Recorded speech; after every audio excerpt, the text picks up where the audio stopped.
Hi, I'm Maria from Chile. Before I tell you my amazing story, please click like and subscribe. When I was 3 years old, I realized that the only smart person in my family was Mom. She was the only one who understood me. My dad and my older sister Elena seemed to be super dumb. One time, Mom had left an apple pie on the counter, and the smell was driving me crazy. I couldn't reach it, so I ran over to Dad and said, "Dad, bye." Okay. Bye. No, bye. Yeah. Bye. Me? Bye.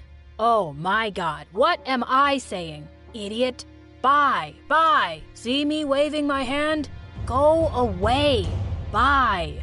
I burst into tears and threw his slipper at him. Luckily for me, Mom came in just then. "You want pie, honey? Come with me." Mom realized that I had some trouble with my speech because I mixed up sounds and words, but Dad was just really mean about it. He said that girls should be perfect, and if not, they should be boys. One day, Mom took me to this nice doctor she worked for as a maid. He offered to give me free speech sessions for some months, and after that, I couldn't stop talking in perfect sentences, which also annoyed my dad. Girls are meant to be seen and not heard, so shut up. Soon after I turned 5, Mom announced at dinner that she'd enrolled me in a school. Are you crazy? I'm not wasting money on her school. You don't even have a job. I've been saving money for Maria, and she is going. She couldn't even speak properly till forever. Wake up, Mom. She's stupid. But Mom completely ignored them, and I was off to school the next day. Of course, Dad and Elena became even bigger jerks. Once I told Dad he'd spelled his name wrong on a school form, and he yelled at me. Oh, you think you're smarter than your dad now? And it's not a mistake. I was planning to change my name tomorrow. Wow, that was the stupidest thing I'd ever heard. But to be honest, I didn't think I was smart. I didn't understand most of the stuff we were studying in school. Once in the 5th grade, the teacher asked me why I hadn't done my worksheet. "I'm sorry, miss. My mom made me a sandwich last night, and I needed a tissue, but we didn't have any, so I rolled the worksheet around it, and it was the best sandwich I ever had. Want me to bring you some?" The teacher looked at me like I was crazy. Everyone started laughing, and someone yelled, "Gosh, she's dumb." "Yeah, thank God she's pretty." Well, yes, thank God for that. Boys were always trying to flirt with me as I grew older, which didn't sit too well with some girls. Once in the 7th grade, I was blocked in the corridor by Elena and her mean best friend, Amanda. "Listen, Maria, I'm sick of hearing my crush talking about how pretty you are, so I need you to go and tell him how dumb you are, okay?" "Yeah, just open your mouth and something stupid will come out for sure." That's what happens when you have an empty trash can instead of a brain. As the two laughed, I tried to push Amanda aside, but I swear I didn't remember I had a pencil in my hand, and she let out a very loud scream. The principal called my parents and let me off with a warning, but Dad lost it. That's all she gets? I knew this school was for losers. This girl is insane and useless, and I'm putting her in a zoo. The only person who's useless in our house is the one who sits and eats all day and hasn't earned a penny in 10 years. Wait, are you talking about me? You suck. Good luck with your dumb daughter. With that, Dad left us for good, and our lives became better. I wish he'd taken Elena too. I had a secret I really wanted to hide from her. You see, since I wasn't good at anything, I randomly signed up for the school's music club. But it turned out I was really good at singing. Now I was spending even less time studying and was learning songs instead. If Mom found that out, she would kill me. In the 8th grade, I was chosen to sing 3 songs on our cultural day, and I was so excited, I started singing. Who run the world, girl? I clapped my hands on my mouth. Why did I sound like a freaking man? I cleared my throat and started again. Who run the world, girl? And there it was, this deep, manly voice I'd never heard before. What was wrong with me? As everyone started laughing, I ran off the stage and went home in tears. I skipped school the next day, pretending to be sick. Later that evening, Elena came to my room with a food tray. Aw, poor Maria. Here, I got you some hot soup for your throat. Oh, thank you. Maybe it'll help you sound less like a man. You heard me? I wish. I wasn't there, but it's all anyone in the school can talk about. So what are you now, Maria or Mario? Shut up, Elena. Hey, watch it. Because if I tell Mom you've been spending all your time singing with other losers, she's gonna take you out of school. Now, where's that sweater of yours I really love? And with that, she picked it up and walked out. She was such a witch. The next morning when the bell rang, I opened the door to find my music teacher outside. I immediately pulled her into the coat closet to hide her from Mom. Miss, you have to go. My mom can't find out I've been singing.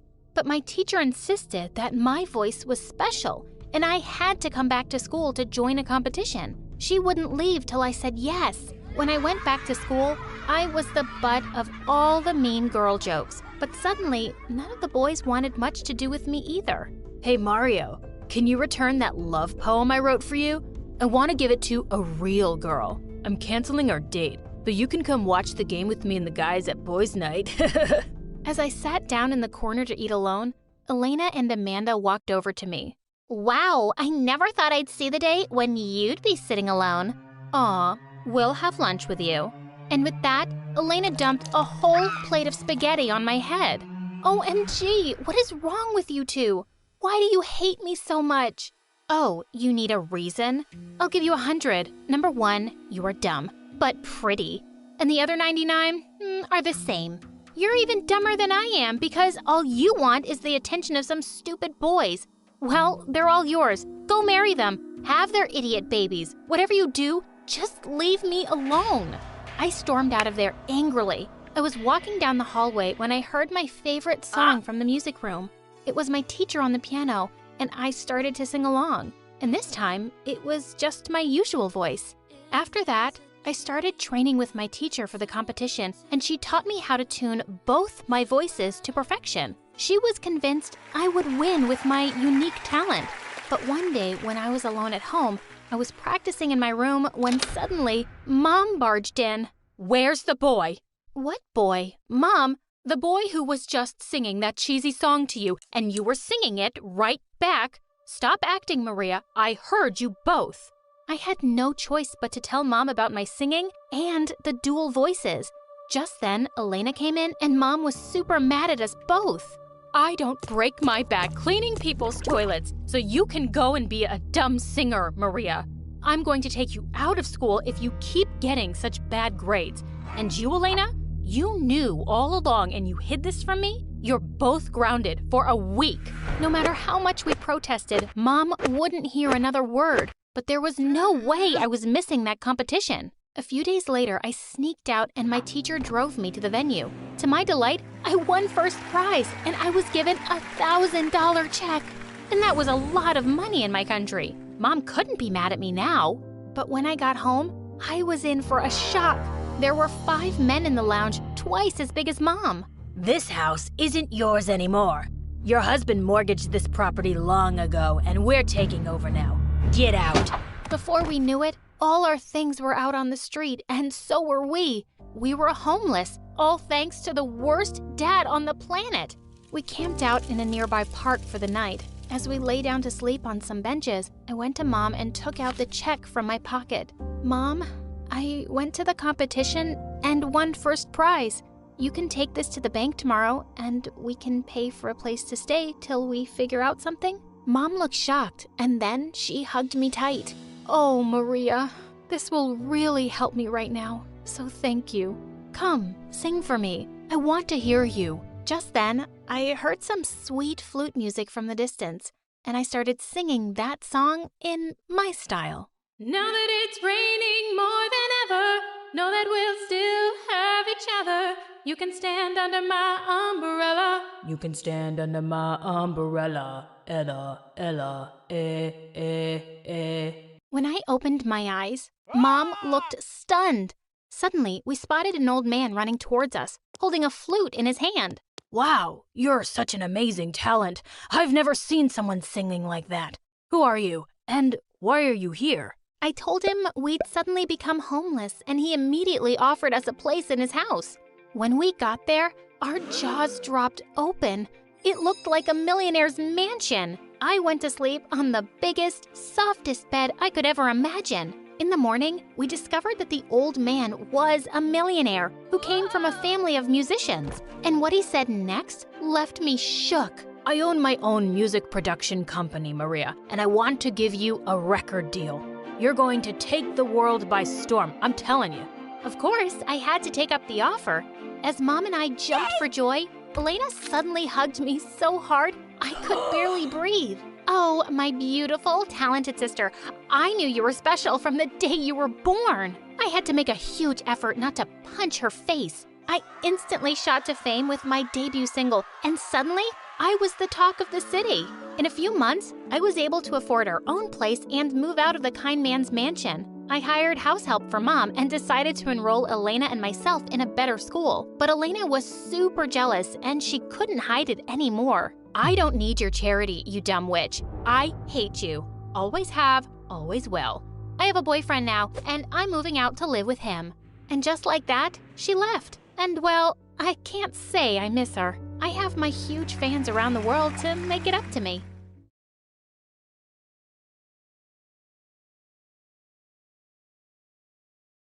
I stared at the horrors in my mother's basement as I realized the truth. She was a total psychopath. I had to get out of here. I should have never been here, and I wouldn't have been if it hadn't been for that day, the day I found out I was adopted. The revelation just came out of nowhere. I was 13 years old, running around in my house when I heard my parents arguing. They were fighting about when was the right time to tell me I was adopted, that I wasn't really their baby. This discovery threw me for a loop. I couldn't tell my parents I knew the truth, but at the same time, I felt irritated and angry at them, no matter what they said or did. After many arguments, I became distant at home and school, slowly losing my friends and pushing my family away. I just couldn't stop thinking about my real parents. I knew it was time to find them. One night when my parents went out for dinner, I snuck into their room and found my adoption papers. There was a photo of my real mother in the file. Her name was Mary. She'd given me up for adoption 15 years ago. I started searching for her on the internet, and I found a Mary who looked exactly like the woman in the picture. Wait, what? She lived in my city. Her address was only 5 miles away. I couldn't believe my real mom was this close. I felt even angrier at my parents. They probably knew it. The liars. The next day after school, I rushed straight to the address I'd found. I reached a crazy-looking place with weird objects lined up inside the window. A large crystal ball sign read, Mary's Fortune Telling. Fortune telling? Great, my real mom's a cook. I was skeptical and curious as I stepped inside the strange shop. There was one table in the middle of the shop, and 2 people were sitting at it. I recognized Mary instantly. I can see your question, Chris, Mary said to the man across from her. You want to know if your business venture will succeed. I've done everything right this time. I've prepared everything, Chris said. I just need to know. What do the planets say? I sat down by the waiting area to watch the session. Mary closed her eyes and took a deep breath. She went on to tell him that she sensed a bad aura around his business, and it would be better for him to shut it down till the planets aligned in his favor. That sounds so lame, I thought to myself. But the guy was totally buying it. He looked really disappointed and said this project was his only dream. Mary just waved him away and said the session was over. He had to come again next month. He left. And that's when she noticed me. $100 for the session, cash payments only, please, she said. I didn't know how to say it, so I simply blurted out the truth. I'm not here for a reading. I'm your daughter. You gave me up for adoption 15 years ago. For a few seconds, her face froze in shock. With all her abilities to see into the future, she clearly hadn't seen this coming. She recovered soon enough, smiled, and pulled me into a hug. I couldn't believe it. I was hugging my real mother. We sat down and I demanded that she tell me everything about herself and why she had given me up. Looking ashamed, Mary said she was very young and poor when she had me, and she wouldn't have been able to give me a good life. She told me she had a true connection with the planets and spirits. That's why she became a fortune teller.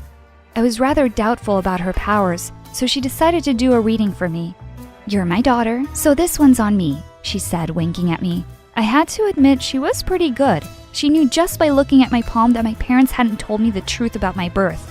She knew that I'd been depressed and I had no friends at school. She knew my grades were falling. I wanted to know more, but another client came in and Mary had to excuse herself. She said she was really busy these days with back-to-back sessions. That's when I got an idea. I could work here. That way I could get to know her better. She agreed. Now that I have gotten to know her better, I wish I hadn't. That week, I began to intern at Mary's. As we bonded daily and I felt happier, I stopped being irritable and began to joke around with people at school. I told them about my fortune-telling mom to seem cool and interesting. Allie, the head cheerleader, and Brandon, a football player, asked me to get them a session with Mary. I happily agreed because I really wanted to get in with the popular kids. This was my chance. A gang of cheerleaders and football players joined me as I went to Mary's shop that day. Everyone was excited to hear Allie and Brandon's future. Mary was very pleased to see new clients and began the first session right away with Allie. Allie wanted to know if she would win the upcoming fashion contest in school. "No," Mary replied after reading her cards. "The signs aren't in your favor." Allie was upset, but Mary refused to change her answer. Then it was Brandon's turn. He nervously asked Mary if his team would win the football game on Friday. "Yes, you will win." Brandon was delighted by her reading and began to ask her more questions. Many other kids got their readings done, and it was night by the time they all left. Mary told me to go home and said she'd leave later. When I packed up my bag and looked back, Mary was no longer in the shop. I looked around, but I couldn't find her. Was this one of her powers? News of Mary's abilities spread around school. It was all everyone was talking about when the day of the fashion contest came. The contest began, and one by one, girls started to walk on the stage in high heels and dresses, smiling and waving to the crowd. Allie walked in with confidence. She'd barely taken 4 steps across the platform when her heel twisted and she came crashing down to the ground. The entire auditorium fell silent. Mary's prediction had come true. Allie had lost. I was amazed that Mary had been right. I rushed out to the parking lot to call her and tell her the news. That's when I noticed a figure in a thick coat running away from the auditorium. I squinted, but I couldn't make out who it was in the darkness. I called Mary 3 times, but she declined my calls. I assumed she was in a session and went back inside. The next afternoon, the whole school gathered in the stands for the football game. It began like any other, but then something strange happened. The quarterback of the opposing team clutched his chest. He was clearly having difficulty breathing, but he was trying to fight through it. It didn't work for long. He was off the field within a few minutes. His replacement was brought in from the bench. The other team had no chance without their star player, and our team thrashed them. It was an easy victory, and Mary had been right again. While the whole school screamed with joy, I stared at the field in amazement. Could my mother have true powers to see through time? And if she could teach me her ways, would I be able to do this too? I called Mary to tell her about the contest and the game.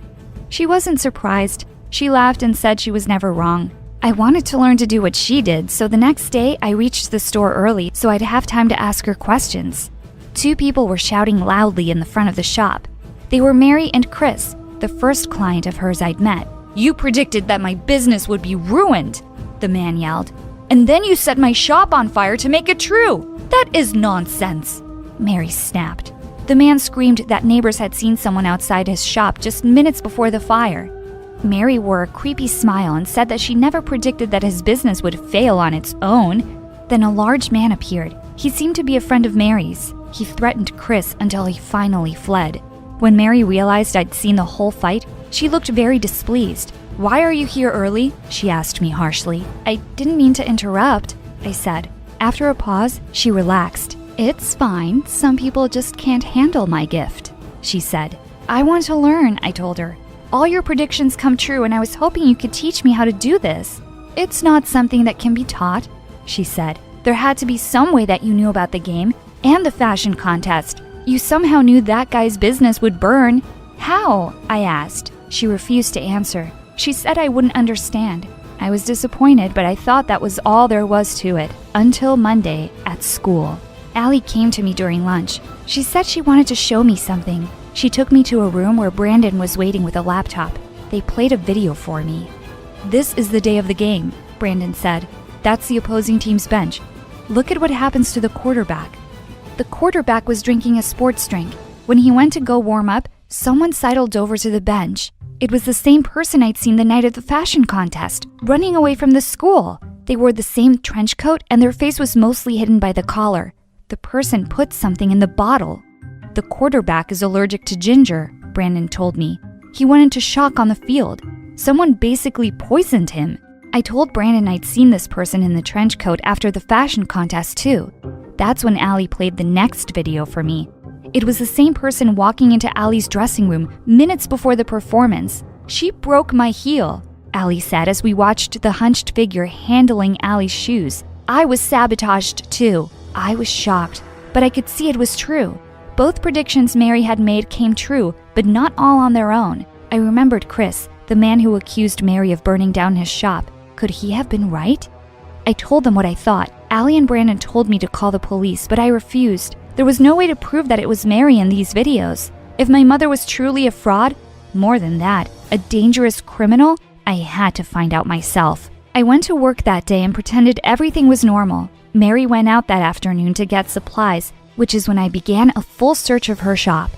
If she was using some kind of trick to make her predictions seem right, there had to be some proof in her workspace. I was right.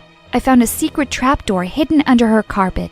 I yanked that door open and stepped inside the dark basement. The moment I switched on the flashlight on my phone, I saw why Mary had kept this secret.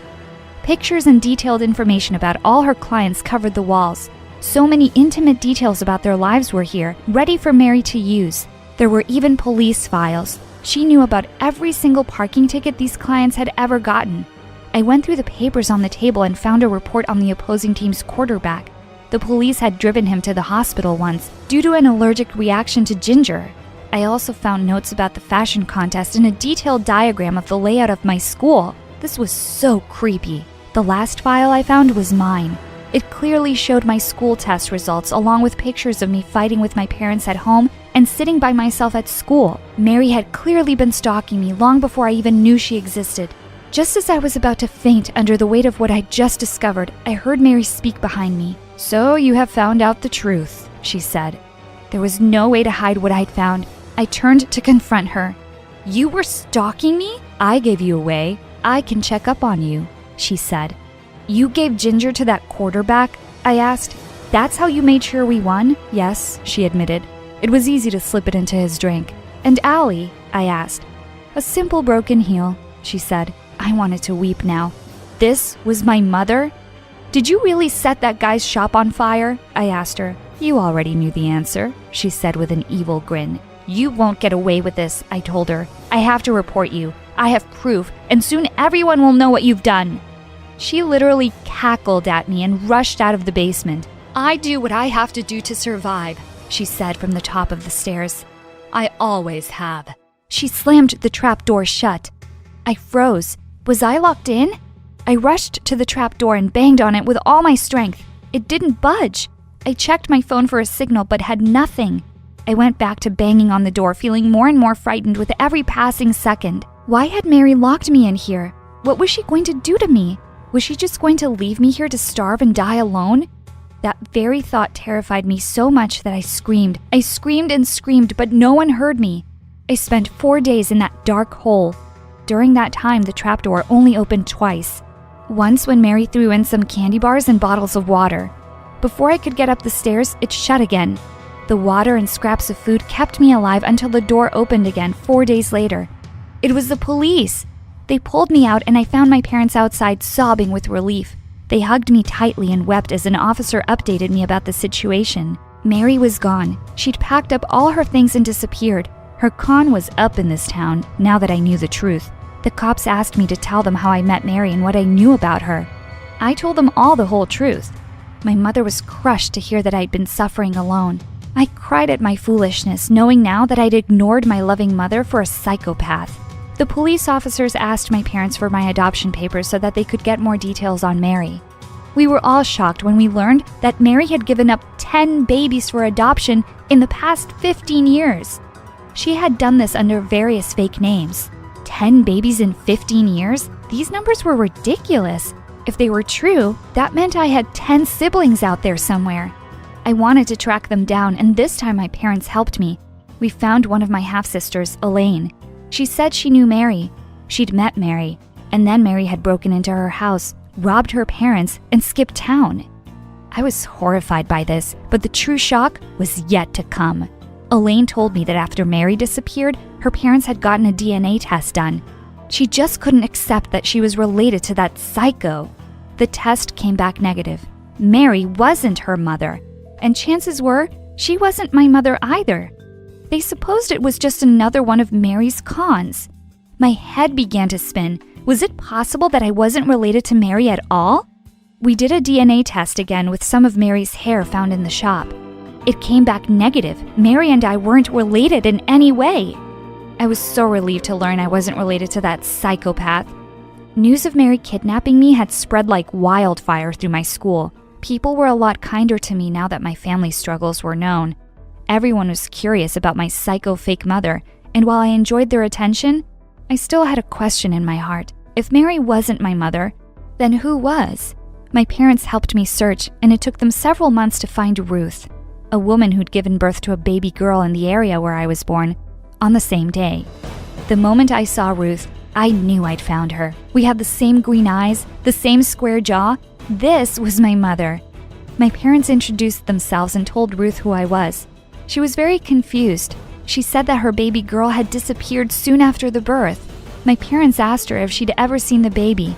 Tearfully, Ruth said no. When we showed Ruth a picture of Mary, she recognized her instantly. She said that Mary was the nurse who'd informed her that the baby had been stolen from the hospital. My stomach sank. That baby was me. Mary had been disguising herself as a nurse in small-town hospitals and stealing people's babies. Then she put up these babies for adoption under her own phony names.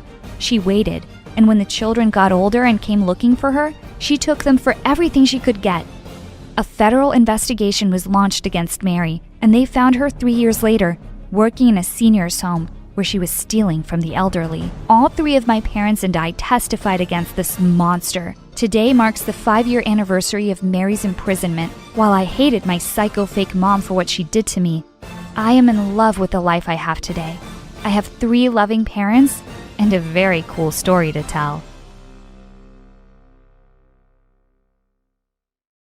I turned over in bed and reached for my phone. Hello? Is this Stephanie? Yes. Do you have any idea what time it is? Sorry. This is an emergency. See, your uncle has vanished and left you everything. I hung up immediately. It was obviously a prank call. I didn't even have an uncle. I didn't have any family at all. Me being an orphan is why I was so surprised that a visitor asked for me at the orphanage the next day. I looked over at a tall butler with a stern face. We need to talk about your inheritance, child. I followed him into a limo parked outside to meet with a lawyer. And just like that, I went from a poor orphan to a billionaire. Is this an airport? No, child. This is your new house. House was a bit of an understatement. The manor had over 400 rooms. I had to use a GPS just to get around the place. Luckily, I wasn't alone. My 5 cousins, my uncle's children, were there to help me out. The food was actually the hardest thing to get used to. At my first meal with the whole family, I was so hungry. I finished an entire bowl of what I thought was soup. When I looked up, everyone stared at me with disgust and horror.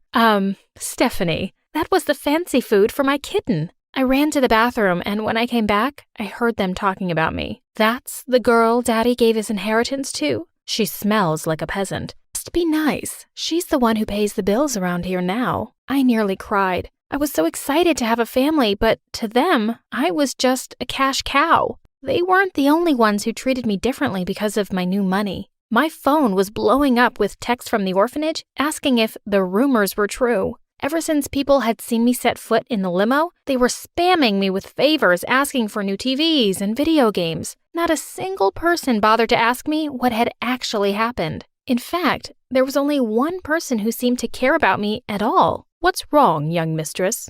Why did my uncle do this to me? He did it for you. He didn't even know me. Miles led me up a dark corridor to a giant room with a huge canopy bed and a large portrait of a woman who looked just like me. After your mother's disappearance, he couldn't bring himself to see you. You had a hard life. You having all this money is what he would have wanted. Well, I was happy with my old life. You never had to leave it, miss. Just like that, I was on a train back to the orphanage. Despite all the Gucci jackets and Coach bags I now had at home, I decided to just be me. All the other orphans were waiting to greet me. Once I stepped out and they saw that I was wearing poor clothes, the crowd disappeared. Hey, where are you all going? We thought you were rich. I'd never felt so alone. I decided I would never trust anyone again and I'd keep my wealth a secret. Plus, I didn't want anyone to take advantage of me. So hiding my wealth was the best thing to do. Are you sure you don't want to go to a private high school? I know of a great prep school in London. No, thank you, Miles. I just want to be normal. Plus, I can visit you every week. Oh no, I'm late for school. Oh no, you're not. Okay, so getting dropped off at school on my first day in a helicopter wasn't the best way to hide my money. By second period, everyone was asking me questions. No one was more intrigued than Eric. Those oil tycoon guys use that helicopter. How do you know them? Oh, I'm actually the maid. Yeah, the maid. Well, you must be a great maid for that kind of special treatment. Oh, I don't know about that. Wow, pretty and modest. I blushed so hard. We had every class together and we hung out nearly every day. Turns out, my uncle and Eric's father were old buddies. One time, I even ran into him at the steps of the mansion. Stephanie, what a surprise. They let the help use the front door? Oh, yes, very kind. He pulled me in with a serious face. Look, you know I like you, but if my father finds out, well, we need to keep us a secret. He talked about how romantic it was for him to be dating a maid, just like in a love story. Honestly, he was kind of right. It was thrilling to run around and hide, and I was grateful enough that my family played along with my charade. But my secret wasn't going to stay quiet for long. One day, I heard a loud noise while I was sitting in class. I saw Miles with 2 bodyguards. Miles was screaming and calling my name. He said to the teacher that I needed to leave class now. I left feeling really embarrassed and everyone was staring at me. What are you doing? Miss, we checked your calendar and it's about to be that time of the month. And we do believe you are ill-prepared. What? Let go of me. We just want to save you from embarrassment. He handed me a small box and said, Everything is under control now, ma'am. What the? When I got back to the classroom, I panicked and told them it was maid work. Oh, it was just an emergency kidnapping drill we do. The time I met Eric for lunch, there were already some other rumors. Steph, what happened? They say you stole a Da Vinci painting from the mansion. That's why you were arrested in class. It was just a drill, and that painting isn't even that beautiful. A drill for a maid? Eric wasn't dumb, and that's why I decided to show him my mansion. So, at the front door, I said, Eric, there's something I need to tell you. Anything, my love. I leaned over and kissed him. We don't have to be a secret anymore. He pushed me away. Yeah, and while I'm flattered you're obsessed with me, dating a maid isn't really good for my image. He told me not to mistake my need for money and his desperation for a fling with love. What? Just then, Miles opened the door. Oh, hello, mistress. Mistress? The look of shock and surprise on Eric's face was crazy. Yeah, Eric, I don't think you understand. This place is mine. Consider us done. Miles slammed the door right in his shocked face. I was heartbroken and cried for hours. Little did I know, the worst was yet to come. Eric didn't take the rejection so well. Or at all, really. Hey, babe.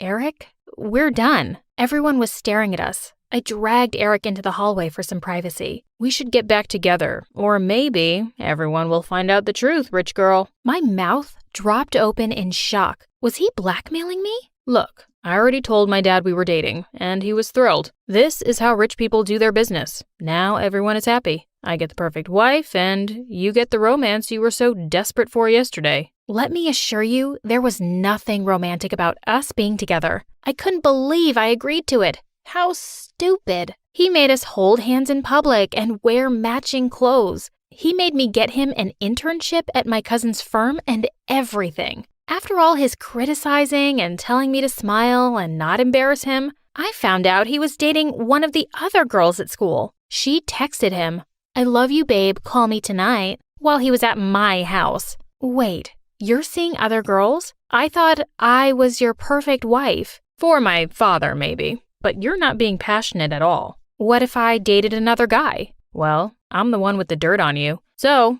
I guess you're stuck with me. The next day at recess, a pretty blonde girl came over and sat next to him after kissing him on the cheek with a, "Hey, you." Then she looked at me like I was a cockroach. Who is she and what is she doing here? Oh, don't mind her. She's just a loser who's drooling over me all the time. I think she's a bit of a gold digger. How could he just humiliate me like that in front of everybody? I was so sick of all of this. I went home and ran out into the garden and cried because I felt so hopeless. I stuffed my face with comfort food and sobbed under the little bridge. Soon after, Eric found me there and started yelling at me. This is all your fault, you know. If you want me to stop dating other girls, maybe you should be a better girlfriend. He leaned in for a kiss and I was struggling to pull away. I don't think the lady wants a kiss. I looked up to see the most handsome guy in the whole world. Without warning, the guy punched Eric right in the jaw. I said, "The lady doesn't seem like she wants a kiss." Eric charged at him, and before I knew it, the two were tackling each other on the bridge. The stranger managed to push Eric off, but not before Eric had ripped off his shirt sleeve. "You'll be hearing from my lawyer." Eric fell over a couple of times as he ran away like a scared little mouse. Thank you. Who are you?" "I'm just the gardener here. I just get a little defensive when I see pretty girls dealing with jerks." "I hope you're not hurt." "Nah, I'm fine. Ruined my favorite t-shirt, though." I got so caught up in the moment that I leaned in for a kiss. He pushed me away, and I fell into the mud. Then he ran away. Great move, Steph. Now that Eric was running around my family home, I spent most of my time at the orphanage. One day when I was studying hard in my room, I heard a knock on the door. It was Adam. How did you find me?" "Oh, I asked Miles for your info, and he graciously told me your address." Did he tell you anything else?" "Only that you seemed like a sweet girl, and I should apologize." So he didn't know anything about me being rich. I thought I messed everything up. I'm so sorry. "No, I'm sorry. I'm just shy. Here, I brought you something to eat as an apology." "What? This place is expensive." "It's nothing. I would do anything for you to forgive me." He blushed super hard and looked away. He was so cute and shy. The best part? He thought I was the poor one. I know it's lying, but I just didn't want to take the chance that everything would change. Before our date one evening, Adam came by and said there was something he wanted to tell me. "There's something I haven't been honest about. See, I'm an orphan too. That's why I never talk about my parents. It's very hard for me." As we sat and talked about it, I felt even closer to him because of this thing we had in common. After a while, he took something out from his coat pocket and said he had a present for me. He asked me to turn around and clasped a beautiful antique necklace around my neck. I gasped when I looked at it. I'd admired it in the window of an antique shop the other day when we were walking by, and he'd just gone and bought it. It must have cost him a fortune. You shouldn't have. "Why not? You deserve pretty things, Steph. And I'll always keep the other half of this pendant with me." I had a mansion full of pretty things, but nothing was as special as this. "Well, I've got something for you too." I offered him a few t-shirts my cousin had helped me pick out the other day. I smiled and said it was to make up for the one that was ruined in the fight. "Steph, these seem like really expensive brands. Where did you get the money to buy them?" "Oh, God, I hadn't seen this coming. I shouldn't have shopped from the same store as my spoiled cousins do. I guess there's something I haven't been totally honest about either. I told him all about how I was poor, but now I was actually super rich. I just didn't want people to know and take advantage of me. I just wanted to be me." Adam looked betrayed. He just looked at me and said, "And you thought I'd take advantage of you?" He seemed really hurt. "Well, maybe." I thought you knew I loved you." Adam got up and said, "Please, just take care of yourself. I don't think you should contact me anymore." And he left, just like that. I was devastated. I cried all night and decided to go back to the mansion and mourn my relationship luxuriously. Miles insisted it would be better that way. Miles had also had some devastating news that was going to bring my pain to a new level. "I have to get married?" "It was in the legal documents. I'm surprised you missed them." "But I just broke up with Adam." "Well, better now before you needed to." "What's that supposed to mean?" Miles explained how, as a rich person, marriage was not about love. My cousins were already making plans to break Adam and I up. He wasn't husband material. In fact, my suitor was planning to arrive today. When do I have to get married? Suddenly, I heard Adam's broken voice. I should have known. I'm quitting, Miles. I looked up to see Adam crying. He'd overheard what I'd said, but he didn't understand the whole thing. I ran after him as he dashed out of the room. I begged him to wait, but he said, "No, Steph, we aren't meant to be with each other. I should have known. I'm not good enough for you. Have a great life." As he turned to leave, he threw something on the floor. It was the other half of my necklace. He just ran away, and I couldn't stop crying my heart out. Just then, Eric appeared and handed me a tissue. "Miss me, babe?" I just glared at him. "That's why I don't interact with commoners. They're brutes."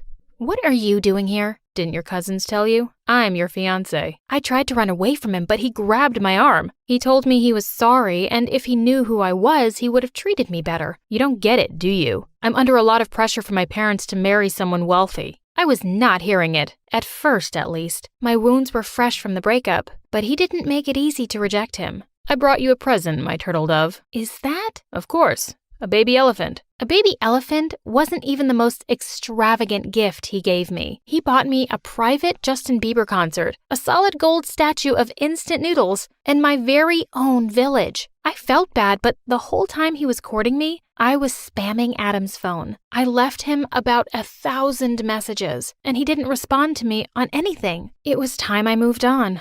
If I wanted my inheritance, well, there are worse guys I could be in an arranged marriage with. Will you marry me? Yes. Our wedding was not a private affair. Every TV network, newspaper, and billboard in town had a story about my wedding. It was all happening less than a week after the official proposal. It really was a fairy tale wedding. I should have been happy, right? When everyone saw me walking down the aisle, they made comments about my happy tears. In reality, I was crying because I was devastated. "You look stunning, Stephanie. I love you." "I guess I'll learn to love you."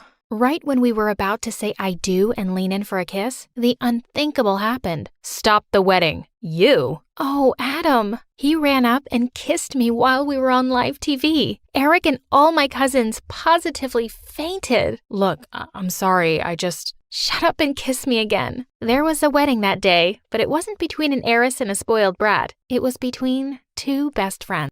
Hi, my name is Mary. Please like and subscribe. I never knew my parents, but I grew up with my cranky old grandma who didn't even send me to school.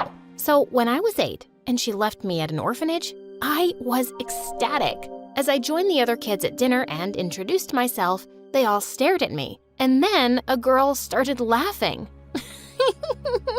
"Look at that mop on your head. Maybe the warden can use your hair to clean the floors. How about I try first?" As she came towards me, a tall girl suddenly stepped in. "Get away from her, or I'll knock your teeth out." "Ooh, Mommy, I feel so scared." "Not." And with that, the bully pushed me to the ground. The tall girl attacked her, and they were both fighting when someone shouted that the warden was coming, and everyone ran. The girl helped me up, but I sprained my ankle. "Lean on me, okay? I got you." Her name was Gianna, and we became best friends. But everything else about that place sucked. The only good thing in my life was Gianna.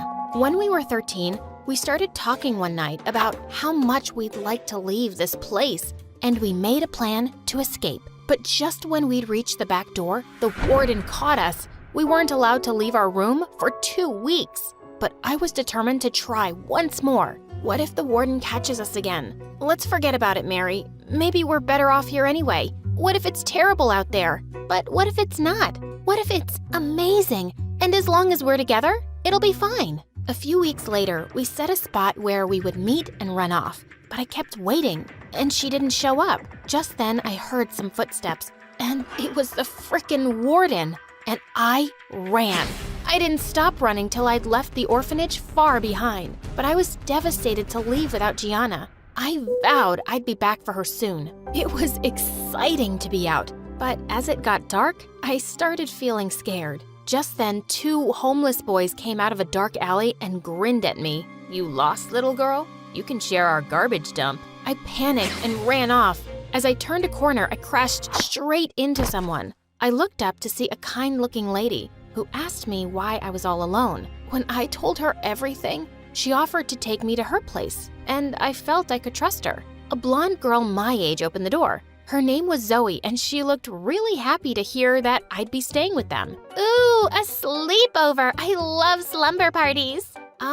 Yeah, me too. I had no idea what she was talking about. The next few days were some of the best ever. The lady got me clothes and gave me my own room. Zoe and I got along really well, and we watched tons of videos on this awesome channel MSA that she introduced me to. One night, we were out for dinner, and I was so excited to see the huge spread. I piled my plate high with food and started gobbling it up when some kids started laughing at me. Look at her eating like a horse. Haven't you seen food before, weirdo? Oh, I guess some nice people brought this homeless girl here for food. Look how skinny she is, and her wild hair. Before I could reply, Zoe had returned to our table, and she smacked her plate in the kid's face. Mind your own business, you limp noodle. I loved the way Zoe stood up for me. She reminded me so much of Gianna. I soon discovered that Zoe's mom owned a beauty salon. One day, she gave me a makeover, and I was shocked at the results. She even managed to tame my crazy hair. Whoa, are you some kind of magician? Oh, I didn't have to do much. You're a beautiful girl, Mary. And it felt amazing to hear that. And a week later, I was officially adopted by them. I had a real family. Soon after, Zoe's mom got me enrolled into the same school as hers. One day when we came back, I was shocked to see so many guests at our place. Mom had organized a surprise party to welcome me into the family. She introduced me to everyone, and they were all so nice, except for this one nasty relative. Do you even make enough from your awful makeup business to take care of another child? Oh God, I can't forget the horrible makeup you did on me once. That made me mad. Well, sometimes all the makeup in the world can't fix some faces. Mom and Zoe laughed out loud while the lady turned red and stormed off. I wasn't letting anyone be a jerk to my family. The only thing that was bothering me now was thinking of Gianna at the orphanage. Mom said she'd help find a home for her too, and we went to see her. But I was shocked when the warden told us she'd been adopted. She wouldn't tell us where Gianna had gone, but in my heart, I was satisfied. She had a family like me. Life was good, and over time, I picked up Mom's love of makeup, and she taught me everything she knew. When I was in 10th grade, Mom took me to a shoot once, and the model I worked on absolutely loved her look. The next day, Zoe woke me up excitedly and showed me my Insta account. I had thousands of followers, thanks to that model who had tagged me in her picture. I started attracting tons of clients to Mom's salon. Then one day at school, I saw a familiar face in the corridor, and my heart skipped a beat. Oh my God, it was Gianna! I ran to her and she screamed in delight as the two of us hugged and jumped around. I feel like I'm dreaming. I thought I'd never see you again, Gianna. I can't believe it myself. I'm so happy to see you, and you look amazing. Gianna and I had so much catching up to do. We were in the cafeteria when Zoe came and sat next to me and started eating my food, and Gianna snatched the tray away from her. Hey, what are you doing, weirdo? Get your own lunch. Excuse me? Who are you and what's your problem? Whoa, guys, calm down.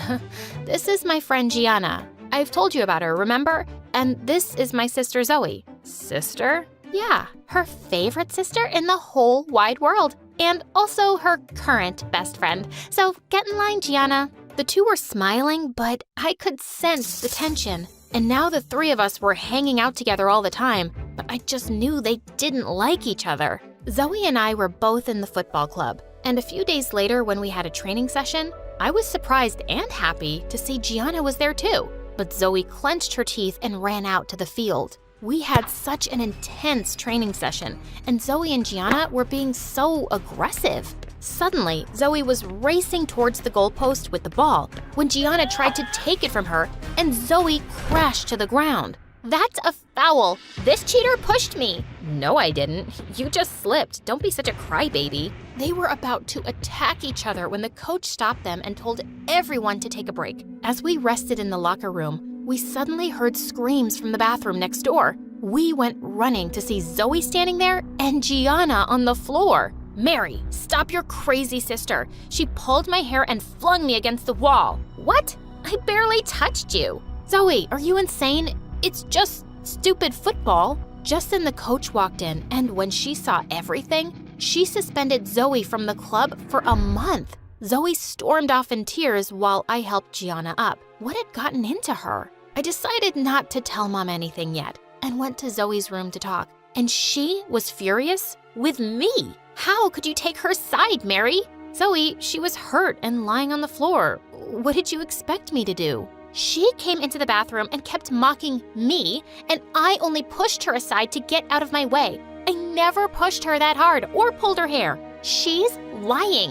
Why would she do that? Because she's a psycho. But if you want to believe her, go ahead. She pushed me out and slammed the door shut. I didn't know what to believe. I thought I'd talk to Gianna the next day, but I found her limping on crutches. She said she'd sprained her ankle during the fall, but Zoe said she barely pushed you. So, you think I'm faking all this? Why would I do that, Mary? Zoe attacked me. Your life, and you know it. I did know Zoe was unhappy since Gianna had arrived. Later that day, when Zoe saw me and Gianna sitting in the cafeteria, she turned away furiously and went to sit at the farthest corner. This was a nightmare. A few days later, our English teacher, Miss Amy, was getting married, and she'd invited all her students. She'd even hired me as her makeup artist, and Gianna came along to help. Just when I was done with her makeup, I finished it off with a setting spray, and Miss Amy started screaming. Oh my God, my eyes, they're burning. And my skin, what have you done, Mary? I stood there in shock as Miss Amy ran off to wash her face. I use this spray every day. I was about to test it on my skin when Gianna stopped me. Hey, don't. Didn't you see what just happened? Give it here. And with that, she opened the bottle and sniffed it. Mary, this is frickin' pepper spray. What? How could that possibly get mixed up with my makeup? Just then, Zoe and some kids walked in, asking why Miss Amy had gone screaming to the bathroom. Oh, I think we have our answer, Mary. There's only one person who could have switched this out for pepper spray. Zoe, are you frickin' mental? Mary, don't listen to her. If anyone would do something that crazy, it's Gianna. And how would I do that? You live with her. You had every chance to mess with her makeup. I've just had it with you. And with that, Zoe pounced on Gianna. As the two wrestled, they didn't even notice when Miss Amy walked back in and went crashing straight into her. Get out, all of you. And you, Mary. I'll never forgive you for ruining my wedding day. We were all thrown out, and before I knew it, Miss Amy had posted pictures with her swollen red eyes and face on Instagram. She tagged me and Mom's salon, telling people never to get makeup done from us. People were resharing her pictures like crazy. I couldn't bear to see anyone and shut myself up in my room. I couldn't believe someone would hurt me. It was either my sister or my best friend. I had been appointed as the football team captain recently, and the next day, when all the players were gathered, I made an announcement. I feel that I cannot lead a team where all the members can't play well together, so I've made a decision to let one player go, and that is Zoe. Zoe stared at me in shock, and then she pounced on me. Seriously?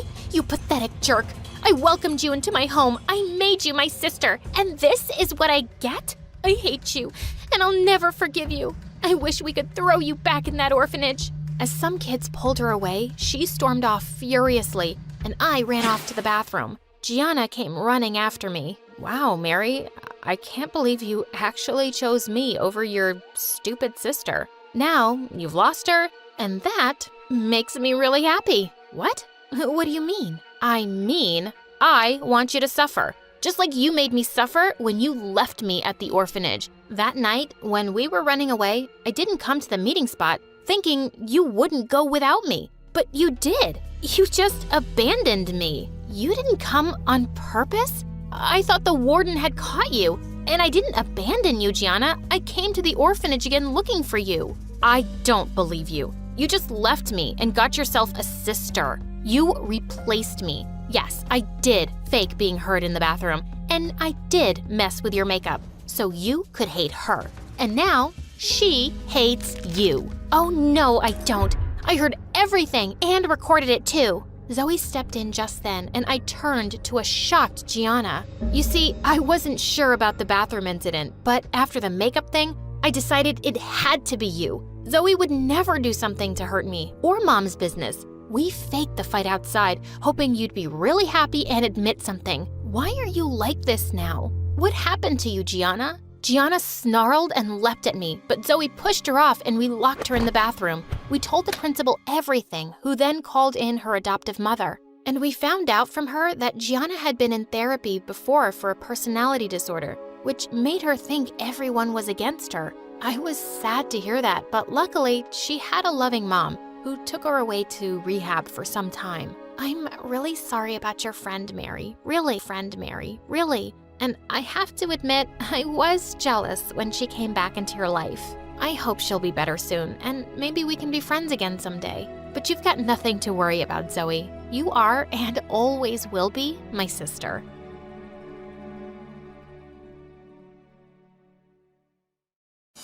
I stole my dad's car and went with my friend Josh to our town's sketchy hidden gambling place. So, did you find a job yet, or is your dad kicking you out soon? Josh, no one kicks me out, not even my own father. I don't care if he's rich and locally famous and super respected and he's kicking you out. Then I'll go live with my mom. She doesn't want you. She never said that. She's in Spain with husband number 3 and his kids. William, you're gonna be homeless. Then I'll live with you. Huh. My dad hates you, thinks you're a loser. Man, you studied preschool education. He goes, "What kind of guy studies 4 years to be a nanny?" Serious question. Do you ever correct him? Tell him it's a preschool teacher and not a nanny? Nope. Why would I? He's kind of right. You are the worst friend I've ever had. And yet, here we are. Why? Because you're a loser and can't find a better friend. Man, I don't get it. You're the smartest person I've ever met. A freaking genius with perfect memory. So how are you still such a moron? You know why? It's my stupid sleep schedule. I haven't slept in 4 days, man. I've tried everything. Wherever I go, they hook me up to all these creepy wires for hours. And then they go, "Well, we found nothing. Your brain seems perfect." And yet here I am, sleepless, tired all the time. Just then, the police barged in. Turns out the place was illegal and unlicensed. They arrested the owner and kicked the rest of us out. We got in the car. I started the engine, then one of the cops started yelling, "This guy again? What a loser! 4th time we've shut this dump down. And you losers, go home! Stop blowing your money like idiot losers." That's a lot of losers in one sentence, sir. William, shut up. License and registration. He looked at the papers and something twitched in his expression. He grabbed his walkie. "Yeah, I need the driver out of the vehicle." "What? Why? What did I do?" I was genuinely confused, so I tapped his shoulder to get his attention. Ooh, bad move. He spun around lightning fast, flipped me over, and slammed me to the ground. "This car was reported stolen." It's my dad's. It's flagged by mistake, sir. Dad just sold the old plate 5 days ago. Transfer still pending in the DMV backlog. Section 1573B. Clerical mismatch isn't arrest worthy. You a lawyer, kid? Yeah, preschool teacher major. I just read the entire traffic code last month. Insomnia perks. Nah, he stole it. His dad reported it because he's done with him, man. Told you, you're homeless. Brilliant. A homeless idiot. And look at this! Expired license, unpaid fines. If you're gonna steal a car, at least try not to be a walking violation. Can't wait to see how you survive on the streets, you spoiled little brat. Don't call me that. You don't know anything about my life. I've suffered. He hasn't. Don't fall for it, officer. Oh wait, there was that one girl who broke his heart. Shattered it. Every piece smaller than a lentil seed. Well, you'll have plenty of time to think about her in jail. Actually, officer, if he starts crying and sniffling in the holding cell, can you record it for me? I'll give you my number. I do miss her a lot. Hi there, my name is William. People around me think I'm a genius. I'd humbly say I'm above average smart. With one of those stupidly sharp memories that's more annoying than useful most days. You think that means I've got perfect grades, a bright future, a life all wrapped up in shiny potential. Nope. I have severe insomnia. I can go days without sleep, which sounds cool until your brain starts short-circuiting and you start crying over spilled cereal. And yeah, it wrecks my productivity, my focus, my everything. Instead of building empires or curing diseases, I spend my nights playing weird indie video games. And that's why, well, some people think I'm a loser. Until I got recruited by a secret research program, one that experiments on people like me, trying to create humans who don't need sleep. Yeah, things escalated. But let me start from the beginning. I got dragged to a cold cell. The officer shoved me inside. You could be gentle, you know? Or what? You gonna call your mama? Oh wait, she's in Spain with husband number 3. I'm gonna kill Josh. Later, as I sat in the cell, staring at the floor and regretting every decision I'd ever made, my mind wandered back to her. Diana, my high school sweetheart. We were together for 5 years. Even though we were young, we had it all planned out. Finish med school, get married, live a perfect life. We both studied medicine. Well, she studied. I skipped lectures, stayed up playing video games, failed out, and switched majors. I loved her, but I never showed it right. I was immature, selfish, constantly brushing her off. We fought more and more until one day, after forgiving me for the millionth time, she dumped me. I was a fool, and there hasn't been a single day I haven't regretted it. You look so pathetic. Ah! Who said that? A man emerged from the shadows. Apparently, he'd been sitting beside me the whole time. I can't believe they chose you. Choose me? For what? Who's they? Yes, boss. I'm looking at him now. He definitely looks like an idiot, so it's him. Confirmed. Excuse me? You can't just talk about me like that. Don't worry, boss. It's all an act. He was literally curled up 5 seconds ago, sobbing with snot on his face. That was a private moment. Everyone has those. Without warning, the man pressed his hand against a section of the wall. It looked like any other brick until it creaked slightly and swung open from a hidden hinge. There was a narrow, dark tunnel behind it. Before I could react, he grabbed my arm and dragged me inside. My dad will end you when he hears about this. He literally had you arrested. We walked into a massive soccer field. I was never into soccer, only ever saw it in Mr. Beast videos. Then suddenly, the floodlights snapped on. It was blinding. Man, that's too bright. My eyes are too sensitive. I can't even open them. Oh, wow. Who's that goddess? My lord. Wow. Now your eyes work? Were they just too sensitive 2 seconds ago? A stunning girl walked toward us, surrounded by bodyguards and assistants. She moved like someone who didn't walk. She arrived. One of the younger assistants accidentally dropped a clipboard while adjusting her earpiece. Easy. You're doing fine. Don't stress. We're just changing the world. The assistant nodded, clearly starstruck. Arya turned to a girl with dark glasses and a tight ponytail, standing off to the side with a scowl. Hey, dear. Relax that jaw before it breaks. You're not on trial. She then finally looked in my direction. Rex? I can be a Rex for you? Shut up, man. She's talking to me. Oh, it's him. No need to double check. Wait, before you talk, I just want to say, you are the most beautiful girl I've ever seen. And I'm not just saying that because you're surrounded by average, boring-looking girls that make you pop by comparison. No, you're beautiful as a standalone piece. Mr. William, this is a test. You'll be accompanying me to a high-level event. Think of it as a soft infiltration. Your job is to look sharp, stay quiet, and observe everything. I have no idea what that means, but I'm in. So I'll be your undercover date. Fake dating is my thing. I've done it like 1,000 times. No. What date? Ugh, why are men so dumb?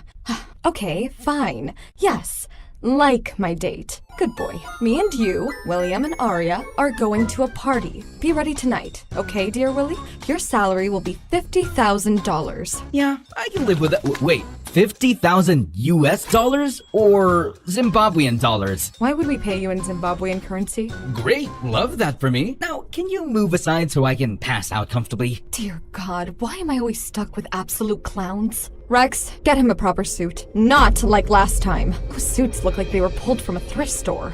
I know you're pocketing the budget and dressing people in outfits that cost 50 cents. 50 cents? My favorite of all time. You listen to that kind of music? Music? What music? I'm talking about 50 cents the second, ma'am. To the candy shop. I take you. To buy the lollipop. I let you. Brilliant stuff. Shut up, man. That night, I was in a limousine with Arya, headed to some fancy party where everyone wore suits. Like in Inglourious Bastards. Arya gave off good vibes. Confident, sharp, the kind of woman who probably ran a secret feminist book club and didn't tolerate nonsense from men, especially men like me. Arya introduced me to some rich-looking men. One of them had just bumped into the butler and let out a painful yelp. So when he came over to shake my hand, I was still stuck between two sentences in my head. "It's my pleasure to meet you," and "I'm sorry you're hurt." So when he extended his hand, I blurted out, "It's my pleasure to hurt you." Excuse me? Oh, pardon him. This is William. He has a perfect sleeping schedule. Perfect? No, I barely sleep. I once stayed up 3 straight days playing a game where I raised goats on a haunted farm. Even better. That's exactly what we're looking for. You, kid, are going to be a huge contribution to our research. What research? Oh, Arya didn't tell you? I didn't think he'd understand. It's complicated. That wasn't very nice, but I didn't say anything. Maybe it really was some top secret genius level thing, but I could tell it was about people with messed up sleeping schedules. So, with that brain of yours, do you speak, like, I don't know, code, secret language, do puzzles for fun? Code? Not really. Unless you count that time I decoded the serial killer Unabomber's manifesto at age 13. Just for fun. You what? I mean, it was already decoded. I just read it all on Wikipedia during one of my sleepless spirals. He got caught April 3rd, 1996, right? His brother recognized the writing. Everyone blinked at me. I wanted to clarify that I don't try to be weird. It just leaks out when I'm under social pressure. I also know all the US vice presidents in order. It's not a cry for help, I swear. George Washington, John Adams, Thomas Jefferson, and...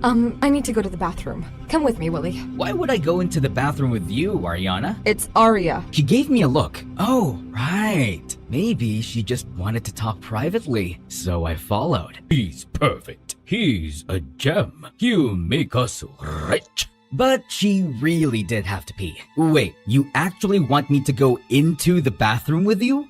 No, you creep. Just stand outside and make sure no one goes in after me. Goes in to do what? Kidnap me! I stood guard. A few minutes later, a very large woman approached. She had a huge coat, big sunglasses, and a wig that looked suspicious. Like movie disguise level suspense. Sorry, ma'am. You can enter once my boss/date is out. Are you out of your mind, freak? Oh, no. I've seen this trick before. You yell, I get embarrassed. You get inside and kidnap her?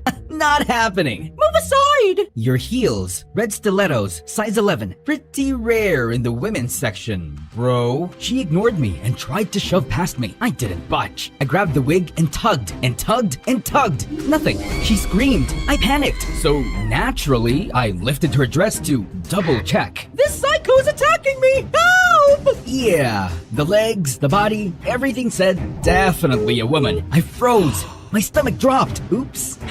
A second later, someone punched me in the face. Security threw me out like a piece of garbage. I couldn't tell if she was a woman. It was ambiguous. I sat on the curb outside, humiliated. Then the same woman walked out of the building, her coat bulging like she'd stuffed a small mattress under it. She reached the van parked by the curb, glanced around, and casually unfastened her coat. And that's when I realized Ariana was inside it. The woman dropped her into the back of the van. Then she turned to me, paused, and slowly peeled off her wig. Underneath was a bald head, a cold stare, and a smile that made my blood ice cold. Idiot.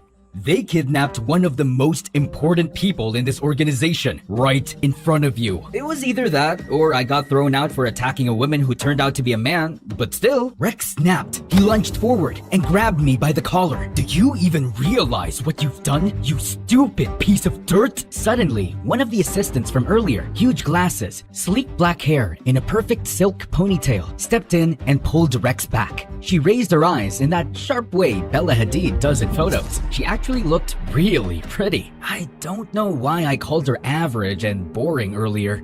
Darn me sometimes. Rex, this isn't helping. We need to get her back.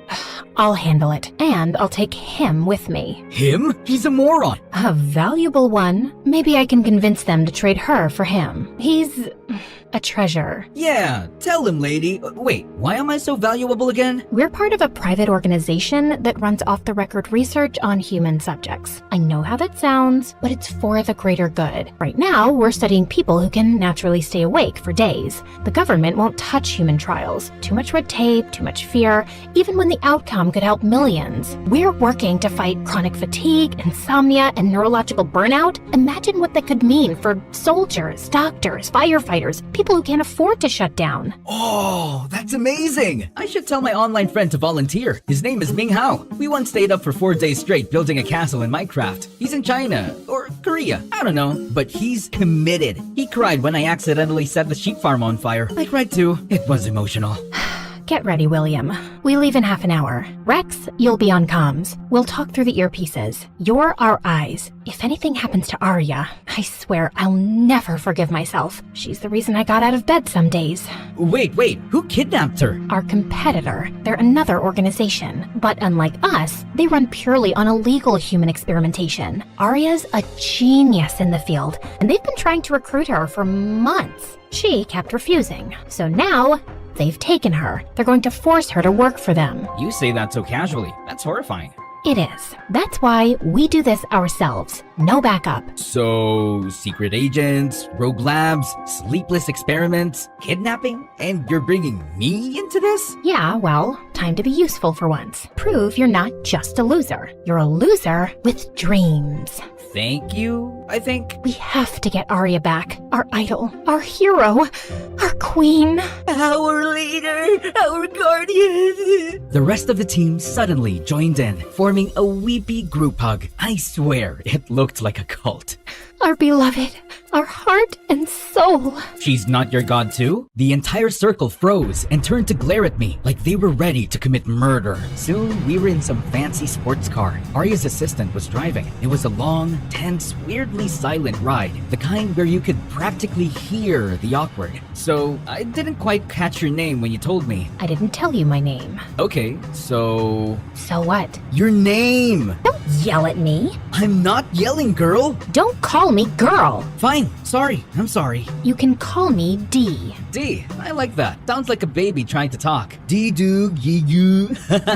Come on, don't frown. I'm messing with you. Why are you messing with me? We're on a mission. Did you mess with Arya like this? Huh? Did you? Oh, her? Heck no. She's a total snob. Yeah, that's what you guys do. The second a woman is competent, confident, and knows her job, you call her a snob. Oh, God. Arrogant, annoying, selfish, stupid. I'm not listening to your rant. Be-do-gee-goo-bee-boo. Ba-ba-ma-moo.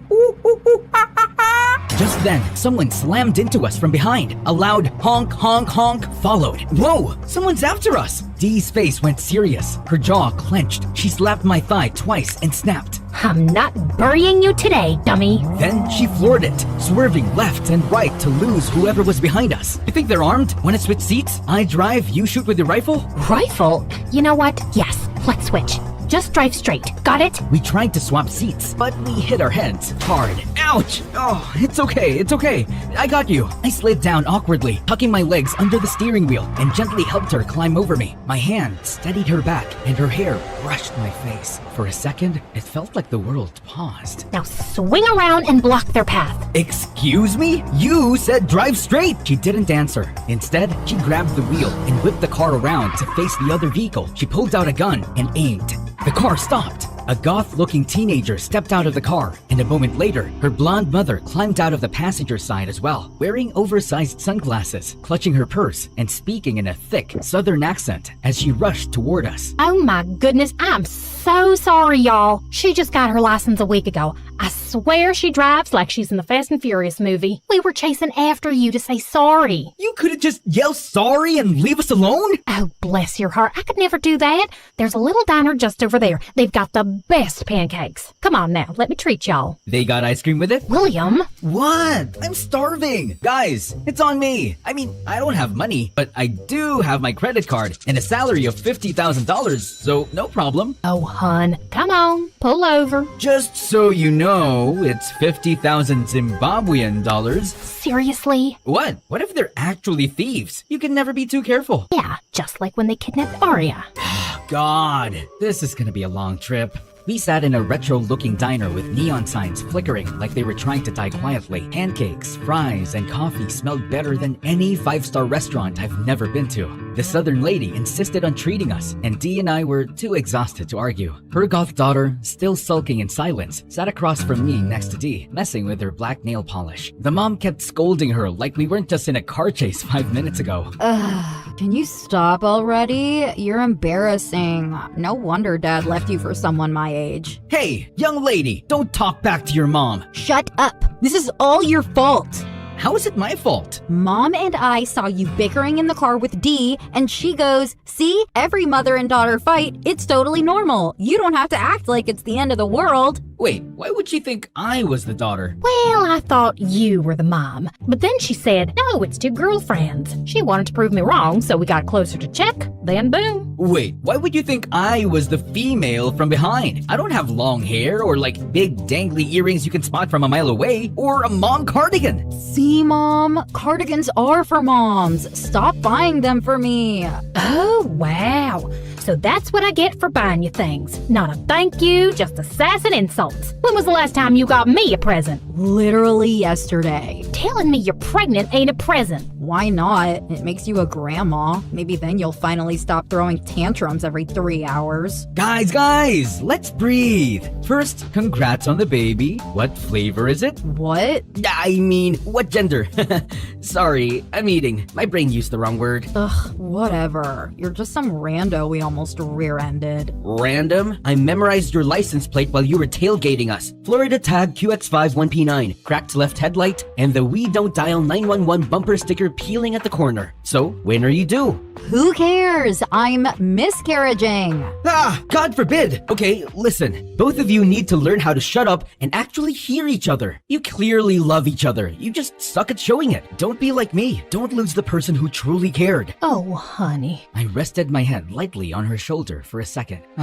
I've been the idiot who didn't listen. I had someone once, loved me for more than I deserve, but I kept messing up, sleeping in, making excuses, wasting time. She warned me 1,000,000 times, and then she walked away. And every day since, I've blamed myself. I tell myself she's still cheering me on somewhere. It keeps me going. That and caffeine. And Call of Duty, but mostly her. Oh, sweetie. You know, Dee, earlier when you slapped my thigh and said, "I'm not burying you today," that hit something because only one person ever said that to me, my ex. Dee finally looked up. Her lips were pressed tight and she was gripping her coffee like it was keeping her steady. She blinked fast, like maybe if she did it quickly enough, the tears wouldn't come out. Wait, I leaned in and reached for her sunglasses. She didn't stop me. I slipped them off. The moment stretched. Diana? She looked at me, her eyes full, shining, saying everything she wasn't. You've gotta be kidding me. Her face softened, just slightly, and a tiny smile tugged at the corner of her mouth. What happened to your face? She picked up a piece of pancake and threw it at me. That's what you say? After all this time? Oh, wait. I'm just a boring, average-looking girl, right? I'm sorry, okay? I really am. I looked at you again later, really looked, and I swear, I was like, darn, she's beautiful. And yet, you didn't even remember me. In my defense, you changed everything, including your voice. New hair, thick glasses, colored contacts. Your eyes used to be bright blue. Now they're dark green. I think you got a nose job and a ponytail surgery and maybe chin filler, some cheek filler, possibly some temple work, also buccal fat removal, though that might just be weight loss. I'm not sure. Wow. And he was mad we thought he was a female? Hey, he's more of a man than most guys I've met. Yeah, tell him, boss. Yes, he's a lazy, reckless, stupid loser, but he's got a good heart. William, why didn't you come after me? I tried. You shut me down, remember? I was ashamed, Diana. I'd been letting you down for years. I kept thinking if I worked on myself, fixed things, I'd be worthy again, that I'd show up with something to offer. How's that working out for you? I did study something, but yeah, the sleeping issues are wrecking me. I'm trying. I really am. I'm sorry, Diana. Please, let's just be friends. That's all I'm asking. Oh, come on, hun. Give him a chance. Diana looked at me. She tilted her head, as if considering it, her eyes softening just a little. Then she grabbed the nearest juice cup and threw it in my face, and just walked out. Diana, wait! Ladies, it was lovely meeting you. Here's my card. Let's stay in touch. And if the baby's a boy, can you name him William? No way. Cool. Drive safe. I'm sorry, hun. I'm sorry, Mama. Why does the card say he's a babysitter? Our car ride was painfully quiet. Awkward, too. I didn't dare say anything that might upset Diana, so I kept my mouth shut. At least, until I couldn't anymore. Hey. Shut up. I just want to say I'm sorry. Shut up. Shut up. Shut up. What more do you have to say? Sorry? Sorry you forgot the so-called love of your life? Her face? Her voice? Sorry you never came back for me? Sorry you didn't work harder on yourself? Even though you knew I was in pain without you? But I did the right thing. I moved on. Look at me. Moving on so well, right? I'm doing great. So don't you dare say sorry to me now. I was actually going to tell you to turn your headlights on, but yeah, that too. What is wrong with you? She started hitting me. I mean, actually hitting. Then she let go of the steering wheel just to hit me harder. Whoa, eyes on the road! She didn't care. She kept throwing punches and random objects at me until, thud, we hit something. What did you just do? Switch seats. I'll drive in case someone needs to take the blame. Good idea. It's your fault anyway. We scrambled to switch places, and just as I opened the driver's door, someone stepped into view. It was dark, but I could make out the shape. Tall, broad-shouldered, built like Thor on a bad day. Then he hit us with a flashlight, straight to the face, just like in a horror movie. The guy looked about 60, with wild hair, a patchy beard, and maybe 4 teeth total. Oh, and he was holding a hammer the size of Thor's. You hit my animal. I understand, sir. Let me check on your animal. Why? Are you a vet? No, but I am, sir. You are? Oh, yes, she is, definitely. We got out and walked toward the creature. It turned out to be a horse, and honestly, it looked completely fine. Still, the man gave me the creeps. Kept staring like he was trying to read my soul with his good eye. I stayed close to Diana and slid my hand into my inner pocket, where I kept the gun Rex gave me, just in case. I've had this horse since he was a foal. That was 10 years ago. If anything happens to him, you'll regret it for the rest of your life. He's got baby teeth. No way he's 10, unless he's aging backward. Are you calling me a liar? Well... Sir, his condition's stable. He'll need a shot, but he'll be okay. I'll write you a check to cover the costs. Who are you? Someone you'll need 100 years to become half of. Ouch, Dee Dee. Okay then, all settled. Nice to meet you, sir. Have a great night. The Thor man didn't respond. We headed back to the car. I turned the key. Nothing. It didn't start. It was working just fine. You're a jinx. You can spend the night in my cottage, not far from here. That's so generous of you, sir. But we really have to keep going. I'm coming. No, wait a second. We stepped into his cottage, and to my surprise, it was actually kind of cozy. Rustic wood everywhere, a roaring fireplace, and a giant creepy picture frame of him with a woman, presumably his wife, and a young boy. Just then, Thorman was carrying 2 bowls of soup. Eat. Oh, no thanks. I'm good. I said eat. Yes, sir. Soup is great. Love soup. I pretended to eat, but I wasn't swallowing. Diana, meanwhile, was going at it like she hadn't eaten in 3 days. Psst, what if he's poisoned? What if he's a serial killer? I'm always ready for death. Would you want to spend your last few minutes with me? Good point. But for your peace of mind, don't worry. Rex has our location. Anyway, I have protein bars. Want one? Yes, please. Then go get one yourself. Meanie.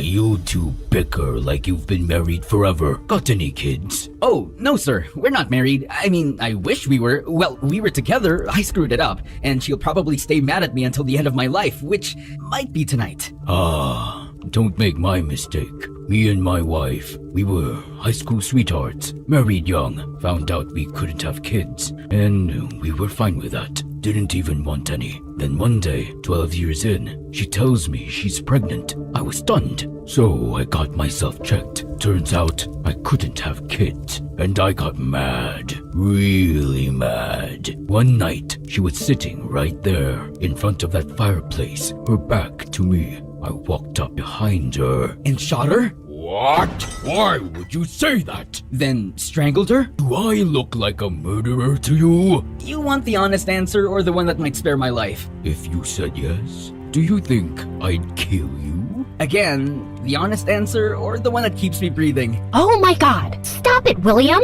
Sir, if this is some emotional metaphor about not giving up on love, great, message received. But honestly, I'm exhausted. I saw there's a bed inside. Do you mind if I use it? We'll pay for the stay. You and William can bond out here by the fire. No, I'm coming with you. Don't leave me alone with him. He's not gonna bite you. It's not the biting I'm worried about. Man up. You don't sleep anyway, so you're fine. Not everything is a conspiracy. Sometimes things just work. Arya taught me that. She made me feel like I wasn't a screw-up, like I had a purpose. And just like that, she disappeared into the other room. It stung, knowing she needed someone to make her feel seen. And it wasn't me. I never gave her the appreciation she deserved. Maybe I was even jealous of Arya for giving her what I didn't. But really, I had no one to blame but myself. So you came up behind your wife and I killed her. 2 seconds of silence. I nearly passed out. Ooh, look at your face. Nah, she lived and gave birth to a baby boy. I forgave her. We stayed together, happily ever after. She's actually out doing some shopping. She'll be back any moment. Anyway, I gotta return nature's call. It's poop time. Just then, we heard Diana scream. I rushed inside and found her backed into a corner, frozen. A cobra was slithering just a few feet in front of her, hood spread, eyes locked on her like it had a grudge. I didn't think, I just moved. I grabbed the snake to throw it away, but then I felt a sharp sting in my arm. William! Ow! Okay, that was painful. The Thorman burst in alarmed. He took one look at the scene and calmly scooped up the snake. Whoa there, that's Mini Snake. She's not venomous, just dramatic. He tucked her under his arm, and I collapsed against the wall, clutching my arm. Ah, she bit me. I saved your life and got bit. That's gotta say something. And just like that, for the first time since I met her again, she smiled, and that made me happy. Why are you smiling like an idiot? Come on, we've still got a mission to finish. Just as we were getting ready to leave, Thorman's wife and kid showed up. So yeah, he wasn't a serial killer, allegedly. Just a strange man with a soft spot for reptiles. He helped us get the car started and waved goodbye like we were old friends. On the car ride, I felt lighter, even though we were getting closer to our mission, which should have made us nervous, but it didn't. So when exactly did you stop wanting to be a doctor and join this weird organization? After you left, I couldn't feel anything for a long time, so I picked something that didn't ask me to feel. Just perform, fix, solve. She paused, then added, Arya was the only one who saw potential in me when everyone else saw a quitter. She personally selected me from hundreds of applicants, spent nights helping me understand the research when I was ready to give up. They were doing real work. Quiet, off the grid, but meaningful. That's why they chose you. And yes, I recommended you. Someone who never sleeps, has a near-perfect memory, a high IQ, and the emotional awareness of a toaster. You just called me a genius and a toaster in the same sentence. Because both can overheat and explode if left alone too long. Just then, my stomach growled loudly. Diana pulled a protein bar from her pocket and handed it over. Oh, you're the best. Oh, glad you finally noticed. Right then, a familiar song came on the radio. I reached over and turned it up. It's our song! No, it's not. Why would our song be Smack That by Akon? With your perfect memory, you forgot our song? Come on, I'm messing with you. Of course I remember. It's Shape of You. We were in 11th grade. You were crying because you hadn't studied for the history exam. So we made a deal. Anytime you needed help, you'd sing, I'm in love with the 2 shapes of you, which meant question number 2. And I'd cough once for A, twice for B, and so on. Yeah, that worked until Mr. Clever kicked us out. Ugh, that old bitter man. I always thought he had a crush on me. Wait, what? If that guy really had a crush on you, there's no way he would have failed us. Well, speak for yourself. No way! He passed you? And I failed? Now I'm mad all over again. Ah, whatever. I forgive you. Still wish you'd studied harder though. Just saying. Hey, you knew how things were at home. Dad was always sick, Mom worked nonstop. I was basically raising my siblings. If I hadn't gotten that scholarship, I wouldn't have even made it to college. Yeah, things were rough. You had so much riding on your shoulders, more than any kid should have. I'm sorry. She gave me a little nodding smile, and for the first time in a long time, I felt safe. We reached a quiet suburban neighborhood, peaceful, almost too peaceful. We parked at the start of the street and walked a few blocks until we reached the daycare. She's here.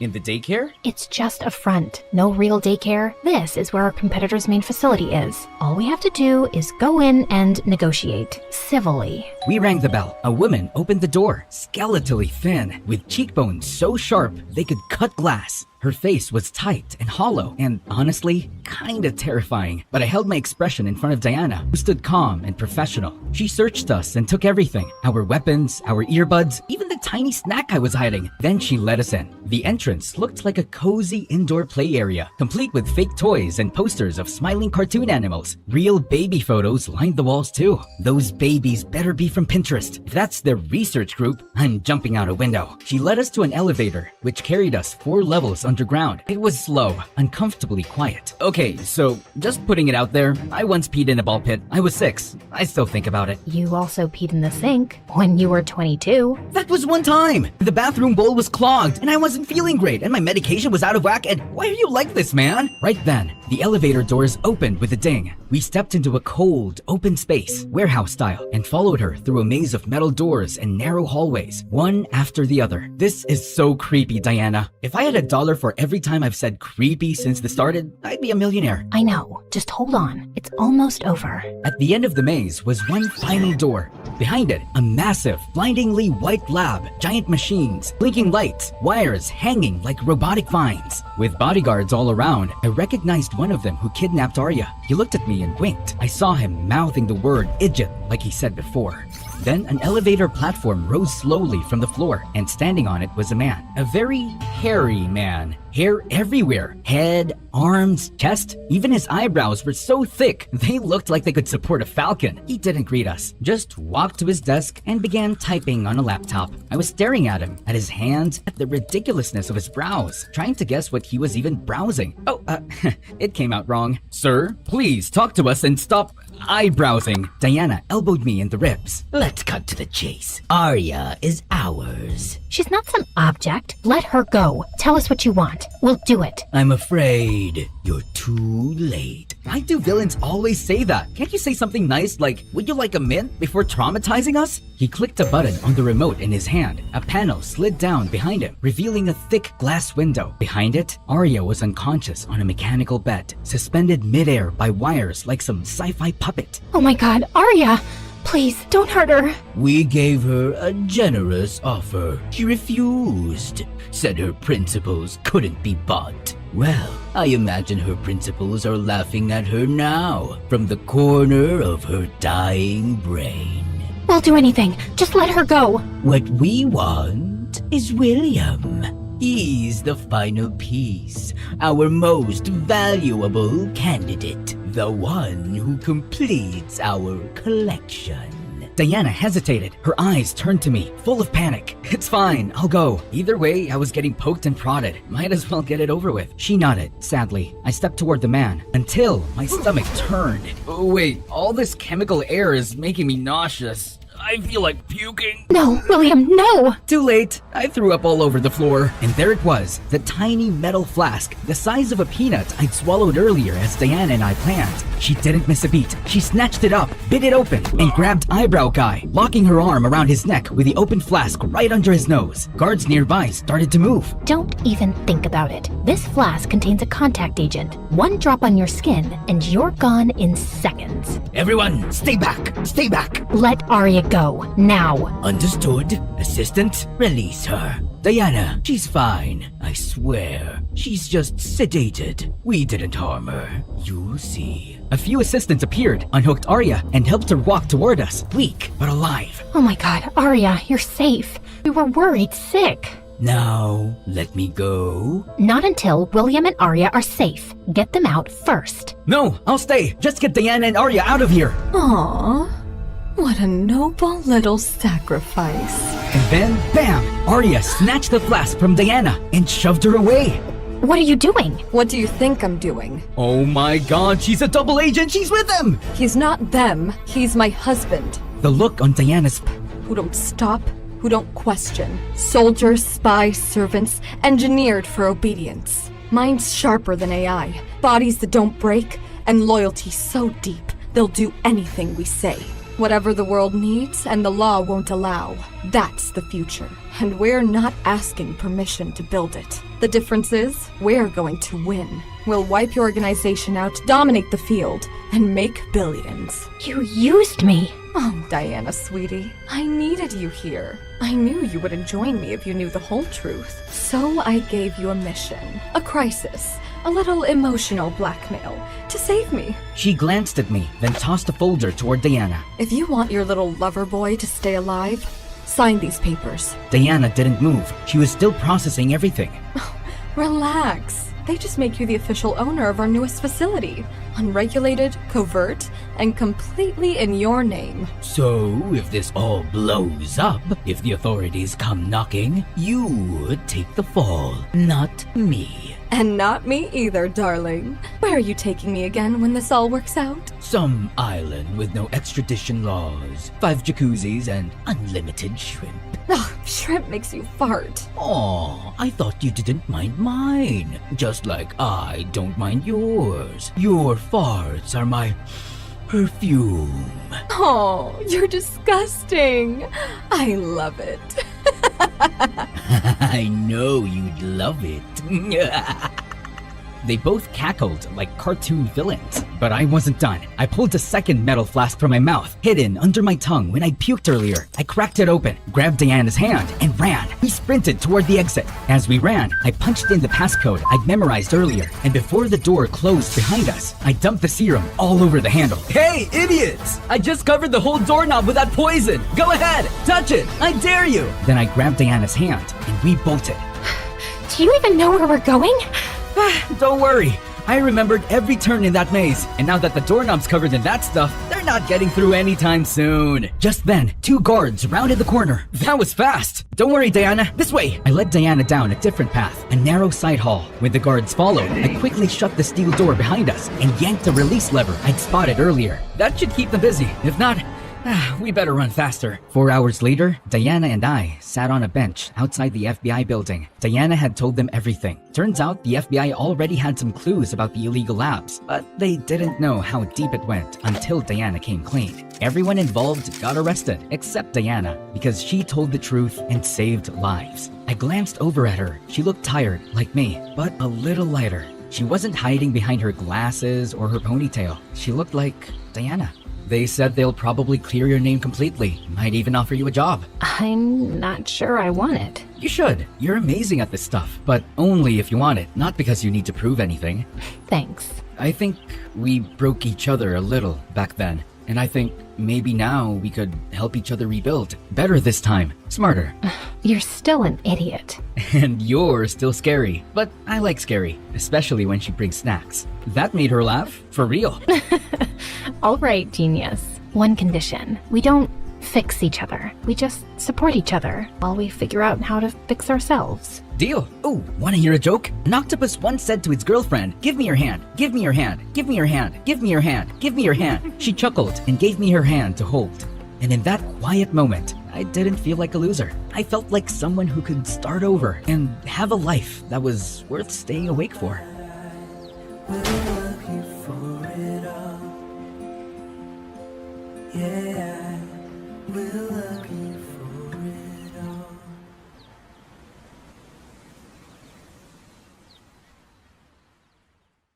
Hi, I'm Gwen from Louisiana. Please like and subscribe. I was born to one of the wealthiest families in New Orleans. My dad was a successful businessman and my mother was a pastry chef, but she stopped working when I was born to raise me. My parents threw fancy parties every weekend, and Mom wore the most beautiful dresses. Whenever they went out, people would stop to tell them what a gorgeous couple they were. I, on the other hand, was nothing like my parents. My hair was a mess, and I always had mud and grass stains on my clothes from chasing squirrels and playing in the dirt. On more than a few occasions, people mistook me for a boy, and the kids in school thought I was strange. You want to meet my friend? His name is Charlie. Ew, yuck. You're such a creep. Once in 8th grade, I was watching Mom get dressed for a party, and I couldn't help asking, "Mom, how come I'm not pretty like you?" What? Of course you're pretty. No one has ever called me pretty except you and Dad, and you're my parent, so it doesn't even count. Are you sure I'm your daughter? Gwen, why would you say that? None of the kids at school like me very much, and I just don't see how I'm related to you two. Was I switched at birth? Am I adopted? You can tell me. I won't be upset. Mom pulled a beautiful gold locket from her jewelry box and put it around my neck. Inside that locket is a powerful secret. Beauty, success, happiness, whatever your heart desires, you'll find your answer in there. No way! It's true. I want you to have it. But you have to promise to wear it all the time to keep it safe. I nodded and opened the locket. There was a mirror inside. I don't understand. What do you see? My face, obviously. Well, that's the secret. Mom, that's really lame. One day, I hope you'll see what I see when you look in that mirror. When I was in 10th grade, things took an awful turn. Mom got really sick and went into a coma, and Dad and I were devastated. Over time, Dad started making bad business decisions and lost most of our money. We moved into a tiny apartment, but Dad was still struggling to make ends meet. Most days, he was too sad to even get out of bed. One day, Dad forgot to make dinner, and as I looked around for some snacks, I found Mom's old recipe book in a drawer. I picked a recipe and made the most delicious meal ever. What's that smell? It's wonderful. Dad and I ate together, and he smiled for the first time in months. After that, I started cooking dinner regularly, and it made me feel closer to Mom. A few weeks later, someone pounded on our door one evening. It was our landlord demanding rent. Please, I just need more time. This is the last extension. If you fail to pay next month, I'll throw you out. I really wished I could do something to help. Suddenly, I remembered Mom's words and opened my locket. Beauty, success, happiness, whatever your heart desires, you'll find the answer in there. I thought of all the recipes I'd been making recently from Mom's book and had an idea.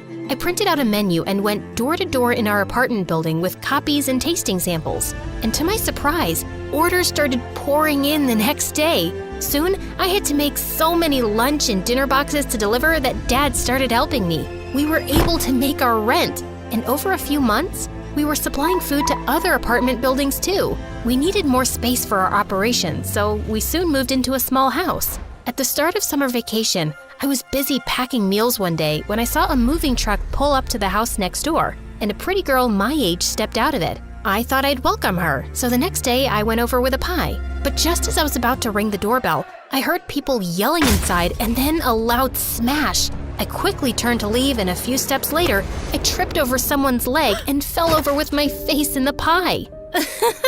That was hilarious, and I really thought I wouldn't be able to laugh today. Why did you trip me up? Why were you snooping around my house? I just came to say hi like a nice neighbor. I even baked you a pecan pie.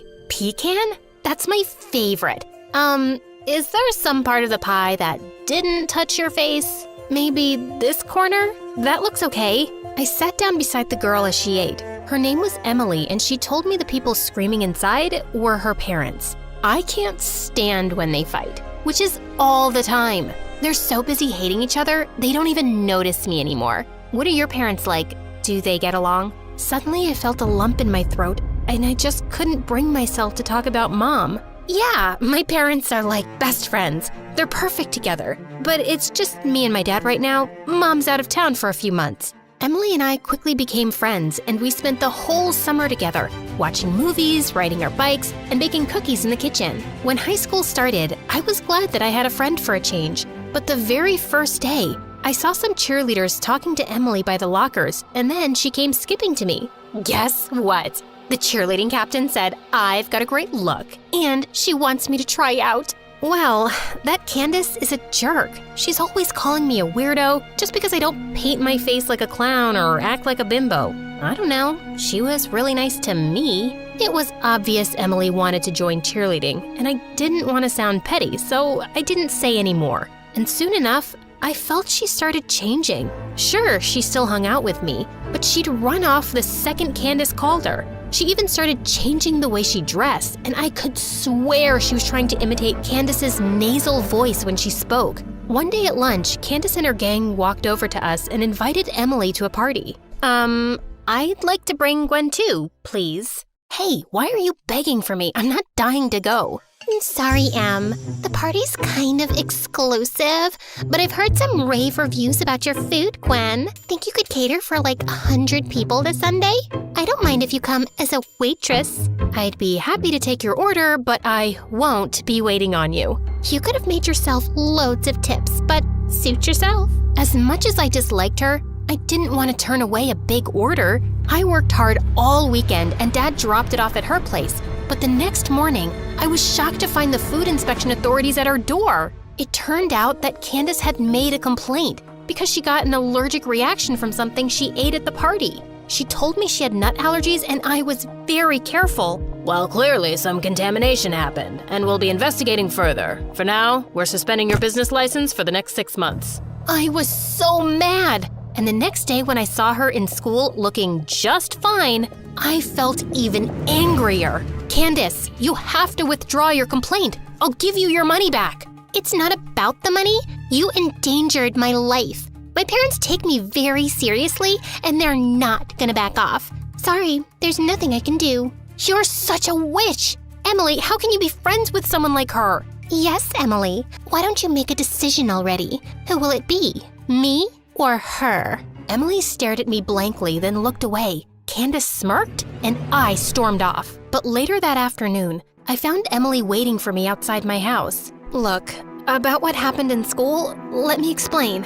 It's pretty clear to me, and I have no idea why you're here. I like being your friend, but I also like being a cheerleader. Why can't I have both? I can have those friends there, and we can always be friends outside school. If you can't be my friend at school, I don't want to be your friend at all. What's the matter with you? I just like being popular. I like being noticed and feeling seen. You don't know what it's like growing up in my house. Don't use that as an excuse. Everyone's going through something. It's not a good enough reason to be a jerk friend. You're one to talk with your picture-perfect parents. You wouldn't understand. Well, thanks to your friend, I might lose my business for good, so I have other things to worry about. Just go away, Emily. Fine, have it your way.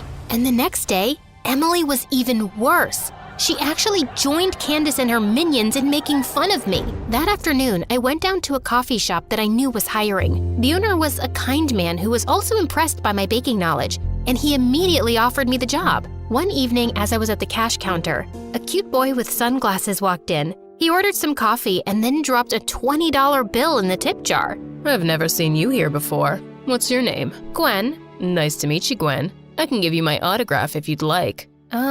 Why would I want your autograph? You don't know who I am? Hey, buddy, I've got other customers, so if you don't mind getting out of the way, please. No one has ever talked to me like that. Well, maybe if someone had, you wouldn't act like the world revolves around you. Please, step aside now. Just then the boy pulled off his sunglasses, and everyone in the coffee shop lost their minds. OMG, Damien, I love you. I'm your biggest fan. Suddenly, a crowd of people rushed towards the boy. Then 2 huge bodyguards appeared out of nowhere and ushered him out the door. That night, I looked Damien up online and discovered that he was a pretty big movie star. I felt like an idiot. The next day, my boss called me in for a special shift at the coffee shop, and I found out that Damien had booked the place for a networking event and was inviting some big celebrities. I want you to make your mom's signature pastries that you had me try one day. I was only too happy to, and the guests couldn't stop raving about them. My boss introduced me as the baker, and I caught Damien smiling at me warmly. It kind of made my toes tingle. After the party was over, Damien asked me if he could drop me home. I think we got off on the wrong foot. I'm Damien. It's a pleasure to meet you. Damien and I talked and laughed the whole way home. This was really fun. I feel like you really see me. Of course I see you. I'm looking at you right now. Wait, I hope you're not telling me you're a ghost. You're funny. I mean, most people just see my fame and stardom. They don't really bother to get to know the real me. Who do you see when you look in here? Not some famous star, just plain old Damien. Well, I think plain old Damien is pretty cool. Damien came to see me at the coffee shop every time he was in town, and I had a growing crush on him. One night, Emily and her friends were at the coffee shop when Damien walked in. Is that? No way! Damien came up to me, ordered his usual, and then took a seat to wait for me to get off work. And suddenly, Emily and Candace were waving me over like lunatics. How can I help you? Introduce us to Damien. Come on, give him my number. You can do that for an old friend, right? I'm afraid I can't. I know Damien won't be interested in you. And why's that? Because you're as lame and fake as your jumbo eyelashes. How dare you talk to me like that? I'll complain to management. Go ahead. I only spoke the truth. Now, if you'll excuse me, I turned away, but just then Emily flung her chocolate shake at me. I missed it by an inch, and the shake made a huge mess on the floor. Then Emily charged towards me and slipped on it. She landed smack on her butt, and it was all over her clothes and hair. Everyone laughed as Emily struggled to get to her feet, and the loudest was Candace. One of her minions was even filming the whole thing. And by the next morning, the video was making its rounds at school, and Emily was a joke. She stopped talking to Candace and her gang, and after that, I'd always see her alone. I tried to reach out to her, but she was so mad that she refused to talk to me. And I found out one morning that she and her family had moved. She never even said goodbye. Damien and I started dating shortly after, and he even got help from his lawyer to have our license returned. The coffee shop owner wanted to invest in my business, and before I'd even graduated high school, we'd opened more branches and were supplying meals all over the city. Dad was managing it full-time, and we were doing well. But the best day of my life was when I got a phone call from Dad saying Mom was awake after 3 long years. We hugged and cried for hours, and I was beyond happy to have her back. Her recovery was so miraculous that it was even all over the local news. Late one night, I was locking up one of our kitchen locations when I turned around to see Emily. Gwen, why didn't you ever tell me about your mom? I wanted to, Emily, and I thought I would eventually, but then we stopped being friends, and it was just painful to talk about. Like, saying it out loud made it too real. I'm so sorry. I never knew what you were going through, and I'm sorry for how I treated you. I just wanted to be popular so bad, but I was never good enough, and you were my only real friend. I hope you can forgive me. Emily, you were always good enough. I'm sorry you didn't see that. What's your secret, Gwen? You seem to have an amazing life now. Beauty, success, happiness, whatever your heart desires. Inside this locket, you'll find the secret on how to achieve it. You want to know what it is? Yeah, absolutely. The secret is you. You just need to believe in yourself.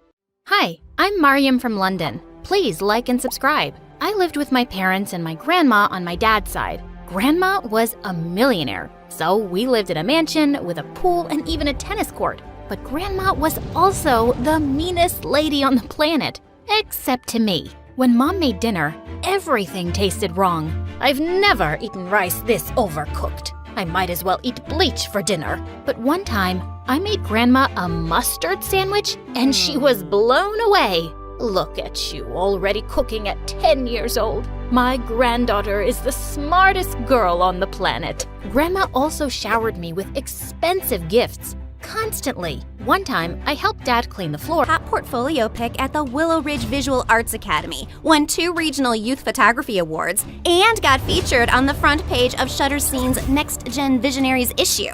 But sure, let's pretend I needed to steal your pictures. Now, why don't you make it like the Floralful campaign says and get real? Call me Eli. I didn't know what was worse, having my hard work plundered or being brutally embarrassed in front of Eli. The drive home started off silent, but just as I was wondering what could possibly be going through Eli's mind, he said the perfect thing. We should get pizza. He took me to my favorite pizza joint, the same spot I would go to with Regina and Taylor every Tuesday. And as we started having our first real conversation, I realized we actually had a lot in common. All these years, I had been avoiding him out of fear, when in reality, he was one of the easiest people to talk to. He also had problems with his father, who got scammed by a rich con man when Eli was little. Now his dad only showed up to his house every couple of years to ask his mom for money. 2 broken homes, and a basket of garlic knots holding us together. That's why I can't stand people like Fiona. Just another snobby rich kid feeding off of people like us who really need the money. You know what I mean? Yep. Unlike her, just 2 humble peasants. Gotta go harvest some potatoes after algebra. Makes me mad just thinking of her. Yeah, she's like a squirrel with a credit card. What? I don't know. It made sense in my head. And he even found me funny. After Eli dropped me off at Regina and Taylor's, The weight of my reality crashed back down on me. I barely slept through the night. I just kept refreshing Floriful's homepage over and over again. I even began to doubt whether those photos really were mine. The next morning, I sulked into the kitchen, totally dejected. But that's when I saw Regina cheerily making us her special secret pancake recipe. And I remembered, this wasn't about me or Fiona at all. This was about Regina and her health. And if she could put together a smile and trudge forward every day, so could I. So later that day, I marched right up to Eli. I didn't even care that other people were looking at me. That weird feeling was back again. You know, confidence. We need to write this article, and we need to write it now. Now that's the girl who took those photos. We spent the entire day secretly messaging each other bits and pieces of the article back and forth while pretending to pay attention in class. I scribbled a note to Eli as fast as I could. We need a stronger ending. Fiona's gonna wriggle out if we're too polite. Eli read it, and then, like the true nerd he is, pulled out a pen. First, he actually corrected my grammar. Then, just for extra spice, he scribbled a note above the word polite. Polite? Weak sauce. We're going full spicy. I blinked at it. This boy had literally proofread my panic scribble in the middle of algebra, and he was proud of it too. I bit my lip to keep from laughing, grabbed my pen, and drew the dumbest, soggiest looking noodle you've ever seen, right next to his weak sauce edit. The teacher noticed the note passing. Lucy, is there something you'd like to share with the class? Just gratitude, Mr. Barnes, for algebra. Eli barely held back a snort. The teacher gave us the side eye, but moved on.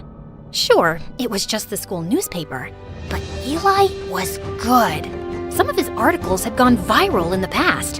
He even served as a TV correspondent once on the news. Later that week, I found Dad in his office, buried in spreadsheets as usual. Hey, Dad, do you have a minute? I have 30 seconds. I got a meeting. I hesitated, then held out one of my photos, the one Regina said looked like hope.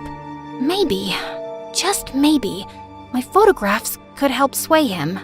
I thought this one turned out well. He gave it a glance for maybe a second. Still wasting time with that camera, I see.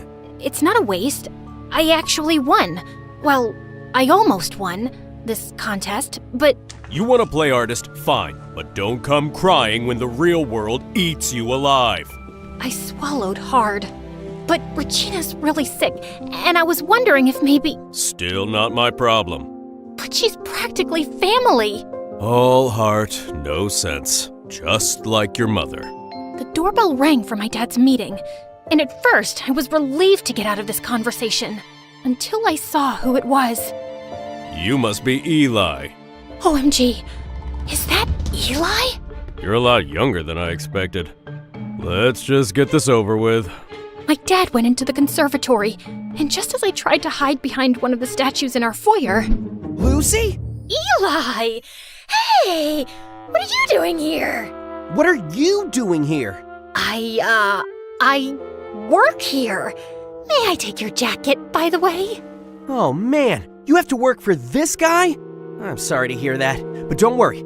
I'm about to write the most scathing expose on him.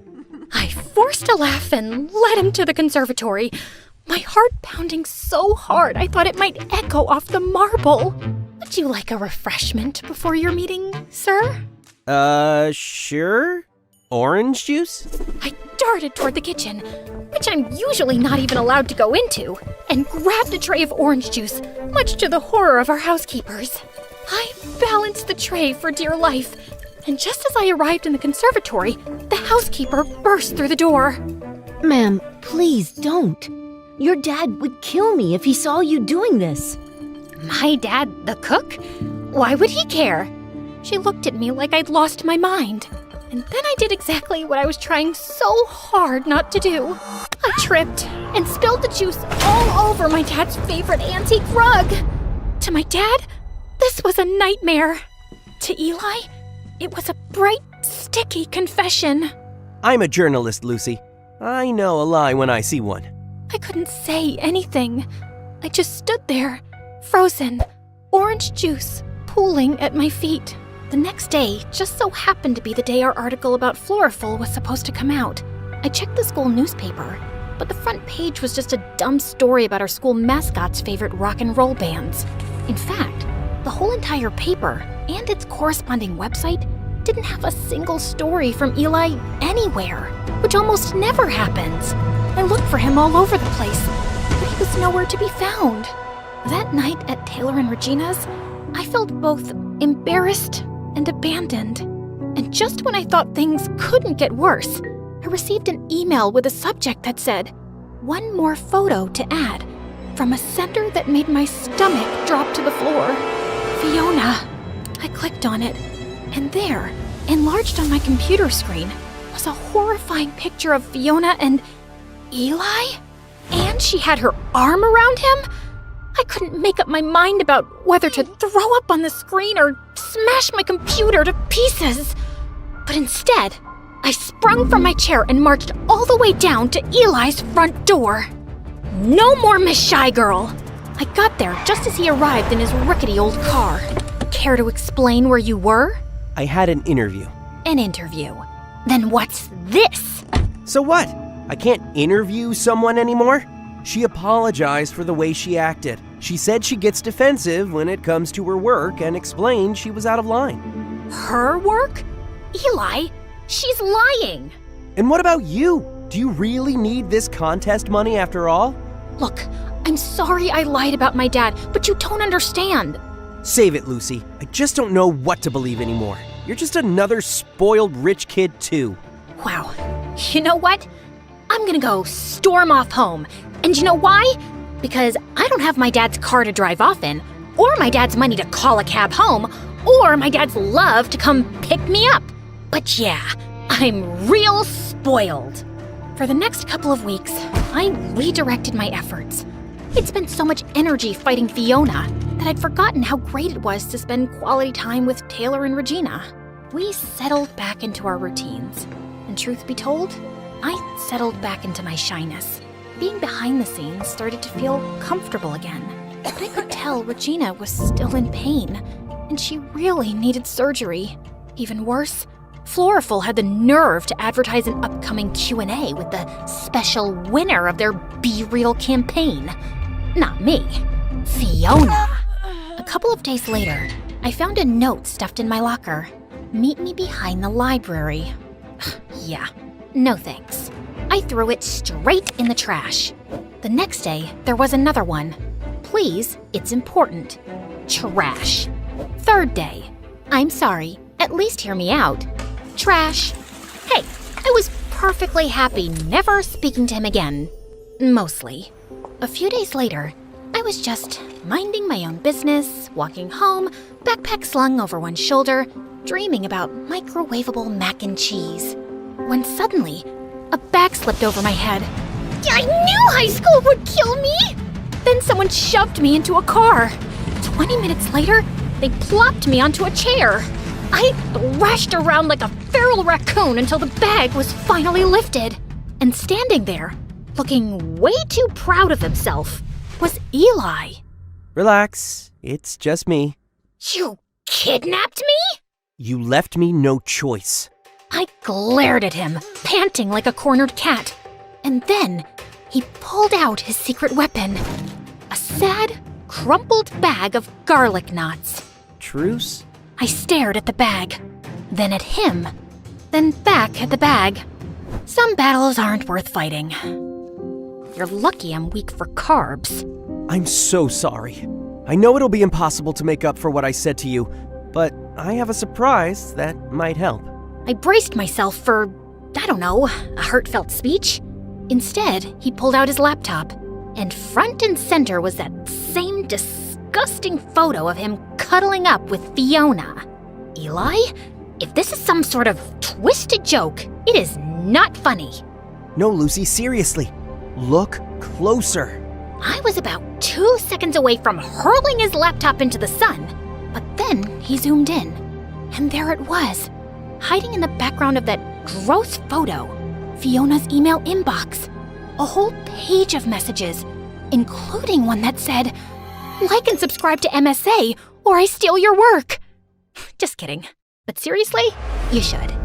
Anyway, there, between all the junk mail and regrets, was a message from her uncle, the CEO of Floriful, with a subject line that read, "Be Real contest winner, Lucy Roth," dated 2 whole days before Fiona was announced as the winner. As much as I tried to stay mad, a tiny, smug grin betrayed me. Well, this doesn't excuse how you treated me, but I'll admit, it's a good catch. However, you're writing the article this time. I think we're gonna need more than just a photo. Otherwise, she'll be able to say it's fake. We need to catch her off guard. Well, lucky for you, your bestie Fiona is making a public appearance soon at the Floriful Q&A. She's not my bestie. Oh, could have fooled me. You two looked very cozy. I was investigating, undercover. Sure, real deep cover operation there, Agent Bellinger. Focus, Roth. This Q&A might be our shot. Perfect. Let's blow her cover live. Eli used his journalism connections to get 2 press passes to the event, which was being held at the fanciest hotel in town. Seeing as how this is your plan and your work, I think it's best if you do the talking. What? Me? But there's so many people here, and so many cameras.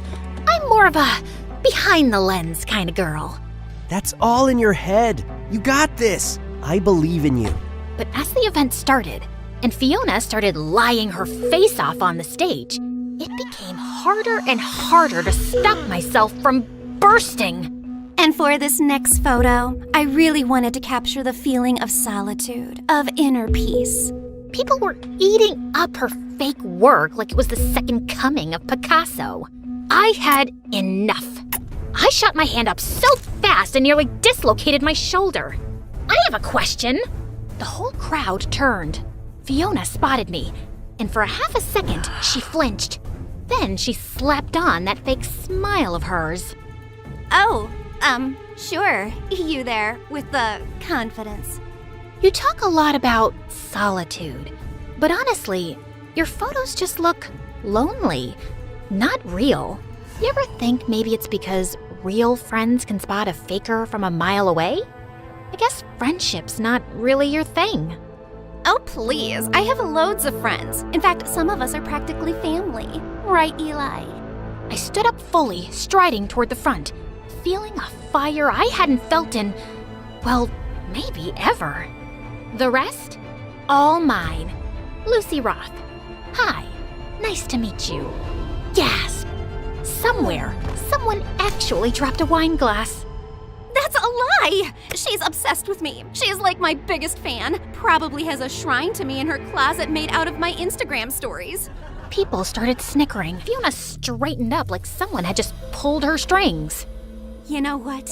Maybe I did inspire her. Maybe if she spent more time working on her talent instead of obsessing over me, she wouldn't be crying in public like a little crybaby. And without missing a beat, I turned to Eli. Was that an inspirational quote? Should I embroider that on a pillow? The crowd cracked up. Fiona's face went purple, like an eggplant wearing mascara. And then it happened. Eli gave the secret nod. For our plan, it was go time. Suddenly, the big screen behind Fiona flickered, and boom, there it was. A blown-up screenshot of the email from Floriful's CEO, clear as day. Be Real contest winner, Lucy Roth. The whole room gasped like someone had let out a massive fart in church. Fiona didn't notice at first. She just kept talking, acting like the queen of authenticity. But when she finally turned around and saw it, it was like watching a Jenga tower collapse in slow motion.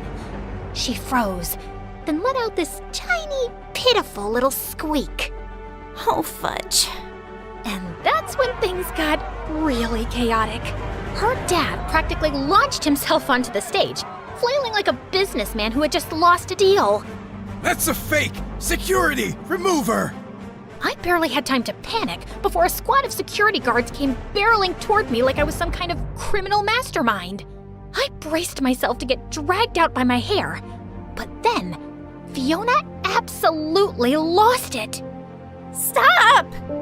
And when I say the whole room froze, I mean like a Disney movie where time just stops. Fiona stood there, shaking like a soda bottle about to explode, and croaked out, She's right. I stole the photos, okay? I stole them because I just wanted my dad to finally look at me the way he looks at his stupid golf trophies. I swear you could hear a pin drop. Even the security guards looked awkward. Then, and I'm not making this up, Fiona grabbed the Be Real trophy off the podium and shoved it into my hands like it was a hot potato. You're more real than I'll ever be. And then she ran off stage, sobbing into her overpriced designer scarf, with her dad stumbling behind her, yelling something about lawsuits and PR disasters. Meanwhile, I just stood there, on stage, holding the trophy. And for once, I didn't feel like hiding behind a lens. I stood tall. Cameras flashed. People clapped. And somehow, in the middle of all that chaos, I finally felt seen. By the next day, the story wasn't just in our school newspaper. It was everywhere. Suddenly, I wasn't the girl behind the lens anymore. Floriful's CEO scrambled to fix the mess, even doubling the cash prize. It was enough to pay for Regina's surgery, and maybe open a few new doors for me too. I got a scholarship to the Bernbart Journalism Institute. I was thinking you could, maybe you could apply too? Because, every writer needs a good photographer, right? When I got home, the last thing I expected to see was the school newspaper framed on my dad's desk, next to a cup of cold coffee and a spreadsheet, like it had always belonged there. That one, that's your photo, right? Yeah. He nodded, like he didn't trust his own voice. Then he added, I didn't know you had that kind of eye. Your mom, she used to see the world like that too. He didn't say, I'm sorry. He didn't say, I'm proud. But he left the frame right there. And that was enough. For now. I'm not sure how you noticed all that. I don't know, Dad. I guess it's just called being real.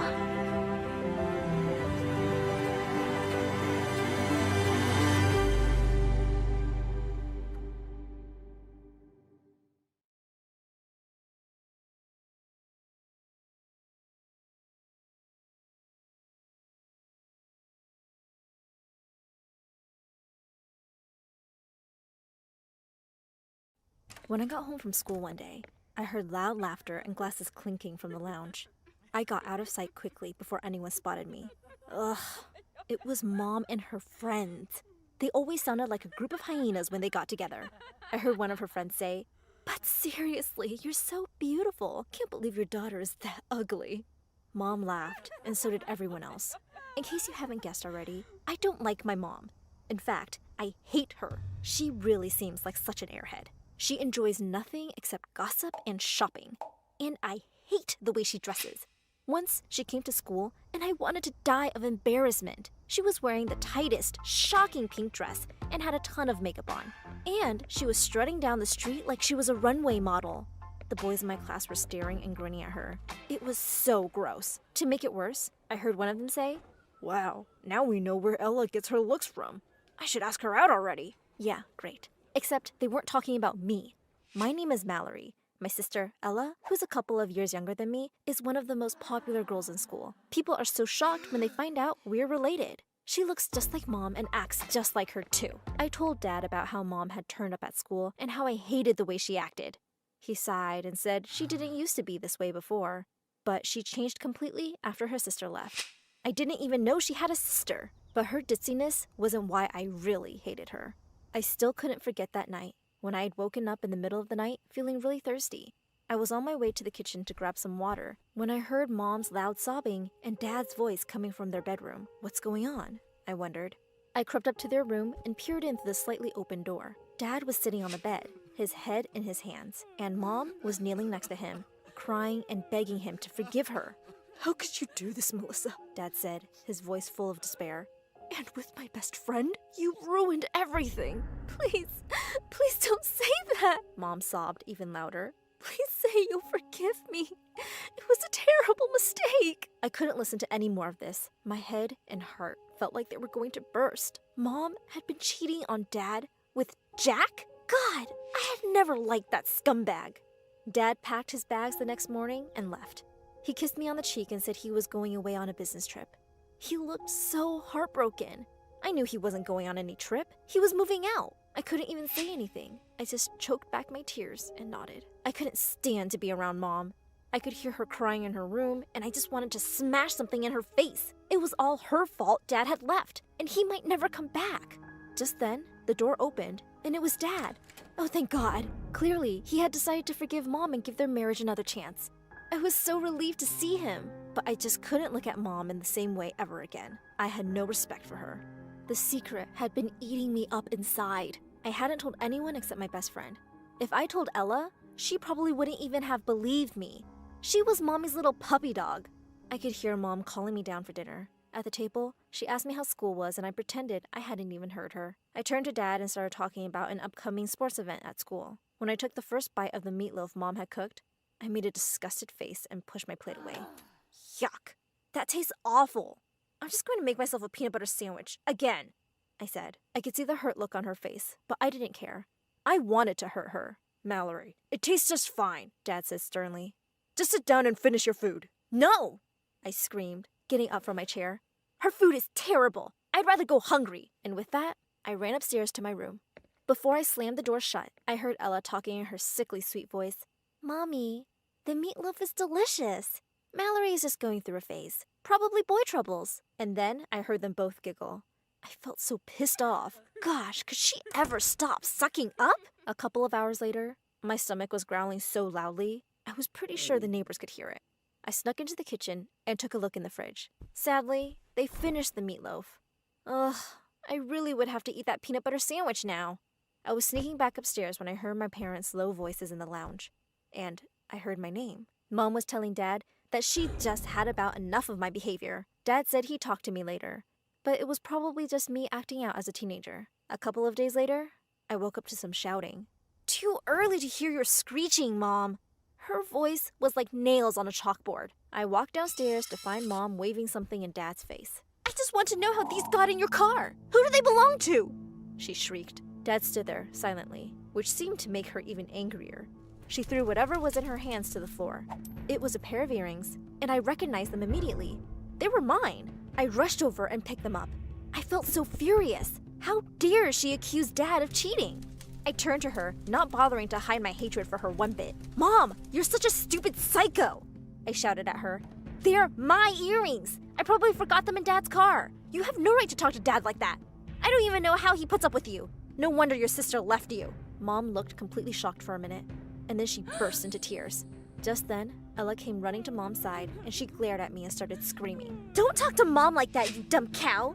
Seriously, what is wrong with you?" Ella said. It was Dad's turn to be furious, also at me. "Mallory, that's it! You are grounded for a week! Go up to your room, now!" Dad said. I ran up the stairs, tears pouring down my cheeks. Thanks to Mom's drama, I was now grounded. Mom gave me the cold shoulder, and I was more than happy to not talk to her. On Sunday, I heard my family leave for church service, and I let out a big whoop. Great! Finally, I could go watch some TV in the lounge. I ran downstairs joyfully, grabbed lots of snacks, and settled down on the couch when I heard something from the basement, where Dad had set up his home office. I froze for a second. No one was supposed to be home. I tiptoed down the stairs, and as I got closer to the door, I heard Dad's voice. Phew! Relief flooded over me. I was about to go back to my spot on the couch when I heard a woman's laughter. Feeling really curious, I turned back around and peered in through the door. Dad was having a video call with someone on his phone. "Emily, we have to be really careful. I have to make sure my wife doesn't suspect a thing," Dad said. I tiptoed back upstairs, feeling a bit sick. Suddenly, I lost my appetite for snacks and TV. Dad couldn't be, could he? Well, even if he was cheating, I couldn't really blame him for trying to find love somewhere else. Mom wasn't exactly wife of the year material. Later at lunch, Mom walked into the room with a bouquet of flowers and a wrap present, which she placed in front of Dad. She kissed him on the cheek and said, "Happy 15th anniversary, darling." Why thank you, Melissa. Dad looked completely surprised and flustered. He started apologizing and saying it had slipped his mind. Mom said it was totally okay, but I could tell that she was really trying hard to not look hurt. Ella squeezed her hand and gave her a sympathetic look. What a goody two-shoes. It made me feel sick. I was tired of being in the house around the two of them. I was dying to go to my best friend's house and vent. I walked downstairs to grab something from the kitchen when I saw Mom in the lounge, all by herself. She was curled up on the sofa and sobbing like a big baby. What now? Geez, Mom, your favorite soap actor died? I said sarcastically. She looked so dumb with all that mascara running down her face, but her sad face turned to a furious one in seconds. She jumped up from the couch and glared at me with bloodshot eyes. She was a small woman, but it scared me. "I've had enough of your nonsense. I'm going to throw you out of my house, and your good-for-nothing cheating dad, too," Mom yelled. "You're a paranoid freak. Dad would never cheat on you," I managed to scream back. Ella had heard our screaming and come running. To Mommy Dearest's defense, I'm sure. "Oh, really? Well, take a look at this. And of all the people, Anna sent it to me. She'll make sure I'm a laughingstock." And with that, she thrust her phone screen in my face. I could tell in an instant that it was Dad, in what seemed to be a really fancy restaurant. Sitting next to him was a beautiful blonde woman dressed in red. They seemed to be having a good laugh. I fell silent for a few seconds, trying to take it all in. Could this be... what was her name?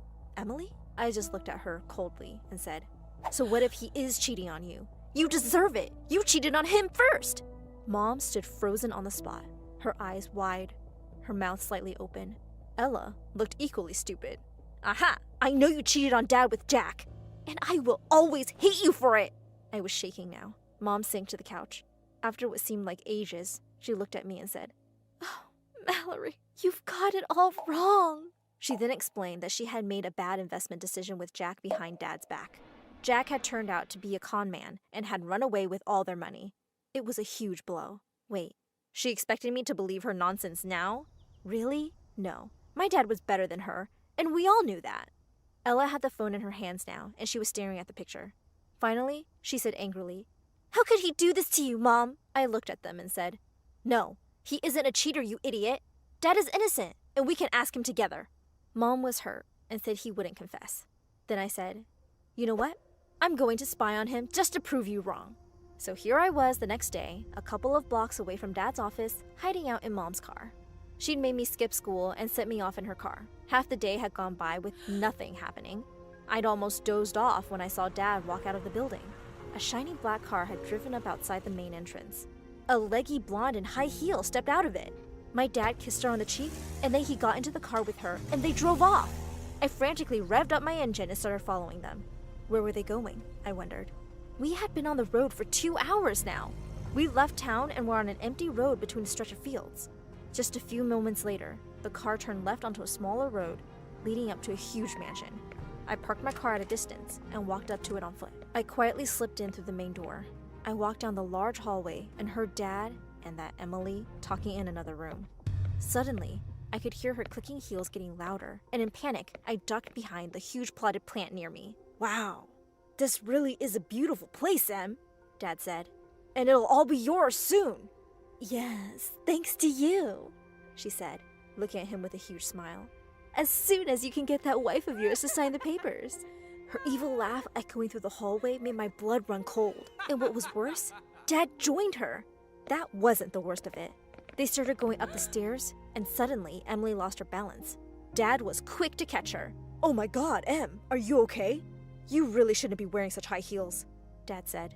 "Oh goodness, yes, I'm fine. You're right, I should be more careful. What with the baby on the way?" She smiled shyly up at Dad, who smiled back and then went upstairs. My legs shaking, I bolted towards the door and ran to my car. I'd heard enough. Dad wasn't just replacing Mom, he was about to replace me with a shiny new baby. I felt so heartbroken. I drove back home like a mad person, rushed out of the car and called out to Mom. There was no reply. I ran up the stairs and looked in every room, and I couldn't find her anywhere. I had her car. Where could she have gone? Suddenly, I noticed a large note stuck on the fridge. Hey Mel, your dad sent a car for me to take somewhere secret. I have to go see what this is all about. Maybe I'll get some answers. Don't wait for me for dinner. I've taken Ella with me. Oh, no! I frantically tried to call Mom, but there was no answer. This was so bad. And there I was on the road again, driving another 2 hours like a crazy person to some unknown location. I knew exactly where that was. I parked my car at the gate and rushed to the mansion. Emily's car was still there, and Mom and Ella must have been inside because another car was parked outside. I ran in through the main door and looked in all the rooms downstairs. Nothing. I ran upstairs and heard voices from one of the bedrooms. I peered in and saw all 4 of them in there. Mom and Emily were crying. I still don't understand why you suddenly left. Mom wept. You just broke my heart, Em. Oh, Mel, you know how hard it was with Mom and Dad. I couldn't live that life anymore, and I didn't even find out till much later about their accident, which is why I never came to the funeral. Just please forgive me. I will make it up to you. Emily sobbed. I stood there in shock. So this was the long-lost sister. My sister was there, crying like an idiot. Then Mom hugged Dad and thanked him for reuniting them. And behind her back, he mouthed, I love you, babe. Then he winked at Emily, who also mouthed, I love you too, babe. I looked at my sister, who had just witnessed this. We exchanged worried looks. Then Mom said, we are all going to have so much fun together. Oh, poor Mom. For the first time in years, I felt sorry for her. Hi, I'm Violet from Vermont. If you like my story, like and subscribe to MSA. I grew up with a single mom who made sure to provide everything for me. Mom was awesome, but whenever I'd see my friends at school with their dads, I'd ask Mom about my dad, and she'd just make light of it. I asked him to get bread one time. Looks like he's still searching the aisles. Even though she laughed, I knew the question bothered her, so I stopped asking. My mom loved me to bits, and that was all that mattered. One time when I was 13, everything changed. I was just minding my own business when a fight broke out in school. I tried to get out of the way, but a kid shoved me. When I got up, I saw a huge puffy rash appear on my skin, and I screamed. What was that? I was taken to the doctor, who told me I had dermatographia, a major skin allergy to anything I touched. My skin was sensitive to everything, even just scratching an itch. The doctor told me it was normal for it to start at my age. She reassured me the rashes passed quickly, but the condition would not. Mom, these look so ugly. Oh no, darling, you're just overthinking it. You'll be fine. We'll get you new clothes. If you're uncomfortable telling it to others, you don't have to. Of course I didn't want to. After that day, I started wearing long sleeves and jeans and even wore gloves. But soon, kids started to have a problem with me being covered from head to toe. I would always tell them that I had a condition, but they'd ask me to show it to them, and I didn't want to. My illness wasn't some freak show. Are you some kind of werewolf? Do you have tons of body hair that you have to keep yourself covered? Or maybe she has scales. Who knows? It's so weird. Who knew people could be so annoying? One time, as I was putting my books in the locker, a girl came over to me. It was Charlotte. We were both in the same class. How come you always wear long sleeves? Another one. I was so done with these questions now. It's never too late to shut up and mind your own business. Wow, so rude. I was just asking, because you know kids say so many things about you. But I know the reality, I think. Well, I know you have a tattoo. That's why you keep yourself so covered, right? Bingo! Whoa, really? How did you get it? My dad would never let me. I guess if my mom was still living with us, then she would have allowed it. Oh, she didn't have her mom with her. That made me feel sad, and I decided to cut her some slack. I asked her to sit with me in class, and it turned out she was a pretty nice girl. I liked her. Soon we started watching MSA videos and hanging out after school. My mom welcomed her into our home with open arms, and her dad was really nice to me. Nice to meet you, Violet. Dad, you're embarrassing. Thank goodness Violet understands how it is. What really solidified our friendship was when we went ice skating. I was so afraid of falling because my rash would appear, and when it did, I was so embarrassed. But Charlotte, she was so understanding. Ah, it's nothing. Come on, let's skate more. Over time, we became best friends, and we were super close. One time when I was in 9th grade, I saw Mom talking to someone in a hushed voice on the phone just as she saw me enter the house. Well, that was weird. I tried to leave it alone, but it became a routine. She'd be on the phone, and the moment I'd appear, she'd act on edge. One night, I heard her go out, and when I looked out the window, I saw Mom with Charlotte's dad. What the heck? I even told Charlotte about it, but she wasn't too concerned about it. But I was, 'cause it started to happen almost every other night. When I confronted Mom, she straight out lied. No, honey, I just went out to get some milk. Nothing else. But when one night I heard Mom leaving the house, I decided to follow her. Suddenly, a car pulled up in front of me. Just then, I heard a familiar voice. You look like you need a ride. It was Ben. He was the new guy in school and a couple of years older than me. And since he was so active in the Students' Council, everyone knew him. He was someone I could trust, so I got into his car and followed Mom. So, who's in that car? My mom. I want to catch her red-handed today. She's been sneaking out a lot lately. That's a first. All of a sudden, Ben hit the brakes seeing a cat, and before I could jolt, he grabbed my wrist. Are you all right?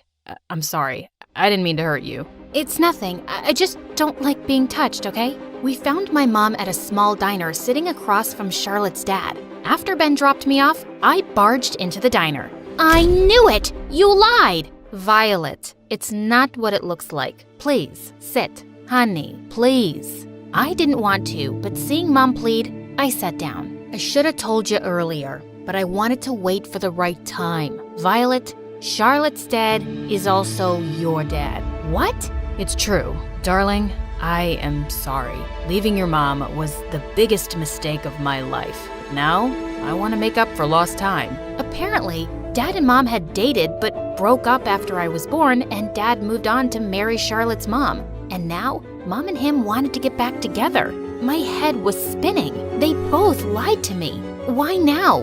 Why wait all this time? Does Charlotte know? She doesn't know about this, and I'm afraid I can't tell her right now. The divorce from her mom has been tough on her, and I wanted to wait until the right time to break the news to her. Can you keep this a secret, please? No, none of this makes sense, and I hate you. I ran out of the diner with tears in my eyes, but Mom chased after me and drove me home. She begged me to give him a chance. Don't you at least think Charlotte should hear it from her own dad? She had a point, so I agreed. For now. The next day at school, I was feeling so nervous to face Charlotte. Hey girl, I tried to call last night. How about we catch a movie tonight at my place? At her place? No way! Right then, I saw Ben walking down the hallway.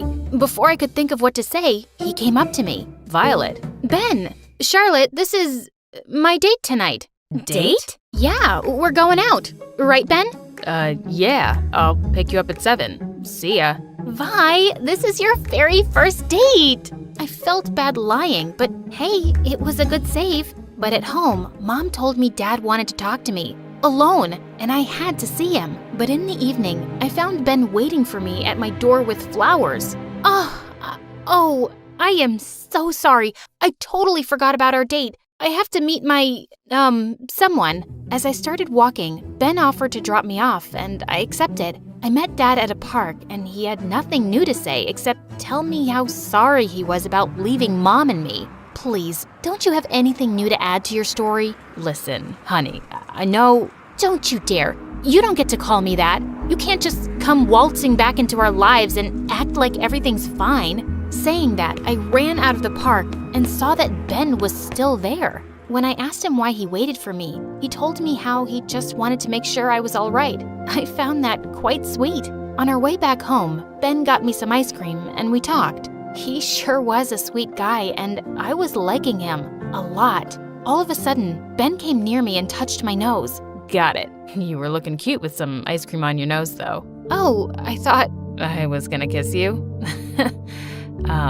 That wouldn't be so bad, would it? It sure wouldn't. But the rash? Gosh, I couldn't tell him about it. What if he was grossed out by it? I told him I wanted to take things slow, and he nodded. After that day, Ben and I started to go out often, and I guess that's why avoiding Charlotte became much easier. Whenever she'd ask me to come over to her place, I just told her I was with Ben. So, does he know? I almost jumped, thinking she meant about Dad, but she was just talking about my skin. No, and you can't tell him. I just can't deal with that right now. Okay, how about I ask my dad to come pick us up and we can go to the mall? I feel like I'm not spending enough time with you. Maybe later. A couple of days later, I was having lunch when Charlotte joined me. But just when Ben came and sat next to me, her face twisted. She got up and walked away. I followed her, and when I asked what happened, she went bonkers on me. Ben, Ben, Ben! He's always around you. Do you know that you have a best friend too, who is missing you? I thought we were like sisters, but now you're ditching me like I'm some third cousin. You don't even come over to my place anymore. Well, that was 'cause I didn't like seeing her dad, our dad, but I couldn't tell her that. But I realized it wasn't her fault. After all, Charlotte was my best friend. So I decided to go to the movies with her after school, and she was ecstatic. We had loads of fun at the movies, but just when we got into the cinema's elevator, the door suddenly closed before others could get in, and the lights went off.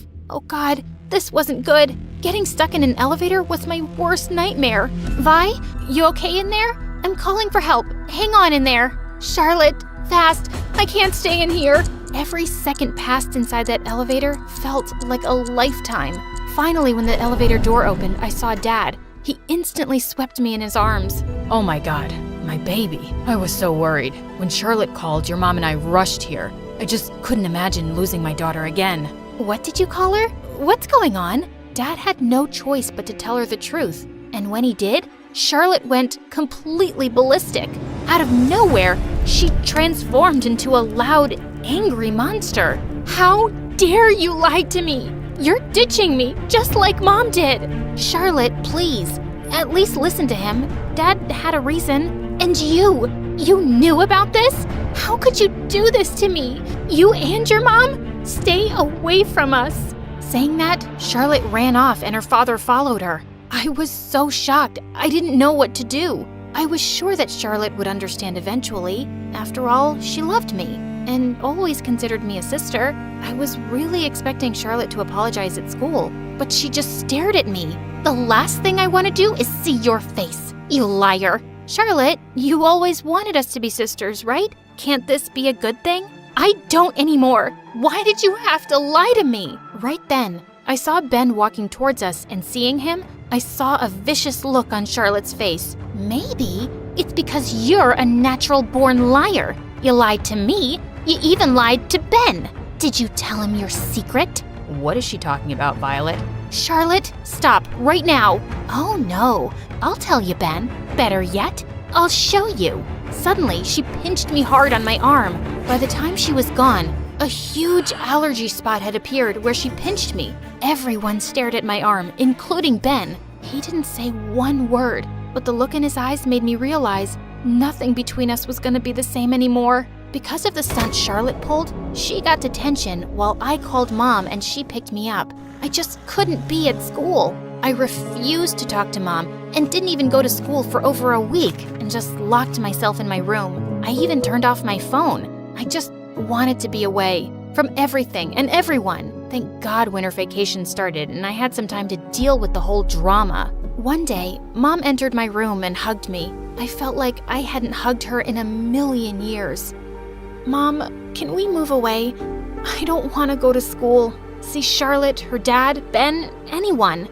Honey, that's not the right thing to do. I know what Charlotte did was very wrong, but put yourself in her shoes. I never told you, but when Charlotte's mom left, the poor girl was completely traumatized and depressed for months. She totally lost it.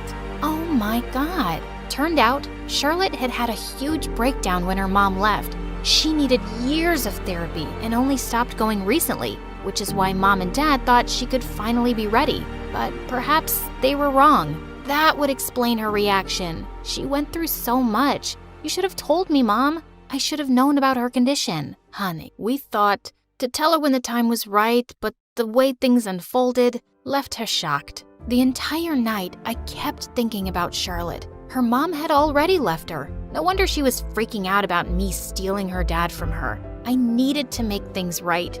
First thing in the morning, Mom drove me to Dad's. He had Charlotte standing up front, who was so angry, she was shaking. Why are you here? To tell you that I love you and that won't change. I love you both too. Even before you knew about Violet, I loved you both, sweetheart. You don't love me, Vi. You abandoned me for Ben, and now I will forgive what you did. I can't be abandoned again. I can't. No one is leaving, Shar. I understand you were hurt. I just wish you would have told me. I stepped closer to her and grabbed her hands. But you hate being touched. I don't care. You are more to me than any skin rash. And it's about time you knew it. We're family.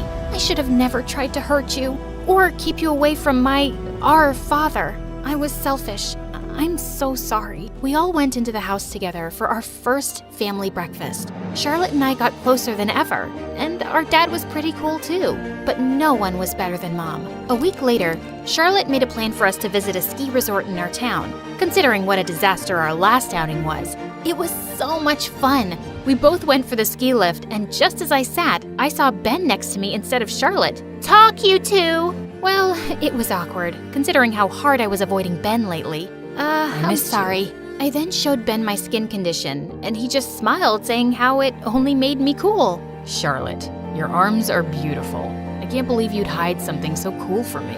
You know, I think so too. May I? Ben drew, "I love you, Violet," with his finger, and it appeared quickly in big, puffy letters. But it was the most beautiful thing I had ever seen. He kissed me on my lips, and I didn't have an allergic reaction. After that, I learned to listen, trust, and be proud of who I was.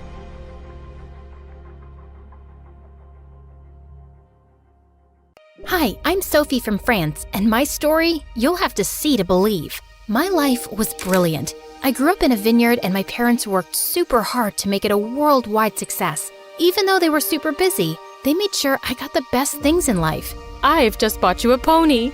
You can take him out on rides around the property. Do you want to get a puppy too? We were super rich, but I didn't care about that. I was homeschooled to take over the family business, but I spent most of my time going on adventures with my best friend Luke. He was the son of our surveyor, Mr. Duran, and a major scaredy cat, but he never said no to my crazy plans, even when they landed us in trouble.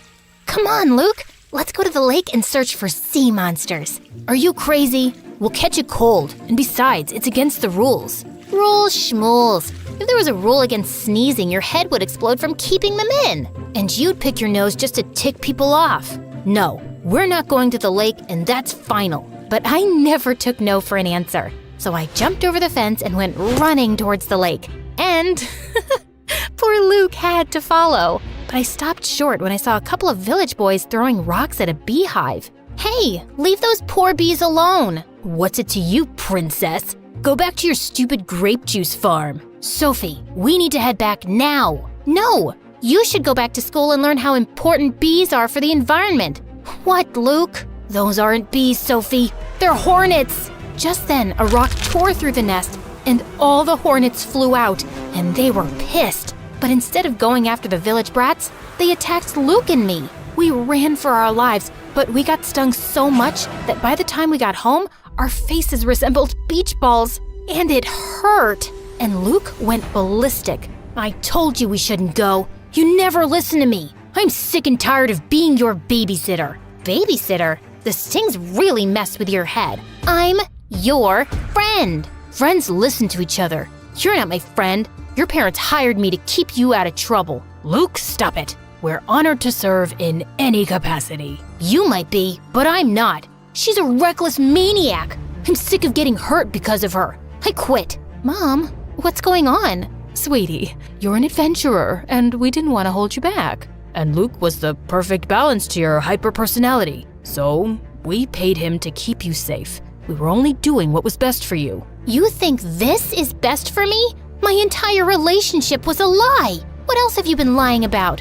Are you two even my parents, or is someone paying you too? I stormed off to my room and didn't speak to anyone for days. Luke left for the city without saying goodbye, and I felt humiliated that I was such a loser. No one would be my friend if I wasn't rich. Mom and Dad arranged playdates with other kids, but it wasn't the same. Every day I missed Luke, and every day I hated him more. But things at the vineyard got worse. Our wine sales went down, and then a freak storm destroyed more than half the vineyard.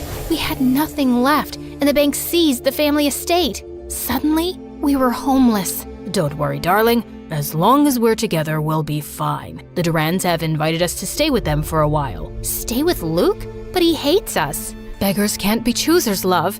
And it's been years. I'm sure he's over all that. It'll be cramped in their small house, but it's temporary. But my jaw nearly fell to the floor when I saw their house. It was a mansion with fountains in the garden. Mr. and Mrs. Durant had made a fortune by making the right investments and were super nice. But Luke, I had to blink hard because I couldn't believe how handsome he'd become. His eyes were still as green as I remembered, and the small dimple still appeared near his lips when he smiled. Suddenly, he reached out and touched my hair. You've still got bugs in your hair. Oh, thanks. I didn't know it was there. I guess I'm a real bug magnet. Yeah, you always did attract the creepy crawlers. That was weird, but at least he wasn't angry or rude. After lunch, I was strolling around trying to let out a quiet burp when suddenly I slipped and fell in the pool. Strong arms pulled me out of the water, and I was face to face with Luke. And to my complete humiliation, I burped in his face like a bullfrog. I thought you had changed, but I still have to save you from yourself. And I'm sick of it. Hey, it was an accident. Once a troublemaker, always a troublemaker. Mom, you better hide the good plates or she'll break them in a freak accident. Luke, that's enough. Whatever. I have homework to do anyway. Mr. and Mrs. Durand apologized for Luke's behavior, but I didn't want to be a burden. I spent the night thinking of several business plans to get us back on our feet, but we just didn't have the money. A week later, I was waiting at the bus stop when suddenly a sports car raced by me, drenching me with muddy water. Hey, watch where you're going. I am so sorry. I didn't see you there. You're headed to school, right? Let me give you a ride and we can get you cleaned up. My name is Bella and I'm kind of a big deal there. You should stick with me because you're obviously new and don't mind me saying so, but you look like you got dressed in the dark. I just moved here from the village. OMG! Love that for you. I've always been a city girl. Last year when we went to my family's, Bella talked non-stop till we got to the school, and by the time we were sitting in first period, I knew her entire life story. She was an only child, her mom and dad were rich politicians, and she loved corgis. They have the cutest, slappable butts. I've wanted one for so long, but my parents say I'm too irresponsible, and my boyfriend is super scared of dogs, and OMG, there he is! Babe, come meet my new bestie! Oh wait, I totally forgot to ask your name. It's Sophie? Whoa, did you just read her mind, Luke? I didn't know you had super normal powers. No, I know her. She's the family friend I told you about. The reckless one. Even turtles look reckless to a chicken like you. Guys, do you know what this means? We can be besties together! Bella was the sweetest girl imaginable. She didn't care whether I was rich or poor. She just liked me for me and took me everywhere with her, even on dates. Oh, wow, babe, this is such a cute bracelet. But you know I'm allergic to pink. But it looks so cute on you, Sophie. OMG, you should totally have it. Bella, you're crazy. Luke got this for you. I don't mind. See? Our boyfriend doesn't mind. Put it on her, Luke. Our boyfriend? What was going on? My skin tingled as his fingers touched my skin, and Luke stared into my eyes. He was oddly sweet when we weren't at home. And rather than get jealous, Bella clapped and cheered. They were the weirdest couple I'd ever met. But Bella thought I was the weird one. What do you mean you've never read Shakespeare? I was only taught things that would help me run a vineyard. Like, that is hollyroot and will help you with fevers. And that thing you're taking a selfie with is poison ivy. Yikes! Hey, you should make TikToks. OMG, this is the best idea I've ever had. We can go on nature walks, and you can talk about what's poisonous and what isn't. Incredibly, Bella's idea was a hit. I went viral, and people in school started calling me Nature Girl. I even started getting sponsors, and one day, my fans challenged me to participate in Mr. Beast's Squid Game. The contest was tough, and as expected, many people joined the fight. I did my best to win the game, but I lost during the tug of war. Still, it was the best adventure I had ever done. I made tons of new friends as well. Not to mention, seeing Mr. Beast personally is the coolest. My heart jumped when I saw him heading my way. Hi there. Thank you for joining our version of Squid Game. You were great. Thank you, Mr. Beast. We all had a blast, even though we lost. Just being part of your content alone is an experience of a lifetime. Well, making people happy is what my content is all about. I'm glad you had fun. I really did, and it's been quite a long while since I had fun like this. Really? Why is that? Well, sometimes life could get rough all of a sudden. Things happen without warning. That is so true, but no matter what, never stop walking the road to happiness. Never forget the quote, "A journey of 1,000 miles begins with a single step." I felt my eyes sting as Mr. Beast gave me a hug. And just like what Mr. Beast said, I never stopped walking the road to happiness. I kept on seeking adventure, teaching my fans about plants through TikTok. Bella supported me 100%. Eventually, the money I got from my sponsors were used to set up a small grocery shop in the city. And little by little, we were saving up to move out. Life was getting better, but Luke's behavior at home was getting worse and worse. He was rude to his parents and ignored them all the time. One time, Mrs. Durand asked them to pass the bread, and he accidentally dumped them all on the floor. What is wrong with you? That's no way to behave with your parents. You have no idea what you're talking about. Stay out of it, please. This isn't you, Luke. You used to be so sweet and caring, even if you were pretending. His eyes softened, but then he shook his head and pushed past me. I'm not the boy you used to know. It's okay, Sophie. It's just a phase. I didn't get what his problem was. He had everything he could ever want. Loving parents, a roof over his head, and a great girlfriend. But things with Luke and Bella were getting weirder. The old feelings were coming back and made me nervous. So when Dad announced we'd be moving to our own apartment at the end of the month, I was relieved, but also bittersweet. Late one night, I was packing up my things for the move when I heard footsteps on the roof. I freaked out and picked up a baseball bat to investigate. There was so much crime in the city. We never had this problem in the village. What if there was more than one burglar? But it was only Luke. You scared the farts right out of me. Oh, great. Just what I need. A damsel in distress. I'm the one holding the bat, smart Alec, and I was always the brave one while you were scared of your own shadow. I sure was a coward back then. Remember that time you couldn't sleep and you made me push all those sheep from a fence so you could count them? They were goats, and Farmer Jack was so mad. He made us shovel horse poop for weeks. You have to admit, it was fun pretending to be my friend. I was never pretending. He looked at me like there was so much he wanted to tell me, but he couldn't. His lips were so close, and my heart beat like crazy. I wanted him to say more, but I also wanted him to shut up and kiss me. But Luke pulled away suddenly, looking angry. Forget it. You won't understand. Had I almost kissed my best friend's boyfriend? What was wrong with me? It was a good thing we were moving out in a few days anyway. On our last day in the house, Mr. and Mrs. Durand held a farewell party for us. They invited all their friends, including Bella and her parents, and held a mini promotion of our little grocery store and even showed my videos on a big screen. Luke looked handsome in a suit, but I had to look away. I still felt guilty about the other night and confused by his hot and cold attitude. But suddenly, he was standing right in front of me. Hey, wanna dance? I shouldn't. Why? Do you think you'll trip and fall? No. Then come on. He whirled me onto the dance floor, and I felt like I was dancing on air. It was magical and thrilling. Then his lips came close, and all the voices in my head fell silent, but the music suddenly stopped. Luke, what are you doing? Bella's parents are watching. You should be dancing with her, not the poor grocery girl. Yes. Sophia can't bring you any connections or wealth. I'm sorry, dear, but we have to think of Luke's future, and that is with Bella. I was so shocked my mouth fell open. My parents were furious. Is this how you feel about us? Why did you invite us to stay with you? Why throw us this party? Because they want to rub in your faces how rich they are now. They always envied you, and they didn't throw you this party. Bella and I did. It was all Luke's idea. He's been planning this party for weeks. I just helped with the decorations. Suddenly, all the guests left saying they were disgusted, and Mr. and Mrs. Durand looked panicked. What's going on? I'm so confused. Let me explain. When we were kids, I loved being your friend. You were awesome and brave, but my parents wanted to cash in on that friendship and started charging your parents for protection services. I hated it. We did it for you, son, so you could have everything rich kids had. I never wanted any of that.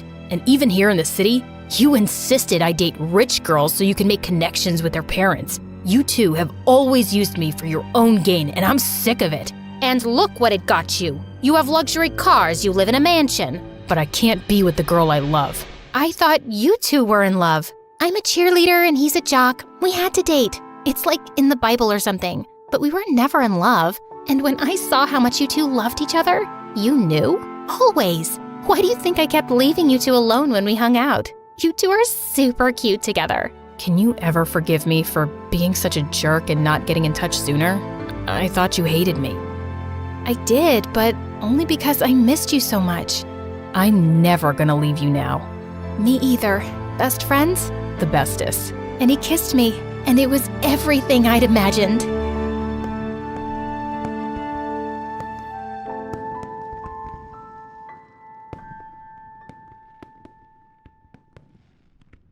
Hi, I'm Ashlyn from Argentina, and before I continue, please like and subscribe. My brother Carter is my twin. We don't look anything alike, but we've always been competitive. On the day we were born, we even fought to be the one to come out first. My dad was a professional soccer player, and my mom was a really successful business executive. They were both super competitive and encouraged us to be the same. Everything was a competition. My brother and I competed to see who could crawl the fastest, who could walk first, hold their breath the longest, and draw the best picture. The winner always got a reward. At the time, it was friendly and fun. We just loved to try and outdo each other. Sometimes, the boy next door, Nico, would come over and be the judge. He had a cool camera and loved to take photos, mostly of me making weird faces. Carter thought he could make even weirder faces. So, of course, it became a competition. And Carter wins again! What? Come on, Nico, why are you always siding with Carter? That wasn't even close, and you know it! You heard what Nico said. I won. We always play fair, sis. Whatever. Carter and Nico became best friends and loved teaming up against me, which was so annoying. Still, I loved my brother. He meant the world to me, so I was always a gracious loser. But Carter, not so much. You cheated. I did not. I beat you fair and square. It only got worse as we got older. My parents pushed us to compete with each other even more. Winning is everything. If I don't win, my team loses. And if I don't win, my company will fail and I'll be out of a job. But does that mean that everything has to be a competition? Of course it does, dummy. I just wanted to have a normal relationship with my brother, where we didn't always have to prove that we were better than each other. But whatever I did, he had to do it better. I even let him win just so he wouldn't hate me. Not again! I guess you're just better than me. What can I say? Then one day, he crossed a line, and everything changed. When we were in the 10th grade, I was getting straight A's, I was captain of the girls' soccer team, and got the lead in the school play. Carter got B's, didn't even make the boys' soccer team, and only got a tiny part in the play with no lines. He hated that I was doing better than him. He stopped speaking to me in school unless it was to say something mean in front of his friends. Hi, Carter. You want to eat lunch together? Wow, you guys smell something? Someone really needs to take a bath. I could tell that Nico didn't like it, but he never stood up for me. When I announced that I was running for class president, Carter ran against me. Vote for me if you want longer lunch periods. Vote for Ashlyn if you want twice the homework. And then he humiliated me in front of the entire school. You can't be class president if you have secrets, and my sister has a huge one. What are you talking about, Carter? I don't have any secrets. That's not what your diary says. My body froze like an icicle. I did have one big secret, and in that diary, I must have drawn Nico's name 10,000 times in every color, shape, and size. Carter opened one of the pages and held it up so everyone could see. The entire school burst out laughing, and I just exploded. I attacked Carter with all the strength that I had, and it took 5 teachers to pull me off. We were both disqualified from running for president and suspended for a week. I was removed as captain of the soccer team, and they gave the lead in the school play to another girl. I was devastated. I couldn't get over how my own brother could betray me, and now so much of my hard work had gone down the drain. Even my parents were furious with us, but I knew that Carter was secretly happy. In his mind, we were equals again. My life was ruined, and my grades declined. It just wasn't fair. Then one day, I was crying by my locker when I felt a hand on my shoulder. You okay? I turned around to see Nico. My heart started pounding in my chest. I was so embarrassed I tried to run away, but I tripped over my shoelace and fell. But Nico caught me. For a moment, I just lay there in his arms, staring into his big blue eyes. Ashlyn, you okay? Yeah, I'm fine, thank you. Listen, don't be embarrassed about the diary. Carter was a jerk for doing that, but the truth is, I only started coming over to your house in the first place because I had a crush on you. Really? Yeah, and when I would go home, I'd print out the photos I took of you and just stare at them. Kinda creepy, right? About as creepy as having your name written all over my diary. Over the next few weeks, Nico and I spent a lot of time together. And at first, Carter tried to ignore it, but I could tell that it was driving him crazy. I was happy again. My grades went back up, and the girl who took my role in the school play got sick, so I got it back. I even scored the winning goal in our soccer championship game and was awarded Most Valuable Player. Carter finally couldn't take it and confronted Nico and me in the hallway. Nico, you can either be my best friend or hang out with my loser sister, but you can't have it both ways. What's it gonna be? Everyone stopped to watch. I was too terrified to speak. I just stared at Nico, who looked like a little boy lost in the woods. But then he made his decision and walked over to Carter. I rushed up to Nico and grabbed his hand. Nico, this is stupid. There's no reason you have to choose. But he does, and he did. Sorry, sis. Nico shoved me away, and my heart shattered into a million little pieces. What a jerk! That night, I burst into Carter's room and confronted him. What is wrong with you, Carter? Why do you always treat me like I'm your worst enemy? Because I have to, Ashlyn. What do you mean? It's Mom and Dad and the stupid competitions they make us do, isn't it? You're worried that you're gonna disappoint them. I never said that. I know that's what it was. Look, I forgive you for everything, but let's stop this right now before it completely destroys our relationship, please. For a moment, it looked like I was getting through to him. He seemed so vulnerable. I swear I thought I saw a tear in his eye. It's just what? But then his body tensed back up like he was suddenly possessed by a demon. It's just that you're a loser and I will always beat you. Now get out. The play was coming up in a couple of weeks, so I made a point of staying away from Carter. I knew he would try to sabotage it for me. Then one day, as I was rehearsing my lines, Nico walked over. Hey, Ashlyn. What do you want? I want to apologize for my behavior. Carter is my friend, but he has no right to control who I talk to. I went with him that day because I wanted to help him see that what he was doing was wrong. But I was a real jerk, and if you never want to talk to me again, I deserve it. At that moment, I realized how much I truly loved Nico. So I let my anger go, and from that point on, Nico and I were inseparable. On the night of the play, I heard that there was going to be a huge talent agent in the audience. This was my big chance, but when I got up on stage, I completely forgot my lines. I had been so lost in my thoughts about Nico that I lost focus on the play. The theater was silent, but I could see Carter sitting all the way in the back next to Nico, and he was laughing. Then it hit me. This was his plan the whole time. He sent Nico to distract me. I was furious, but I wasn't about to let Carter win. So I gathered myself, took a deep breath, and suddenly, I remembered my lines. I poured all of my anger into the performance, and when the play ended, I got a standing ovation. I couldn't believe it. As I was leaving, the talent agent ran up to me. You were fabulous up there. I think you could be a star. Me? Really? Yes, you, Ashlyn. As she handed me her card, I looked for Carter, not because I wanted to rub it in his face, but because I wanted to share it with him. For just a moment, I thought maybe he would be happy for me, but he was gone. I felt like such an idiot for even thinking that. Then Nico came up to me. You were amazing up there. No thanks to you and Carter, you tricked me. I didn't know about his plan until tonight, I swear. When he told me I should spend time with you, I thought he had changed, but it was just a plan to distract you. I'm done being his friend. Why should I believe you, Nico? Because I love you, Ashlyn. And then he kissed me.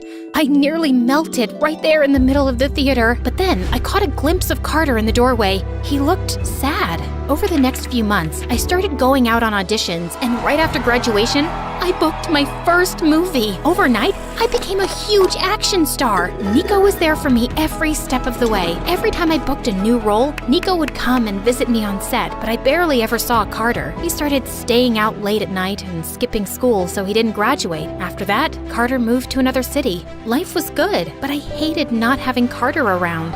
I worked so hard to get where I am, Nico, and while I should be happy with my success, still, I can't stop thinking about Carter. He's an adult, Ashlyn. He chose to act the way that he did. Instead of trying to make himself better, he tried to tear you down, and it didn't work. I know, but I don't think it's all his fault. My parents turned us against each other from the day we were born. They taught us to be this way. A couple years later, Nico asked me to marry him. I wanted to invite Carter to the wedding, but no one had heard from him or knew where he was. I had an old number for him, and I often left him messages, but he never returned my calls. Then I got nominated for a prestigious acting award for one of my action movies. I was going to be on TV in front of millions of people at the award show, so every designer wanted me to wear their fancy dresses and their really expensive jewelry. I chose a stunning yellow diamond necklace that was worth millions of dollars. I left a message for Carter telling him about the great news. I wasn't sure if he would ever receive it, but it felt good to hear his voice. The night of the award show, something crazy happened. Nico and I stopped at my parents' house so my mom could help me get ready before the show. As Nico and I were walking to our limo, a robber wearing a mask jumped out in front of us. He shoved Nico to the ground and snatched the yellow diamond necklace. I sprang into action and used the kung fu moves I'd learned from my movies. I punched the robber in the face, kicked him in the stomach, grabbed the necklace, and then pinned him to the ground. Ouch, that hurts. I recognized the robber's voice. I snatched off his mask. It was Carter. My parents heard the commotion and ran outside. Carter, what are you doing? I'm so sorry, Ashlyn. I should have listened to you. But I was so obsessed with winning that I ended up losing everything. And now look at me. I haven't eaten in days. So when I heard your message about the award show and the necklace, I decided to steal it. It was a dumb idea. It's okay, Carter. No, it's not. I was a horrible brother and a worse friend. I hope that one day you can forgive me. This is all our fault. We were wrong to always push you two to compete against each other. We didn't realize the damage that we were doing. We are so sorry. We've always been so incredibly proud of both of you. I forgave Carter and my parents. Carter and Nico held my hand as the host took the stage. Then, the host called my name. Get up there, Ashlyn. You won. I walked onto the stage to accept my award. When I looked out and saw Carter, Nico, and my parents smiling up at me, I couldn't help but cry. It was a dream come true.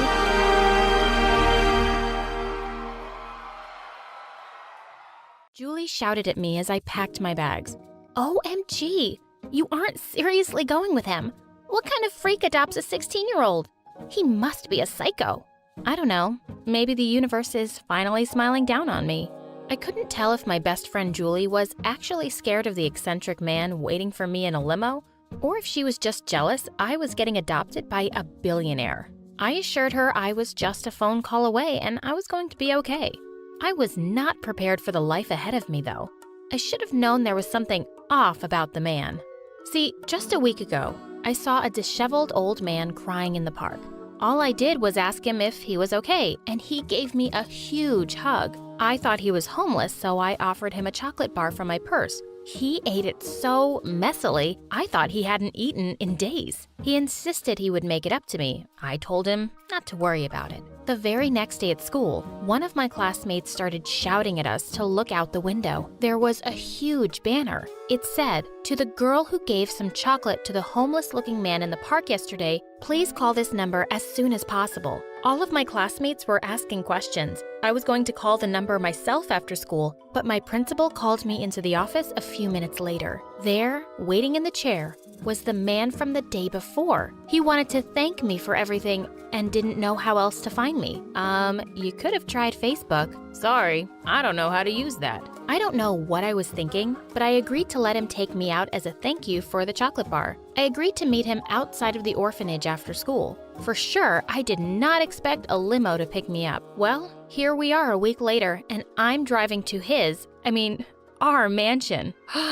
It was bigger than I ever could have imagined. Mr. Conrad gave me a tour of the whole house. It was as eccentric as he was. There were a few indoor gardens, a shark tank, and my room had a tree in it. That was probably my most normal day at the mansion. One night, after I said I liked Dumbo, he showed up to dinner riding a small elephant. It broke about $2 million in fancy china and stained glass windows, but he kept saying it was worth it just to see me smile. He was trying so hard to make me happy. As soon as I moved into the mansion, I was moved to the fancy private school of my dreams. I was really nervous on my first day. Mr. Conrad saw that I'd hardly touched my breakfast. He leaned over and smiled. "Don't worry, everyone is going to love you." Turned out, The teachers were super nice, and the kids were really welcoming too. I was getting along just fine with everybody when suddenly, in the third class of the day, Mr. Conrad burst into the classroom with a big box. The latest Apple Watches for everyone,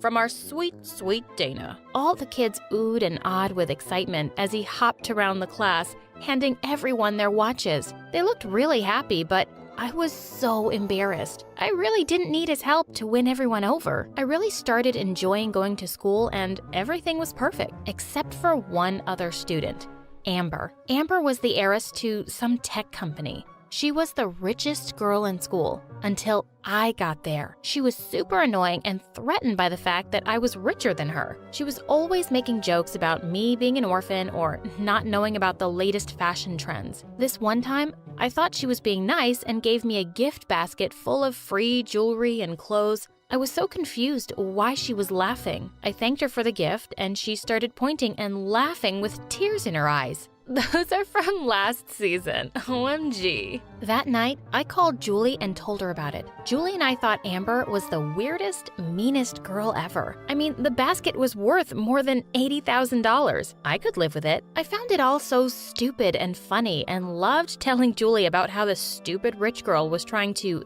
get me today. Most of the time, it just involved giving me a bunch of free stuff that I gave to Julie later when I visited her at the orphanage. I told Julie today, Amber told me, I bet she doesn't know a Gucci bag from a Coach purse, and handed me a bunch of free handbags.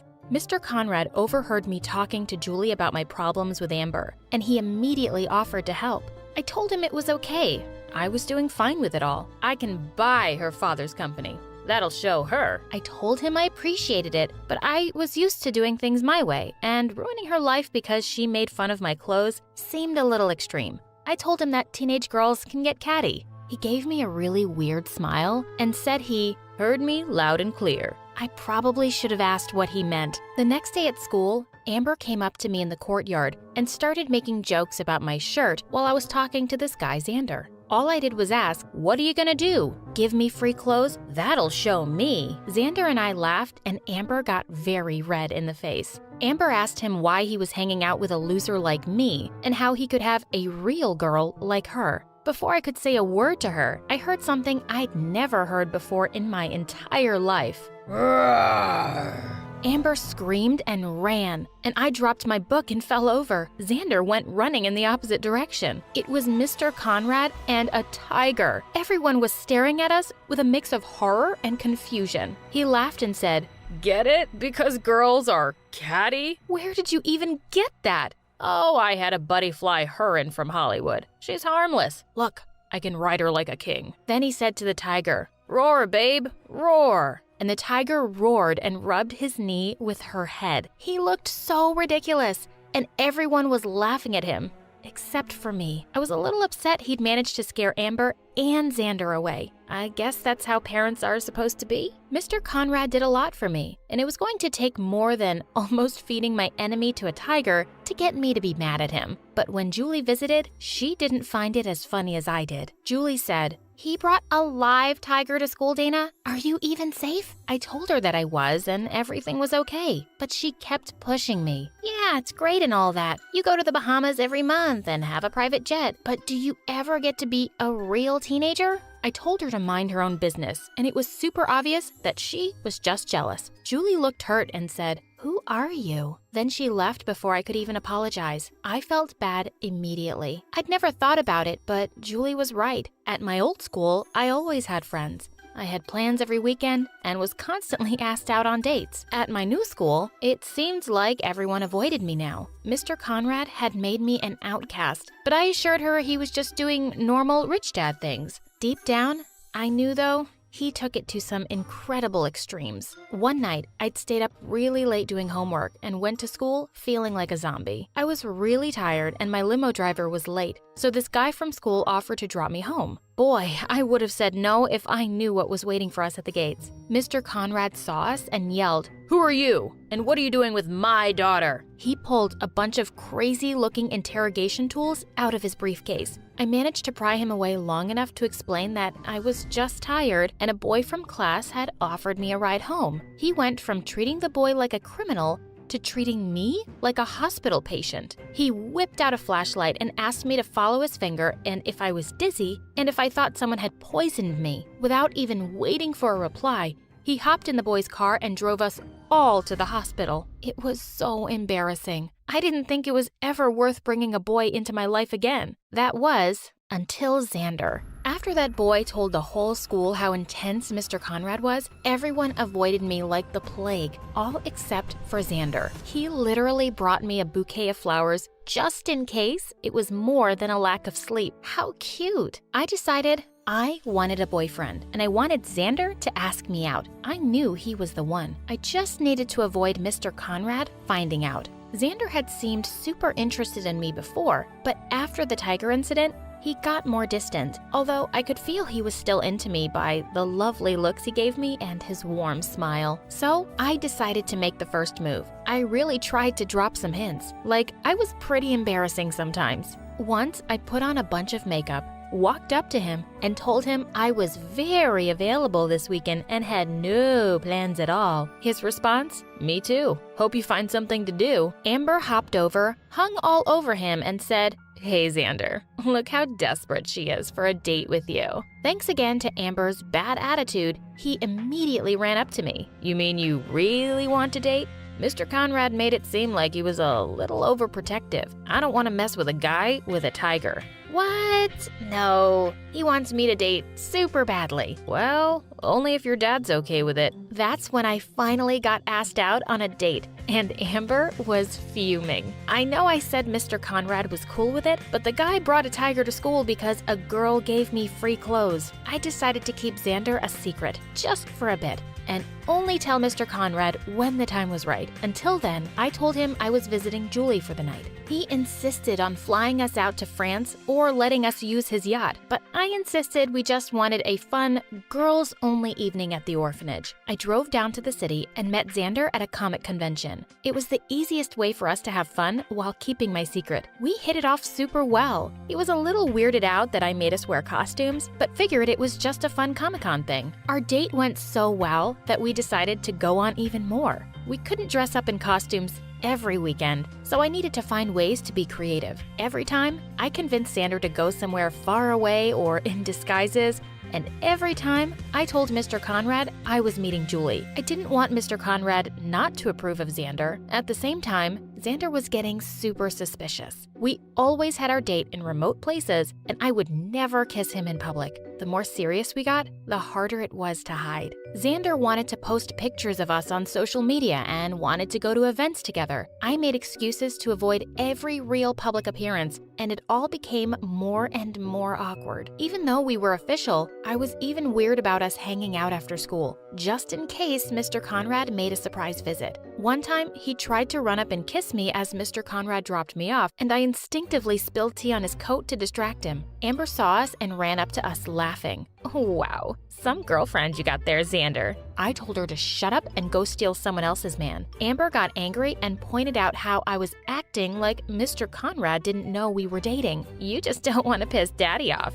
you spoiled baby." I swear I was about to punch her, but then Xander interrupted and said, "That's crazy because Mr. Conrad does know about us. Right, Dana?" I quickly changed the subject, but it was obvious it had gotten to Xander. The final straw came when I showed up to our date wearing a long trench coat, giant sunglasses, and a huge hat. I told Xander it was the latest fashion, but he stared at me with a hurt look. Are you embarrassed of me because my family is only millionaires?" I assured him it was all fine and told him I was just nervous about telling Mr. Conrad. He was perfect and I loved him just the way he was. He said with a broken voice, "Then why do you want to hide me?" I tried to explain how Mr. Conrad was a little sensitive and I wasn't sure how he would respond to everything. He told me that he wasn't some secret. He wanted to be a part of my life. I told him that I would slowly introduce him to the important people in my life. I decided to take us out on a double date to introduce him to my best friend.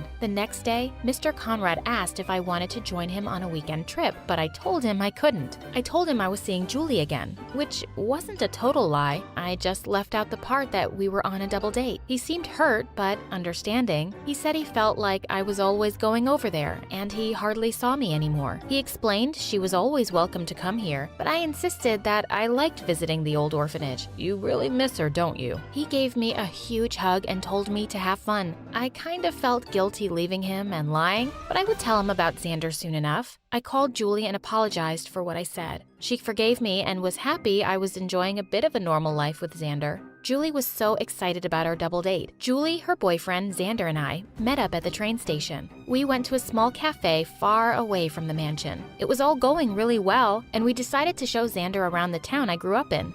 Everything was going perfectly fine until we decided to take a walk in the park. Wow, is this like a special festival or something? There shouldn't be. There were crowds of people on the street. It was like someone was throwing a parade. There were fireworks, singers, and to top it all off, a giant float with a picture of me and Julie that said, "Best Sisters Forever." On the top of that float was Mr. Conrad. I tried to cover my face, but it was too late. Mr. Conrad hopped off the boat and ran over to us cheerfully. He looked genuinely surprised to see me with a boy, and his face dropped when he realized Julie and I weren't alone. I thought this was girls' evening. I explained I was too nervous to tell him I had a date, and I didn't mean to lie. He started crying and ran off. I felt horrible. As good as my date with Xander was going, I needed to take care of this. I insisted that everything was okay and I would call them all in the morning. Sorry, Xander, it's just family problems. Xander said it was fine and that I should fix things with Mr. Conrad first. I ran to apologize to Mr. Conrad, but he kept trying to get me to go back to Xander and said I didn't need to apologize. But I lied to you, and now you're crying. It's not you, it's me. If I don't need to apologize, then what's the problem? He explained he was just so happy to see me pursuing love and happiness. He said he was too busy working and never had kids, and by the time he realized he wanted them, he was too old. He explained that he didn't want to die alone, and the world smiled on him when I came into his life. He wanted to give me everything he had and more. Why did you come here anyway? I figured you missed Julie so much, it made sense to adopt her too. My offer still stands if you want. That week, our mansion got a little more crowded. We had a party and Mr. Conrad brought 2 golden statues of me and Julie hugging each other and put them on our outdoor water fountain. Julie and I loved living in the mansion. Mr. Conrad got us into some crazy adventures, but it was always fun together. Xander and Julie's boyfriend even joined us in some of our antics. I don't think Mr. Conrad will ever worry about dying alone again. I don't think the mansion is ever empty. Hey, introducing the Harmonica bottle. Hydrate, play, and surprise your friends. Be the star of any party. Exclusively on Amazon. Grab yours now and let the fun begin. Link below. You know those stories about karma? How people will do bad things and then horrible stuff happens to them as a result? Baloney. I don't believe it for a second. Why? Because I try my hardest to be a good person, and I'm still riddled with bad luck. Take one day my freshman year, for example. My alarm didn't go off, so I overslept and was late for school. As I pedaled frantically on my bike, my backpack unzipped itself, and all my books and papers flew out. I had to stop and pick them up. When I had finally gathered up all my things, I tried to get back on my bike, but my skirt was stuck in the chain. I tried to wrench it loose and ended up ripping it. Ugh. I was closer to school than home at that point, so I decided to just change into my gym shorts when I arrived. I got on my bike and pedaled as hard as I could. I was so late. All of a sudden, I felt a bump and heard a popping noise. Then my back tire started to sink. No! Anything but this! I had run over a nail and got a flat tire. Dejectedly, I walked my bike all the way to school. I was more annoyed than angry at that point. When I finally arrived, I grabbed a tardy slip from the office, quickly changed into my shorts in the locker room, and went to my first period class, which I had almost missed entirely. Could this day get any worse? Evidently, it could. I had a big assignment due for second period. It was something I worked all weekend on. But when I went to grab it from my backpack, it was missing. I must have missed picking it up when my backpack exploded on the ride over. What did I do to deserve this? I felt like I might cry, but since that wouldn't help solve my problem, and would only serve to embarrass me, I held back the tears. Instead, I went to my teacher and explained the problem. I'm afraid I'll have to dock points for tardiness. Yes, ma'am. I trudged back to my desk. The rest of class seemed to pass by in slow motion. I sighed in relief when it was finally over. As I headed back to my locker, I heard some girls whispering from behind me. Wow, what a fashion statement. Think those shorts were on sale at Walmart? Do you think she'll be trying out for the next top model? They giggled and walked by me. I felt my face getting red. I knew what a disaster my outfit was, but it was out of my control. A girl from my class, Becca, stopped by me and put a hand on my shoulder. Hey, don't listen to them, Leah. Personally, I like the outfit you've got. It's pretty bold to pair red athletic shorts with a lime green blouse. She winked at me to let me know she was joking. Thanks, but it wasn't intentional. My skirt got ripped on the bike ride to school. Oh, why didn't you say so? I always have a sewing kit on hand. Give it to me and I'll have it back to you by lunch. Thanks, Becca. Don't mention it. I have to admit, the good thing about having rotten luck is that you find out who the nicest people are. I smiled to myself and managed to make it to lunchtime. I didn't see Becca in the cafeteria, so I decided to grab a bite and save a spot for her. I passed through the lunch line and got a salad. As I was walking to an empty table, I slipped on a banana peel. I wasn't aware people could actually do that. I thought that was only in cartoons. I fell down, my food spilling all over my shirt. Great. Not only was I publicly humiliated, but even if I got my skirt back, my blouse was still ruined. You okay? Becca helped me up, and we sat down together. Here's your skirt. I tried to fix it up as best as I could. The stitching on the rip is slightly visible, but I tried to hide it as much as possible. I really appreciate it. Not a problem. I needed something to do in study hall anyway. I sighed. Becca looked at me in sympathy. Tough day, huh? I pointed to my ruined blouse. Well, at this point, it really couldn't get any worse. But this is just par for the course for me. What do you mean? Oh, I've always just had bad luck. You'd better watch out. It might be contagious. Aw, you don't really believe that, do you? I shrugged and put my head on the table. It was quiet for a while. Then Becca nudged my arm. I saw you dropped your lunch. Would you like some of my food? My stomach growled as a response. Becca and I locked eyes, and then started to giggle. We finished eating just as the bell rang. I was feeling a little better about life after that. Maybe this day was salvageable after all. The rest of the afternoon passed by without anything major happening. I did get hit in the face during dodgeball, but that wasn't necessarily bad luck. I just lack any coordination or athleticism. When school was over, I gathered up my things and was ready to head out. That was when I remembered that I'd have to walk my bike all the way back home. Oh well, at least the day was almost over. I trudged to the bike rack and fumbled with the lock. Suddenly, I heard a car honk behind me. Leah, do you need a ride? I do. You're a lifesaver.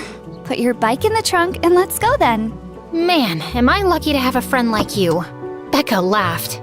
Well, I guess there's the answer to your question. What? You were afraid that you're cursed with bad luck, right?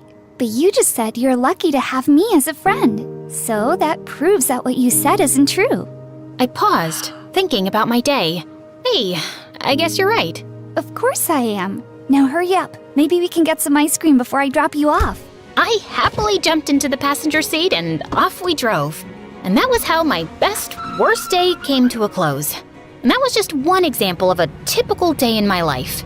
I found ways to be grateful, even when my days were ridiculous. You would think that incident would have been the worst of my misadventures, but no.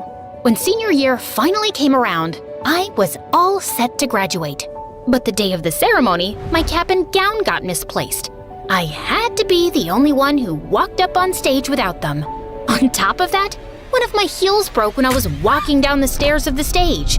Thankfully, I caught myself on the railing. Years of bad luck had prepared me for such occasions. When I got back to my seat, I looked down at my diploma. I bit back a curse as I realized they had spelled my name wrong. The whole ceremony had been a bust, but I was still looking forward to my graduation party afterwards. I had invited all of my friends, and my parents had ordered a bunch of food and set up games and a photo booth. I was really looking forward to it. It was supposed to be at the park, But then, a thunderstorm came out of nowhere.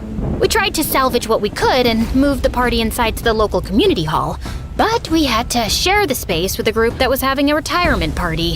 That was when my dad got a phone call from the catering service we were using. They wouldn't be able to deliver our food due to the bad weather. I was so disappointed and couldn't hide my feelings. My mom tried to cheer me up. She set up a few games and tried to keep the party going. But soon, the storm knocked out the power, and we were sitting in the dark.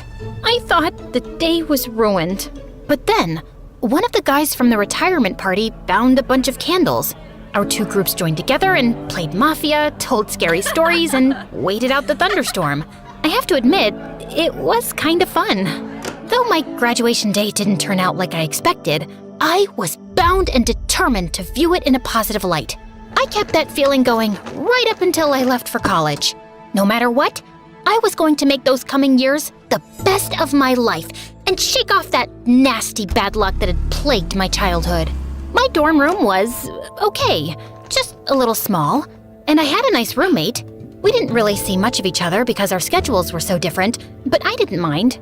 I figured I'd make a bunch of friends in my classes and in the clubs I planned to join. I was about halfway through the first semester before my bad luck returned with a vengeance. It was a particularly cold day, and I decided to grab some coffee before my next class. There was a really long line, so I knew I'd be cutting it close, but I was so tired that I didn't care. When I finally got my drink, I rushed to class, but I wasn't paying attention to where I was going and tripped.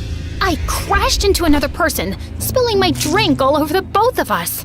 Thankfully, it wasn't piping hot, or we both might have gotten burned. Oh my gosh, I am so sorry. No big deal. I wasn't fond of this shirt anyway. I can pay for the dry cleaning bill.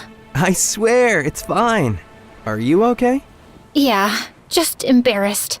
I tried to walk around him so he wouldn't notice how red my face was, but when I took a step, my ankle throbbed in pain. I fell back, and the guy caught me. Looks like you hurt your foot. Let me take a look. I'm studying to be a nurse. I sat down on a nearby bench and let him inspect my ankle. I grew more and more anxious as I realized that I probably would have to skip my class. I hoped I wouldn't miss anything important. It seems to be a light sprain.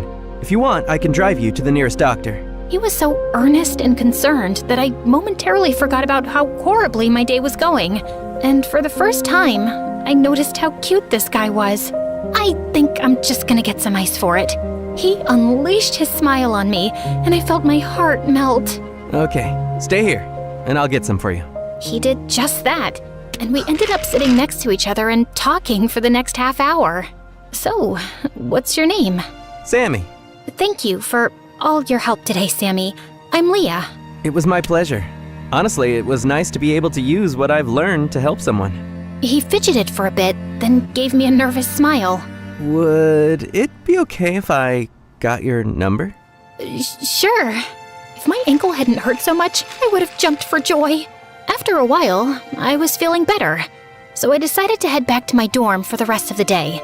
Sammy instructed me to elevate my leg and promised to text me later and check up on me.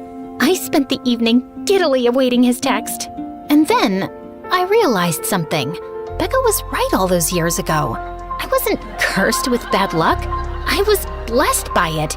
If all these things didn't happen to me, I never would have had the experiences I did or met the people I know. My phone chimed. It was a message from Sammy. How are you feeling? I hesitated, then texted him back. Pretty lucky.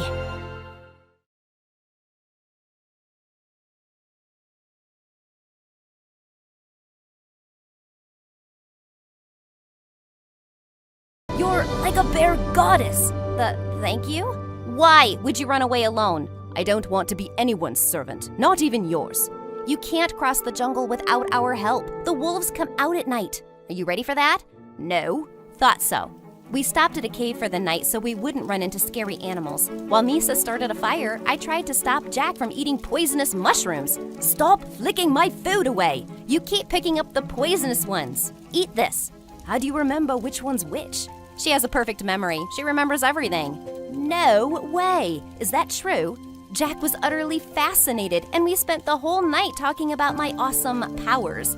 He even dared me to recite every detail from random days in the past. This is amazing! You can't hide in this jungle. You would be world famous. She just remembers things. I can scare bears. I can feed myself without being in danger. I can actually survive danger. And I'm next in line for being chief. Misa kicked a tree trunk in fury, and Jack had to jump in between us. Misa's mood was sour, and the next morning when we took off again, she walked far ahead of us. I think my sister hates me. No, she doesn't. Your gift is just hard to keep up with. I didn't choose it. True, but she didn't choose you.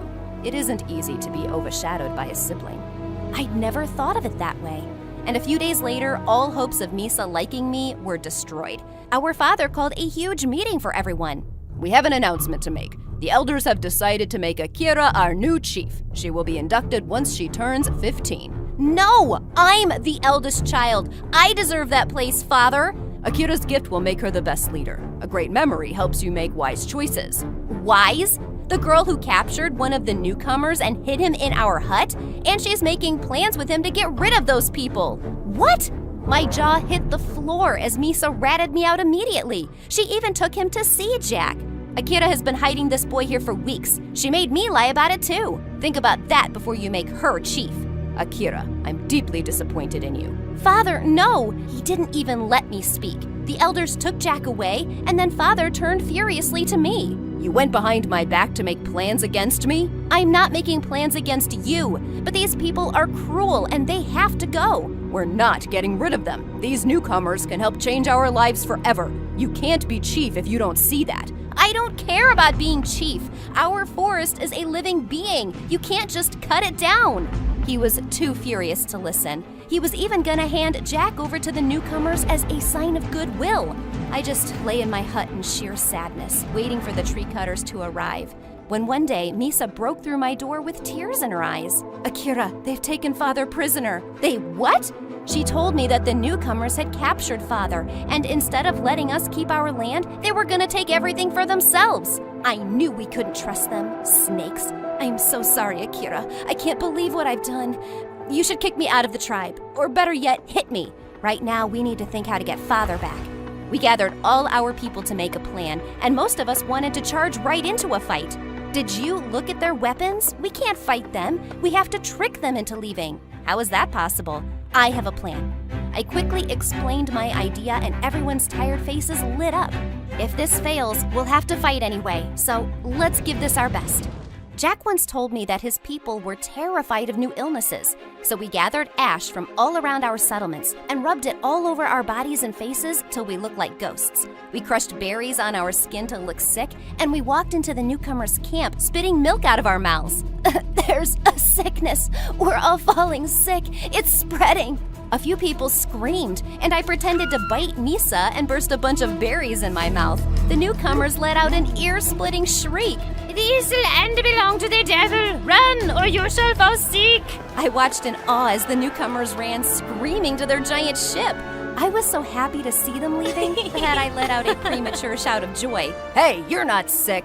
Before the man could say another word, Misa jumped on him and cried, I'm gonna eat you. The man screeched and ran away like a rat. We growled like monsters till the invaders were gone. I can't believe it! It worked! Yes! Everyone burst into laughter and delight. Misa and I ran to their makeshift prison and pulled Father and Jack out. My children, oh thank God. Father grabbed my shoulders and apologized to me. I was foolish to not listen to the smartest person in my life. I almost destroyed everything we have. Can you ever forgive me, Akira? You were doing what you thought was best for the people. I betrayed her because I was jealous. I don't deserve to be chief. I don't even deserve to be your sister. Don't say that. I can't do anything without you. I wouldn't even be alive without you. Think about how many times you've saved my life. Think. Well, you're afraid of almost every animal. You're my strength. I need you by my side, Misa. Always. We grabbed each other in tears until my father tapped me on the shoulder and pointed at Jack. I believe your friend is having a breakdown. Since his people have left without him, he can stay with us. Good, because Akira likes him. No, I don't. Liar. I ignored her and ran over to Jack. Are you crying? Is it because your people left without you? These are tears of joy. I finally got rid of them. And I get to keep all of the gold. You know, if you live with us, you can't be stealing anymore. Wait, I can live with you? Only if you want to. You're not a prisoner anymore. He took me by surprise and grabbed me in a tight hug. A new life. This will be fun. Yes, it will.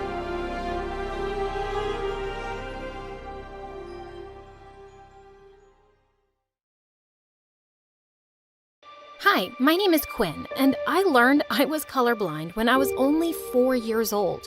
It's not that everything was black and white, but to me, rainbow was only blue and yellow. I never felt bad about it because my dad was colorblind too. And he was super rich and we lived in a huge mansion. It wouldn't be so bad to be just like him. The trouble began when I started going to school. I couldn't identify a single color right, and the teacher would go crazy trying to explain it to me. The other kids made it worse, especially my classmates Cindy and Lucas. They were twins and they were both super annoying. They laughed at my outfits every single day. Dad and I couldn't spot a lot of patterns, so most of the time, I had no idea how I looked. You look like a clown. Did you get dressed in the dark? I'm colorblind. What is that? Sounds fake. Cindy told the whole class that I had made up weird, fake diseases, and everyone looked at me like I was crazy. Lucas was somehow even more annoying than Cindy. He wanted to test and see if I was telling the truth, so he would randomly put paint marks on my things to see if I would notice. Stop ruining my things, you jerk! I knew you lied. You can see the paint. I don't see some colors. Some! One day, Cindy went too far. She took my book of drawings, tore out all the pages, and put them on the bulletin board. The whole class laughed at my pink trees and green skies. I attacked her and we started fighting on the ground while all the other kids cheered. Suddenly, Lucas showed up and pulled us apart. Stop it! Cindy, take the pictures down. You're taking her side? If she's really colorblind, we shouldn't make fun of her. I was in shock. Lucas was defending me? Cindy walked away fuming, and I thanked him. He took the pictures down and apologized for not believing me. He spent days asking me endless questions to understand my condition. Is your whole family colorblind? Is it like losing memories? If I hit you on the head, will you see color again? He was crazy, but so funny. I thought we could actually become friends, but something happened that destroyed everything. All the kids had to give interviews to get into a fancy private middle school. This was the only good school in the entire town, and the competition was crazy. I didn't do well on my tests, and when the teachers decided I couldn't get a spot, Cindy laughed out loud. Ha! I knew you were stupid. Before a single tear could leave my eyes, my dad jumped into action. He offered the school a huge donation for taking me. We don't have space for another child. Then give her someone else's spot. I'll double the donation. Dad, that's cheating. The teacher pushed me aside and accepted the money. Then she went to Cindy and told her they were giving her spot to me. You have the lowest marks after Quinn, so it has to be you. The stupid teacher was so happy about the donation that she let it slip, and Cindy and her parents went crazy with rage. This is bribery. This is unfair. All the adults started fighting, and Lucas gave me the worst look ever. I can't believe you would do this. I knew he was cheating, but Dad refused to back down. We joined our new school, and Lucas came here all alone. One day, he told us that Cindy had been sent to boarding school. None of the other schools in town are good. Now she has to live away from her family. I hope you're happy, Quinn. That was the day we became enemies. He hated me. I felt bad for him, and I tried to make it up to him by buying him presents, but he threw them back in my face. You can't buy me, you brat. He told everyone in class what happened, and they thought I was a rich, spoiled jerk. He called me stupid names in class, and he made fun of my outfit so much that I started asking my maids to choose them for me. As if school wasn't hard enough, as I was growing up, the subjects were getting harder, and our textbooks labeled everything in different colors. My teachers taught with colored chalk and sent us color-coded notes for every class. Every time I failed, Lucas was ready to attack me. Why don't you just buy yourself a better grade? I threw my paper in his face.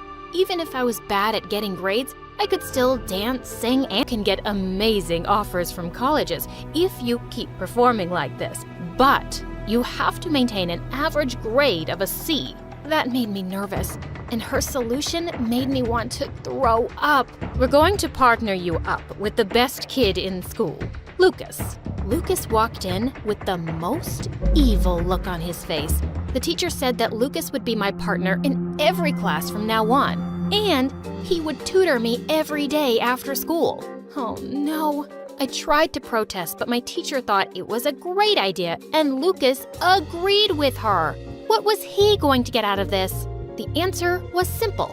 He wanted to torture me. He gave me a mountain of homework every day, and if I didn't do it, he threatened to report me to the teacher. Whenever we partnered up for projects, he made me do all the work for the learning experience. He was going out of his way to annoy me. And one day, I just vented to my dad about it at dinner. I was not prepared for what Dad did next. He showed up at school and barged into class with the principal. They announced that Lucas was expelled for bullying me. What? We all rushed to the principal's office, and I screamed at my dad. What are you doing? Getting rid of your bully. I didn't want you to solve my problem. I just wanted your support. I am supporting you. You can't just crush people's lives for me. It's not fair. It's what made everyone hate me in the first place. If you do this, I am never talking to you again. Dad looked shocked. We had never shouted at each other like this. Fine, he can stay. Never bully my daughter again. With that, Dad stormed out without even looking at me. I'd never fought with him before, and I couldn't help but cry. When Lucas offered me a tissue, I slapped his hand away. I don't want your help. Just go away. I'm not helping you. I'm just standing near you, and I happen to have a tissue. I snatched it out of his hands and turned to leave, but he pulled me back. Why didn't you just let him expel me? Don't I bug you? I'm not a jerk. I hated taking Cindy's place, and I wish I could undo it. I'd never do that to someone again. I may have been meaner to you than I needed to be. I'm sorry. You're what? I'm sorry, okay? I'm not saying it again. With that, he ran away, and I was stunned. This was the nicest conversation we'd had in years. When I went home that day, Dad and I sat down to talk about what happened. To my surprise, he apologized for going overboard. I made him promise to trust me and let me handle my life myself. How can I make it up to you? Is there anything that you want? That's when I got an idea. I asked Dad to pay the school to offer Cindy a place again. She's living away from her family because of us. We should fix it. Dad agreed, and the next day, he put in a request to have Cindy transferred back. She accepted the offer from our school, and when Lucas realized she was coming back, he went crazy. Did you do this? Yes, I'm so happy she got accepted. Thank you. He grabbed me in a hug so tight, I could barely breathe. He finally forgave me for everything that happened, and we became friends again. He tutored me for real this time. He found colorblind-friendly versions of our textbooks, and if he couldn't, he would make notes that I could clearly understand. I finally got a B average, and I got an offer from an amazing college. I literally flew into Lucas's arms. He lost his balance and we fell. Our faces were so close together that I blushed. Suddenly, someone pulled him away from me. It was Cindy. She was back, and I was nervous. I was sure that she still hated me for all those years she had to be away from her family. But she acted totally sweet and normal. I know you took my spot, but I bullied you when we were kids. We both did stupid things. I miss my family, but I had a nice life in school. I'm just happy to be back now, and I hope we can be friends. I was shocked, but Cindy and I actually started hanging out. When Lucas finally got into his dream college, we all celebrated together. One day, Cindy showed up at my house, and she was in tears. She told me that her family was out of money. There's no way they can pay for Lucas's college, but he literally dreams about college. He can't go unless you do something about it. Your dad has connections, right? He can convince the college to give him a full scholarship. No. We can't interfere. We have to. Lucas already has a spot, so we're not hurting anyone. He works so hard. He deserves this. I was scared, but she was right. I asked my dad for help, and he said, I have a friend at the university I can talk to. I'll do it. A few days later, Lucas showed up at school, fuming. Did your dad contact the scholarship committee behind my back? No. Tell me the truth. Everyone fell silent. Yes, he did. They just sent me their rejection letter for using my connections to get a scholarship. They banned me from applying again. You ruined everything, Quinn. My jaw hit the floor as he stormed off. I'd messed up horribly. Lucas refused to come to school, and he didn't pick up any of my calls. Cindy even took me to their house, and he just hid in his room and played music at the highest volume so he couldn't hear me. I was utterly shattered by what I'd done. I told my dad about it, and he came up with a plan. He apologized to the committee and told them that Lucas had no idea about his involvement. My daughter has a crush on the kid at school, so she made me do it. Oh my God, Dad! With his explanation and a sizable donation, the school agreed to lift the ban on Lucas. I literally flew over to his house to tell him about it. He wouldn't open the door, so Cindy let me in through the window in his room. Ah! The college wants you back. They lifted the ban. I got their email. Did your dad pay for this too? Maybe he did. So what? It feels like you do whatever you want and you just pay for your problems to go away. I didn't pay for my problems to go away. I did it for you. I thought you deserved that school. You're being an idiot, Lucas. I convinced Quinn to help. She didn't even want to do it. I could have gotten into so much trouble. I just acted rashly because I care about you. I wanted you to have what you want, and I almost ruined everything. I'm really sorry. When Lucas finally forgave me, I literally burst into tears. I did not like feeling guilty. They both hugged me, and I finally felt better. I promised to never mess with their lives again. Now that all three of us were friends, Cindy noticed my feelings for Lucas instantly. She was so excited for me to ask him out, but I would get all nervous and chicken out every time. One day, Lucas and I were sitting in the cafeteria when a boy walked up to me. Hey, Quinn. Cindy said you were looking for a date, so I thought I'd take you out to dinner. You in? Cindy gave me a wink, and Lucas just glared at him. She can't go out with you. She's going out with me. I am? Oh, I didn't ask you? I'll do it now. Quinn, you want to go out with me? Dude, I asked her first. She'll pick me. I don't know. Ah, come on. It's a real pickle. I'll need 2 or 3 days to think about it. Lucas leaned across the table and kissed me. I was breathless. Yes, my plan worked!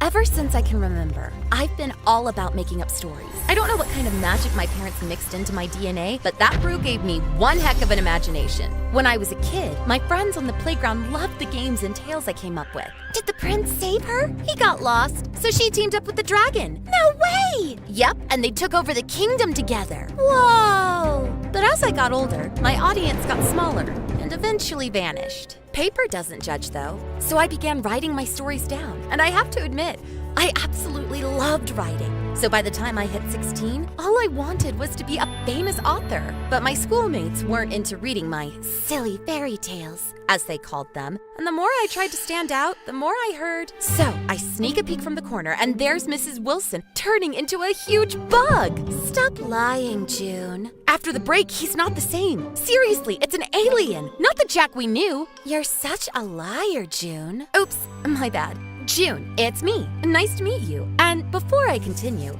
please like and subscribe. Anyways, I was craving recognition, and everything finally changed when we got a substitute English teacher. His name was Arthur Lewis, and he looked really cool. In the very first class, he asked us to write a short story about any character from a classic book. I chose the rabbit from Alice's Adventures and received an A+. After class, he asked me to stay behind. You've got an exceptional imagination, young lady. Most people tend to lose that spark as they grow older, but not you. I'm not that old yet. I've still got plenty of time. But what if I told you that you could take your stories to a whole new level and have your readers glued to the book until the very end? I'm all ears. He handed me a flyer. A party? A writing club. Come join and see where your story takes you. The following Thursday was our first club meeting. We wrote short stories as an exercise, and I even managed to add some illustrations to mine. My artistic skills weren't top-notch, but it worked out fine because the main character was... Is it a rock? My face flushed like a boiling balloon. That was Jim, my secret crush since I was 10. He was as brilliant as Stephen Hawking and as hot as a chili pepper. Best mix, if you ask me. In my diaries, he went by the codename Buffalo Wings. My spicy hot. Rawr!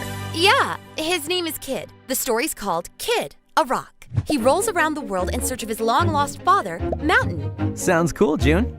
OMG, he knew my name! Sure, we'd had science classes together, but we'd never really spoken before. He'd always seemed so mysterious, silent, and oh so perfect. And now he was talking to me! When I was a kid, I wrote a story about an ice cube. Looking back, it was quite a depressing tale because spring arrived too early. Our Thursday meetings became a regular thing, but one day, Mr. Lewis asked us to help him move some books into our library. It's part of an exchange program between state schools. We're giving away our books, and they're sending us books from other schools. The packages weren't exactly lightweight, but we had fun. Picture yourselves as thieves, and those are ancient relics and manuscripts that could unveil the secrets of Atlantis. He often tasked us to play out the roles of the characters we planned to write about. My eyes lit up. I'd never played a thief before. I began to look around and tiptoe, but as I got into character, I didn't notice a small hole in the ground. I tripped and fell, and the box I was carrying flew several feet away. Are you all right? He rushed over and offered his hand. When I took it, I felt a little jolt, like static electricity. To avoid falling again, I hugged him, and our faces ended up so close I could feel his breath on my cheek. You're limping. It'll pass. He shook his head, lifted me in his arms, and carried me back to school. June, did you hear me? Huh? I asked if you're all right. He stood over me, looking concerned. Ugh, those daydreams. I'm just a lousy thief. He gave me a hand to stand, then dashed back to school. I picked up a box and noticed it had ripped open. I peeked inside to check if the books were okay.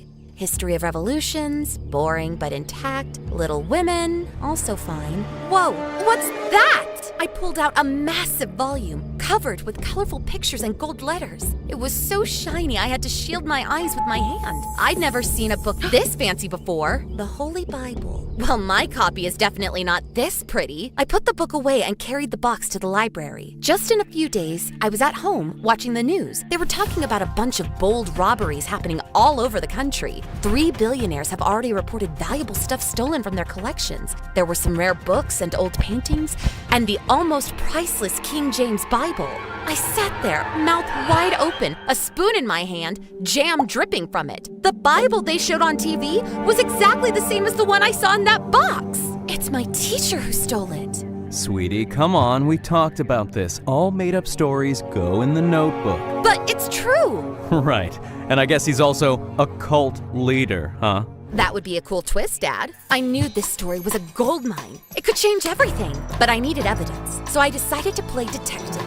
I put on a trench coat and went on a mission. I hid in the bushes near the school, using my dad's binoculars to keep a close watch. The cheerleaders were in the locker room near the field. One of the girls was bragging about her new Chanel bag, even though I saw her yesterday in a replica store. Another was adding fake hair to her ponytail, and the third was copying something from one sheet to another. I zoomed in. Those were the answers for tomorrow's test! Seriously? And they called me a liar?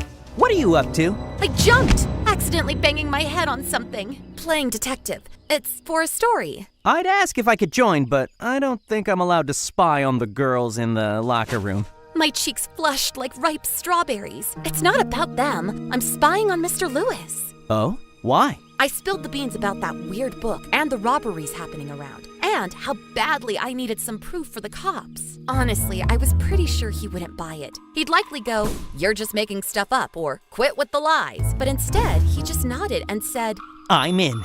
I was shocked, staring at him in disbelief. I couldn't even remember the last time someone had trusted me so easily. You really believe me? Why shouldn't I? It's just the others. Well, I'm not like the others. I know what it's like to be different. It was like a daydream coming to life. My eyes filled with tears and I started sobbing. Jim came closer and hugged me. He smelled like Christmas cookies, ginger and spice. Then he shared that he lost his mom when he was just a kid. His dad, a big shot inventor, was always knee-deep in tech stuff or jet-setting around the world. Jim, though, wanted more of his dad's time, so he began shadowing him and even tinkering with his own inventions. He totally loved it, even though his interests zoomed past what was normal for someone his age. And you know, kids can be pretty harsh when they see someone who's different.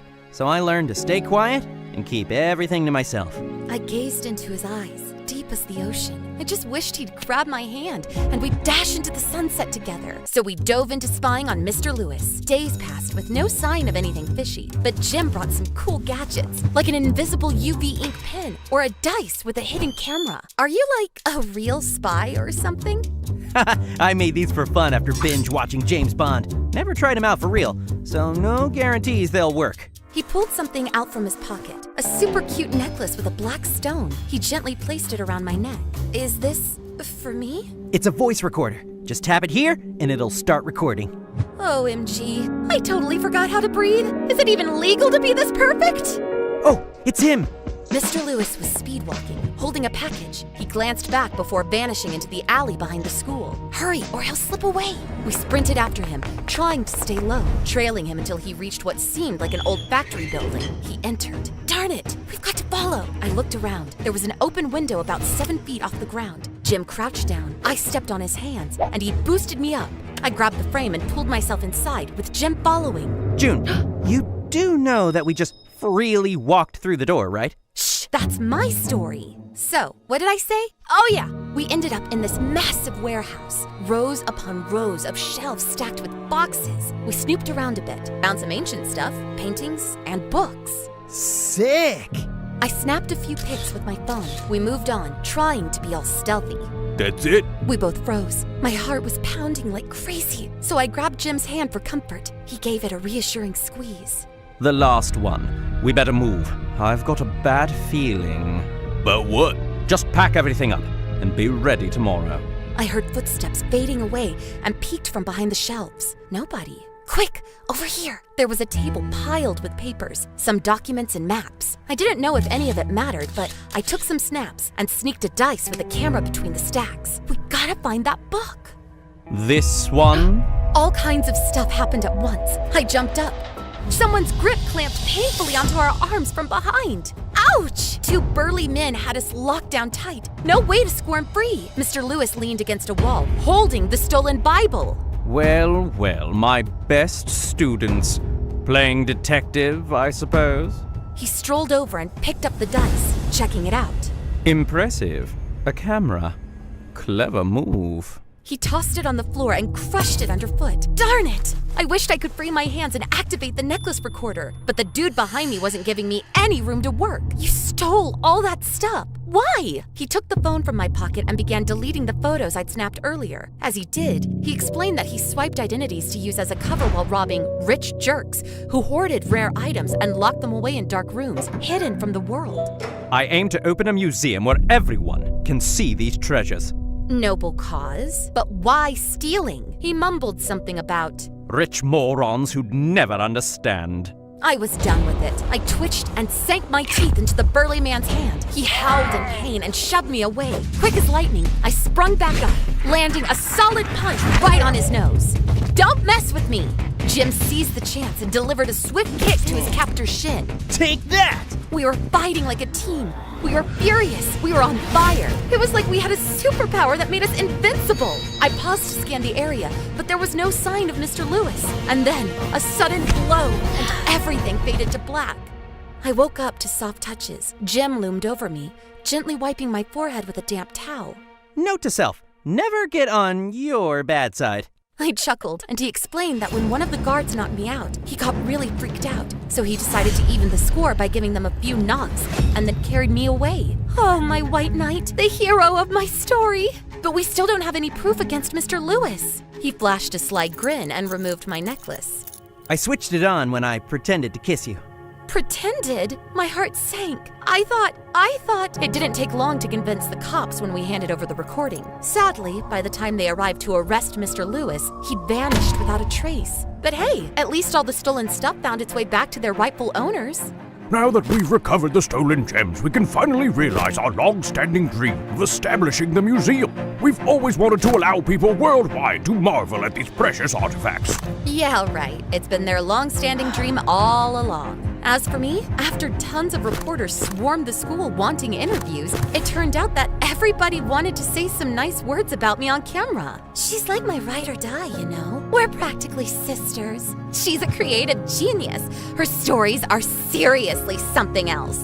Honestly, I didn't care. I was too busy writing a book. It hit the shelves in a month and went straight to bestseller status. I didn't hold a grudge against Mr. Lewis. Even if he was a bad guy, I did take my stories to a whole new level, just like he promised. And you know what? I feel like my rock finally found its mountain.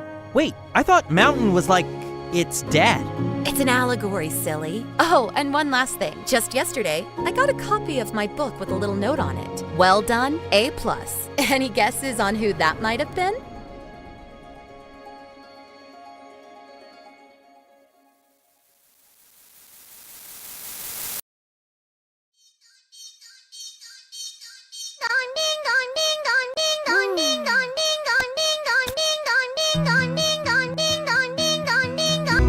As I strapped my helmet on and climbed onto the scooter, Mom handed me some paper bags. I'm sorry we can't afford to pay someone for delivery, sweetie. Bear with me for a few more days. Don't worry about it, Mom. I got this. But I want you to focus on school. And I can do both.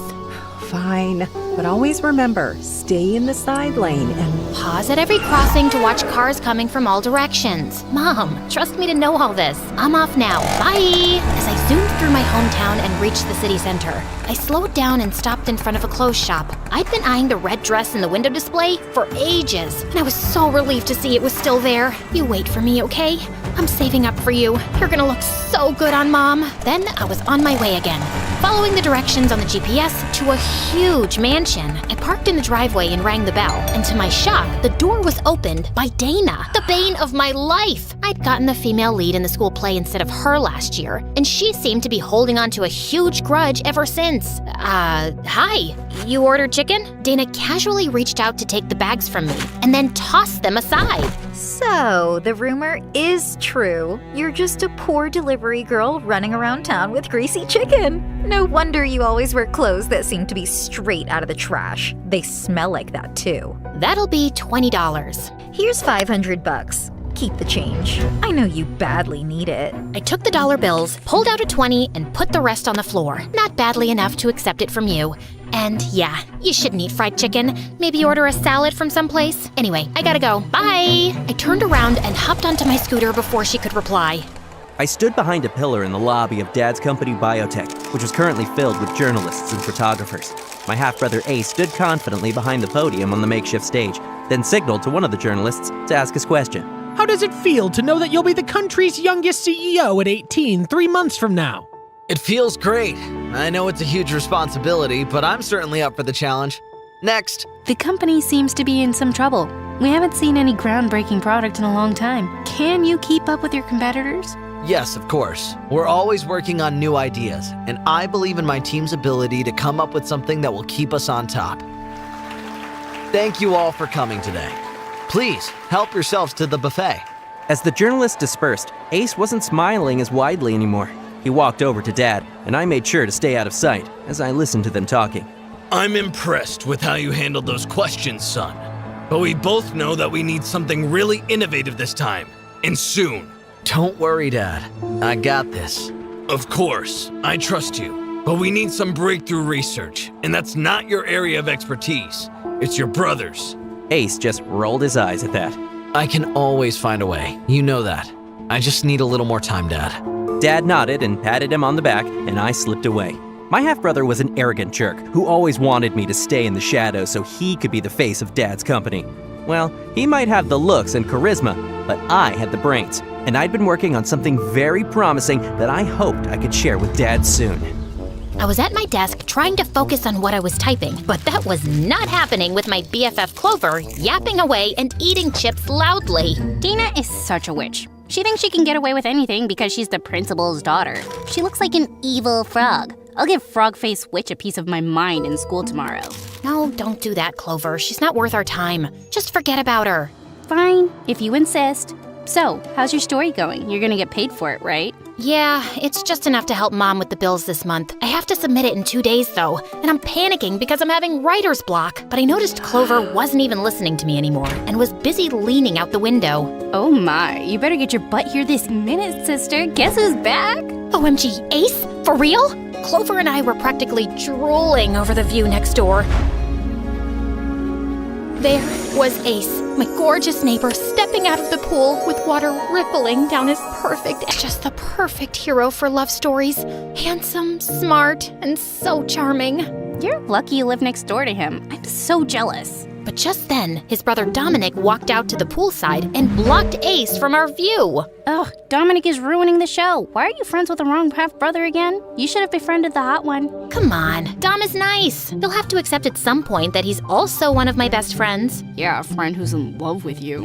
What? Ew, no. Dom is like a brother to me. Well, not a brother exactly, but we're just friends. We don't see each other that way.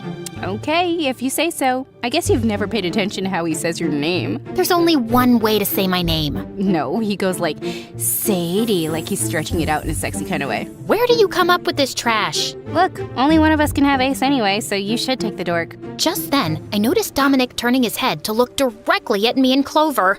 A smirk crept up on his face as he said something to Ace. Oh my god, what is he doing? Is he telling Ace we've been spying on him? Just then, Ace looked up at us and laughed, and Clover and I dropped to the floor in panic. That jerk exposed us. I told you, you're friends with the wrong brother. Ugh, that dimwit.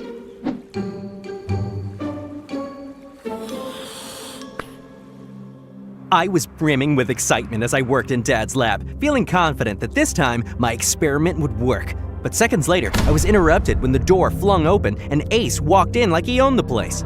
Ah, I knew I'd find you here.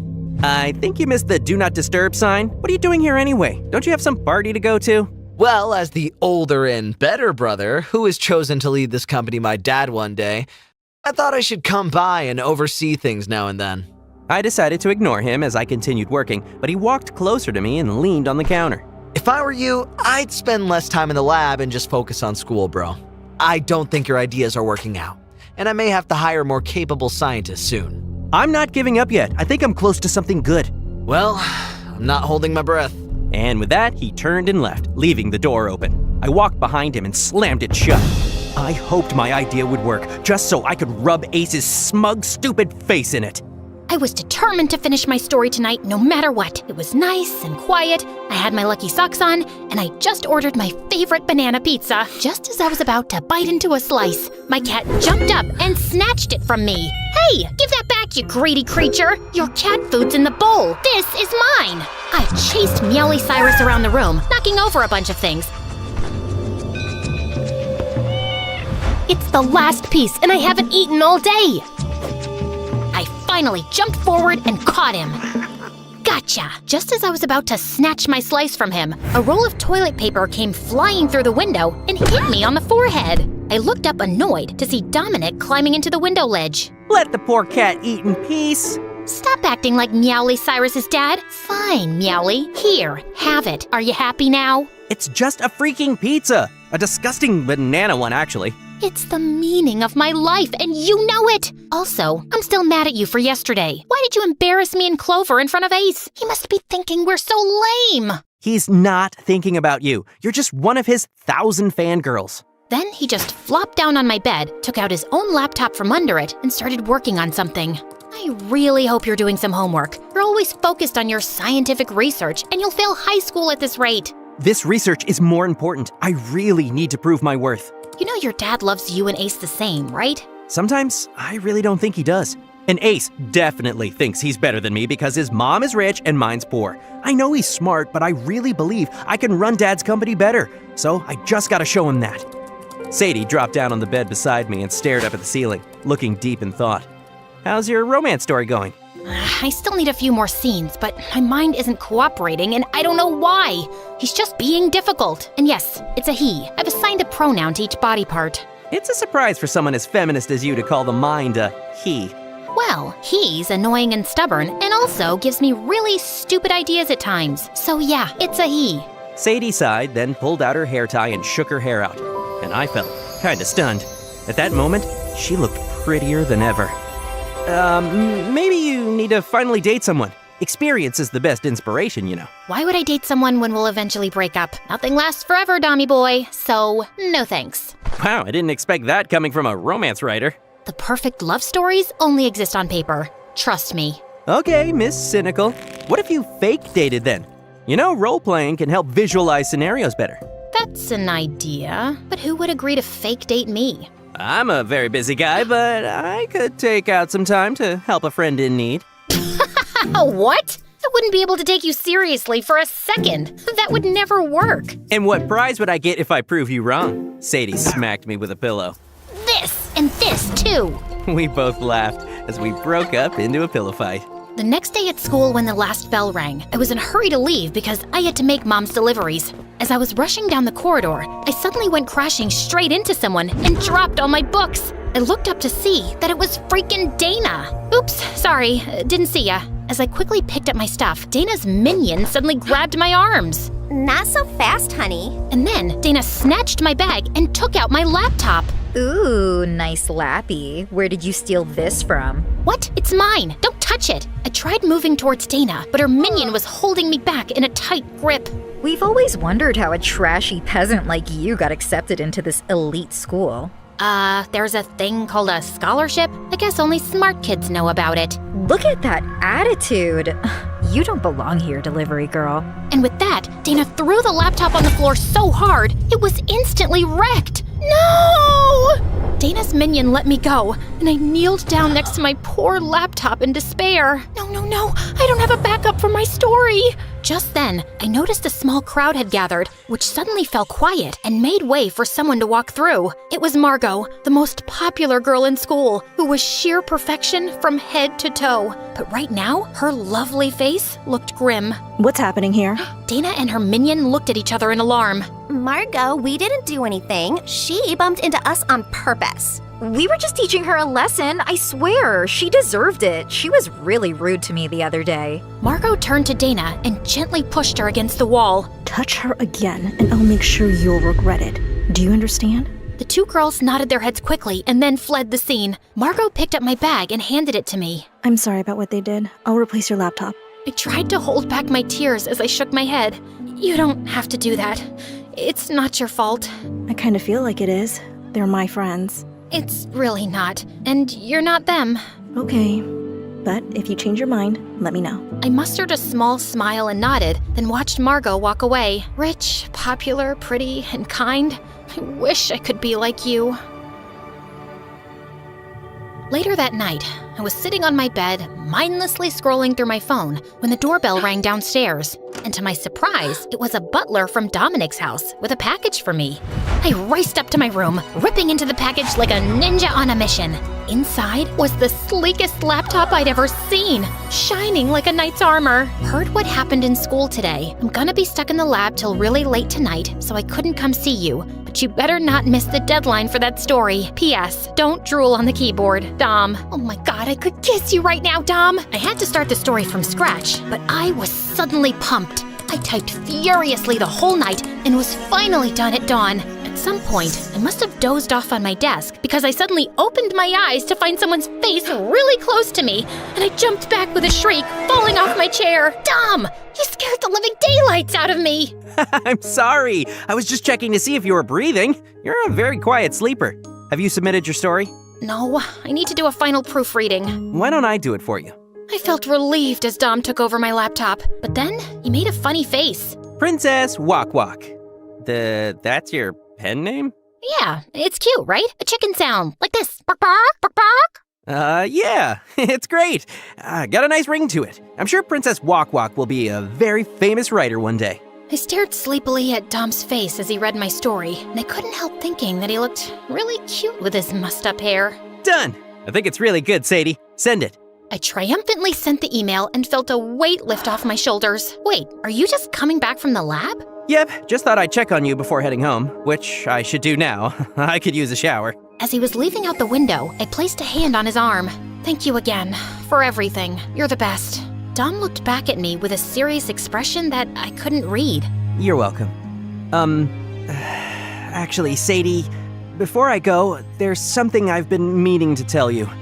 I think I'm just gonna say it now. Oh my god, was he gonna tell me he liked me? So, what's the emergency?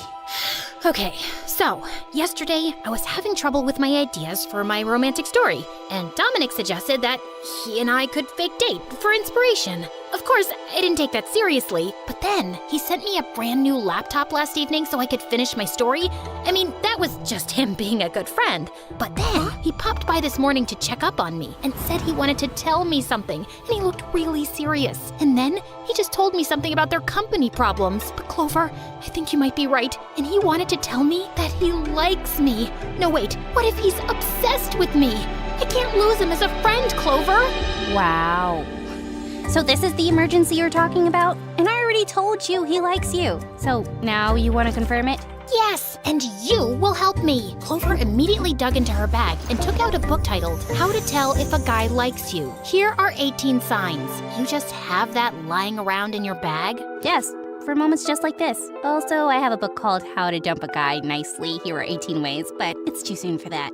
Now, let's see what signs we've got here. Okay. A man's feet point out what he wants. So if his feet are pointed at you when you two are talking, he's into you. Check. Where else would his feet be pointed? He can't stand like a penguin. He remembers small details about you. Check. He's always there when you need him. Check. We've known each other for so long. Of course most of those would apply. Yes, but some things need further observation. Like, does he look for your reaction first when he makes a comment or joke in a group? And is he using alpha body language around you? Alpha body? What does that even mean? That means we need to test a theory. You'll have to engage Dominic in conversation and observe his reactions and body language. Then you tell me your observations and I'll interpret them. Just like that?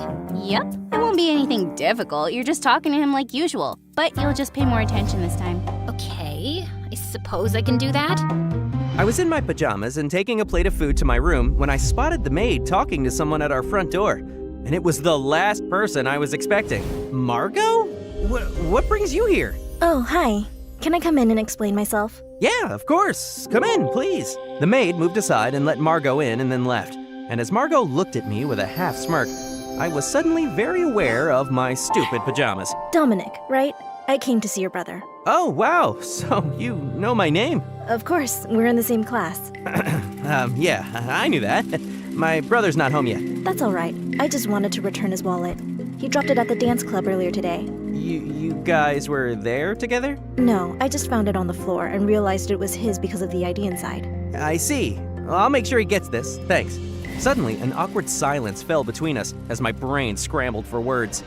You didn't steal anything, right? Excuse me? What I mean is, maybe you stole the wallet's heart. Margot just stared at me with a poker face, and I could feel myself turning red. Okay, that was stupid. Wallets don't have hearts. Sorry, I was just trying to make you laugh. I tend to be a bit awkward around pretty girls. Margot's face softened and she smiled, and I couldn't help thinking how gorgeous she was. Really? I hadn't noticed. I made my way over to Dominic's place, hoping to test out some of Clover's theories on him. I rang the doorbell a couple of times and nearly fell back in shock when Margot opened the door, giggling about something. Hey, Sadie. Oh, hello. Sorry, I just wasn't expecting to... And then I noticed Dominic behind her, grinning like he had a clothes hanger stuck in his mouth. Oh, hi, Sadie. Did we have plans or something that I forgot about? No, I just came to ask something. Sure, what is it? You know what? I'm suddenly blank. I've completely forgotten what it was. Stupid dumb me. I'll text you when I remember. Bye! Before he could reply, I just turned around and left, and seconds later, I heard the door shut behind me. Since when were Margot and Dominic hanging out together? And why was this even bothering me? Once Margot had left, I headed over to Sadie's house to ask why she'd dropped by earlier. I jumped over the fence as usual and climbed up her window. Sadie was curled up on the bed with her back to me, seemingly asleep. I quietly tiptoed in and saw that she was actually watching an MSA video on her phone. I leaned forward and said, "Boo!" Sadie nearly fell off the bed as I laughed. Holy freaking butthole, you scared me! I can't believe you're still not used to this. God, you look so stupid every time. Ha ha, very funny. Can we do this another time? I'm tired. What a buzzkill. Did something happen? Do you want some pizza? I told you, I'm just tired. Go away. I was surprised and a bit disappointed. And I was about to leave when I found Meowly rubbing herself against my leg.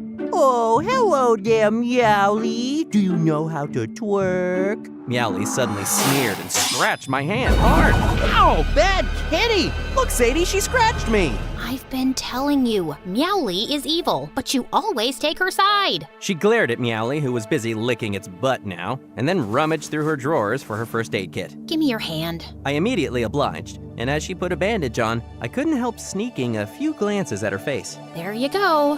Thanks. So, did Princess Walk Walk get her first ever pay? Oh, yes, I did. I'm gonna buy something for Mom tomorrow. It's her birthday. Also, I'm throwing a little dinner party for her, and I'd love it if you and Clover could join. Of course, we'll be there. Is that what you came to say earlier? Oh, yeah. I thought it would be rude to invite you to a party and not invite Margot. Although I don't even know her, but yeah, I thought I'd just tell you later. And I had no idea you two were friends. Well, we're not. Not really. She had just come by to return Ace's wallet. Oh, so they're like a thing. That's what I thought. But no, he dropped his wallet in a club and she found it. Anyway, let's go find some praying mantis in the yard. You and your obsession with that weird insect. Go to sleep, buddy. It's just 10 at night. Come on, princess. Let's go have your favorite strawberry shake after. Sadie looked a bit thoughtful for a few seconds, then said, Okay, I'm in. Later when we were at the diner, I was watching Dominic placing our order at the counter, and I couldn't help wondering why I was finding him extra attractive these days. Soon, he came to the table with just one milkshake in hand. Just one? Yep, we'll share it. Are you out of cash? You could have just told me. No, I have enough money. I was just thinking that maybe we could push that fake dating thing if you want. To give you more ideas for your next story. Couples share food and drinks, I'm guessing. I was slightly taken aback, but I covered it up quickly by laughing out loud. I didn't think you were serious. Doing that with you sounds super weird. Why would it be weird? I'm just trying to help you, and we're just friends, right? Unless you're secretly in love with me or something. Oh God, please don't say that again. It almost gave me a stroke. Too bad it didn't happen. I just grabbed the shake from him and sipped on it while I prepared myself to test out Clover's signs. If a guy likes you, he should maintain eye contact most of the time. I leaned over on the table and stared intently at Dominic, who looked weirded out. What you doing? Nothing. You're ugly, and I just realized that you have two eyes. You just realized that? Did you hit your head somewhere? Just then, a pretty waitress walked by, and Dominic was immediately distracted. He will try to impress you most of the time. Didn't look like Dominic was making any effort to impress me. In fact, he let out a long burp, and I felt disgusted. He finds small ways to compliment you. As I fixed my hair and tried to look cute, Dominic made a weird face. Why are you pouting? You look like a dying fish. He finds small ways to touch your arm or hand while talking. Oh my God, you gotta look at this dog and monkey video. It's so funny. Just then, he punched my arm hard like I was his bro or something. And it actually hurt. Can we go home now? As we drove back, I couldn't help feeling a bit disappointed. It looked like he wasn't into me after all. I was at my best friend Justin's place for our weekly video game night, and I was finding it hard to focus. Come on, dude. Stop being a wuss and play like a man. I'm trying. Okay, actually, no, I'm not trying. I give up. I'm just not in the mood today, sorry. Then why did you come over to challenge me? I just needed someone to talk to. Since I'm your only other friend besides Sadie, I guess you want to talk to me about Sadie. What happened? Did you two fight? No, we're fine. Then what? You finally realized that you like her? What? No! And why would I like her? She's like a cousin. Yeah, okay. I believe you. I mean it. I don't like her. Not like that. And besides, she likes my brother. He's good looking and literally good at everything. You're smarter than him, though. I'm more book smart, but he's smarter in business and life. Of course Sadie will like him. You're in deep trouble, dude. You're useless. Do you know that? Whatever. What is it you want to tell me? Nothing now. I'm off. Bye. I threw a pillow at his head and left. Mom's little birthday party had gone great, and she loved the present I got her. The next morning, I used a tidbit of makeup and decided to let down my hair. As I walked into school, I could feel more eyes on me than usual. Later that day, I was supposed to meet Dominic in the library, and I wanted to see his reaction too. But he was 20 minutes late. Finally, I called him. Where are you? We don't have all day to finish this homework. The class will start in 15 minutes. Sorry, I'll be late today. I'm at the lab. Can you just work on mine too? pretty please? No. Come on, you can do this for your best friend who's amazing and has been busy cracking the cure for paralysis for months now. Okay, fine. Thanks, you're the best. I rolled my eyes and hung up and went back to focusing on my homework. But sometime later when I lifted my head, I noticed Ace sitting at a table across the room. He looked super serious, talking to someone on the phone in a low voice while flipping through a business book. Ace? In the library? That's gotta be a first. I went back to work, and when I looked at the time, I realized I was running late for class. As I rushed out, someone reached for the doorknob at exactly the same time as me, and our hands brushed. I looked up to see it was Ace, who had a half smile on his face. Sorry, go ahead. Oh, please. After you. I could feel myself turning red as I smiled and stepped out, and Ace followed me. Did you see that? What? Ace and Sadie. They came out of the library together. And she's looking pretty decent this time. There's something fishy going on here. It's just a coincidence. Dom has low standards to be friends with someone like her, but Ace is classy. Yeah, but she is smart and pretty and lives right next to him. But you're right. If Ace finally dates someone, it would probably be someone like you. Someone like me? It should definitely be me. That girl should stay away from my Ace. Girl, you're pathetic. You went out with him once in the 7th grade, right? And now you're acting like you have 5 children together or something. Excuse me? No, excuse me. I mean, get out of my way. Hey, Sadie, wait for me. Later that evening, Mom and I had gone out for groceries, but when we returned and walked into our house, we were shocked to find our living room completely trashed. Oh my God, who did this? I'm gonna call the police. I whipped out my cell phone immediately, but Mom suddenly stopped me. That's when I saw the handwritten note she was holding in her hand, which said, "You're running out of time." No. Oh God.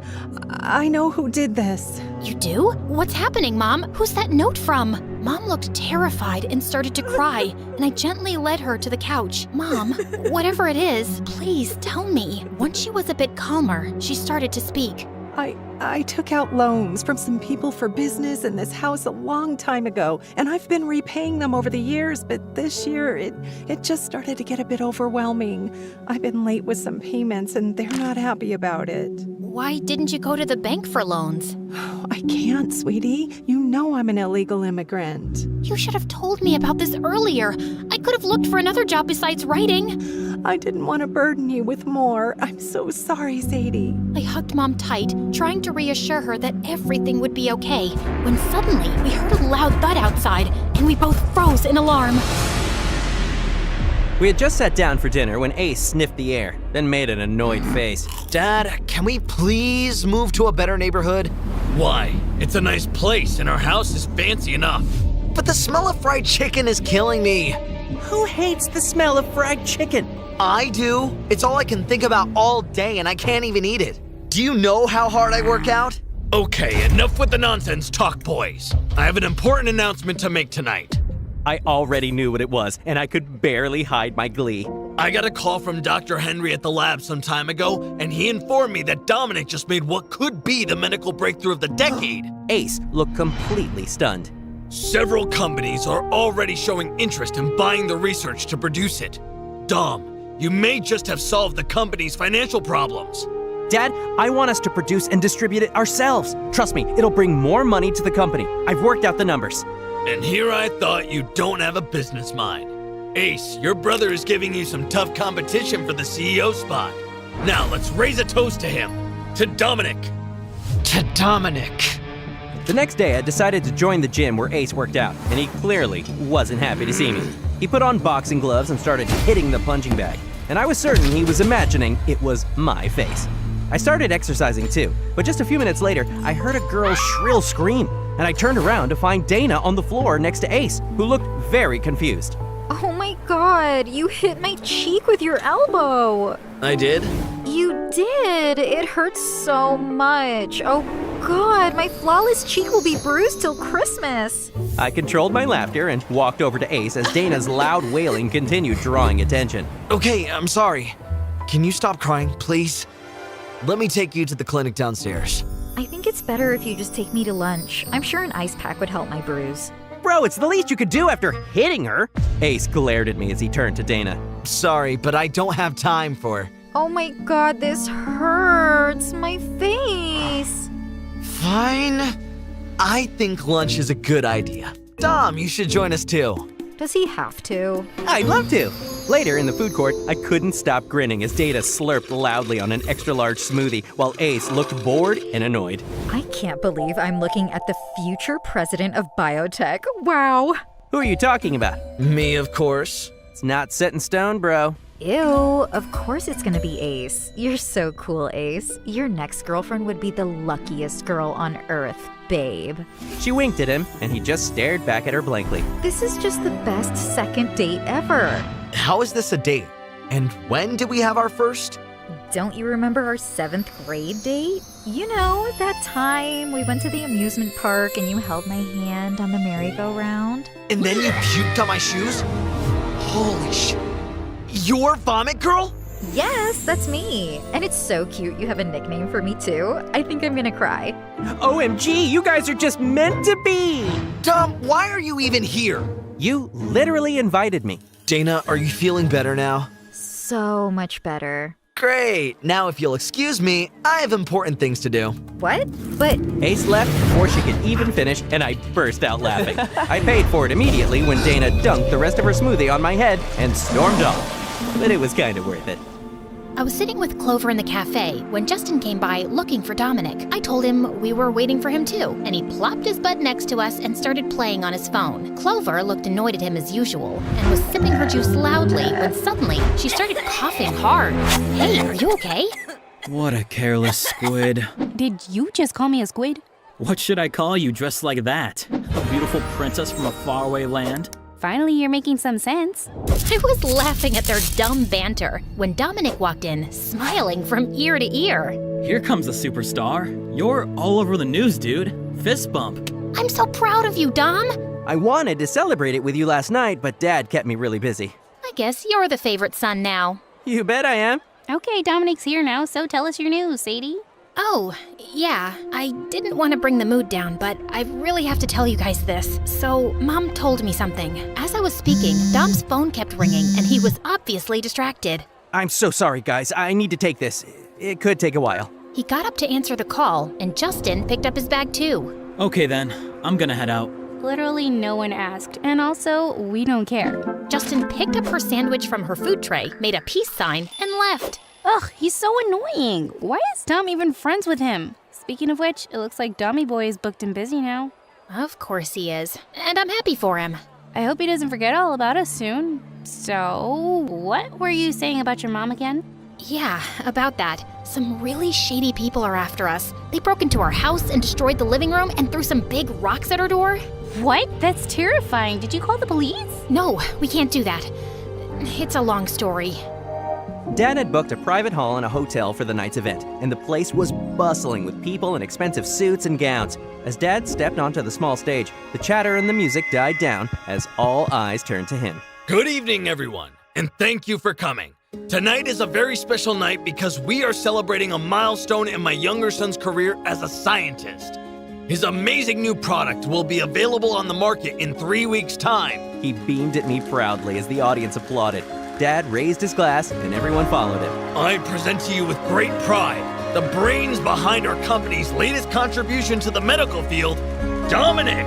As everyone joined Dad's toast, my gaze shifted to Ace. I could tell how forced his smile was, and I'd never felt more satisfied. After socializing with a bunch of people, I slipped away for a bit to get a break. I just sat down at the bar when Dad approached me, along with a sophisticated-looking couple. Dominic, there you are! I would like you to meet Mr. Hansen, the CEO of one of the biggest mobile companies in the country. And this is his wife, Senator Hansen. As I thanked them for coming, suddenly, someone else joined us. I'm sorry, I got caught up in the restroom. Margot? Dominic! Hey! Congratulations! So, you know each other? Yes, sir. We are... Friends. We're in the same class. And yeah, we're close friends. Right, Dom? Yeah, we are. Oh, how lovely. How come you two never mentioned you were friends, Margot? You never asked. I'm very pleased you two are well acquainted. We'll leave you two in each other's company then while we talk business.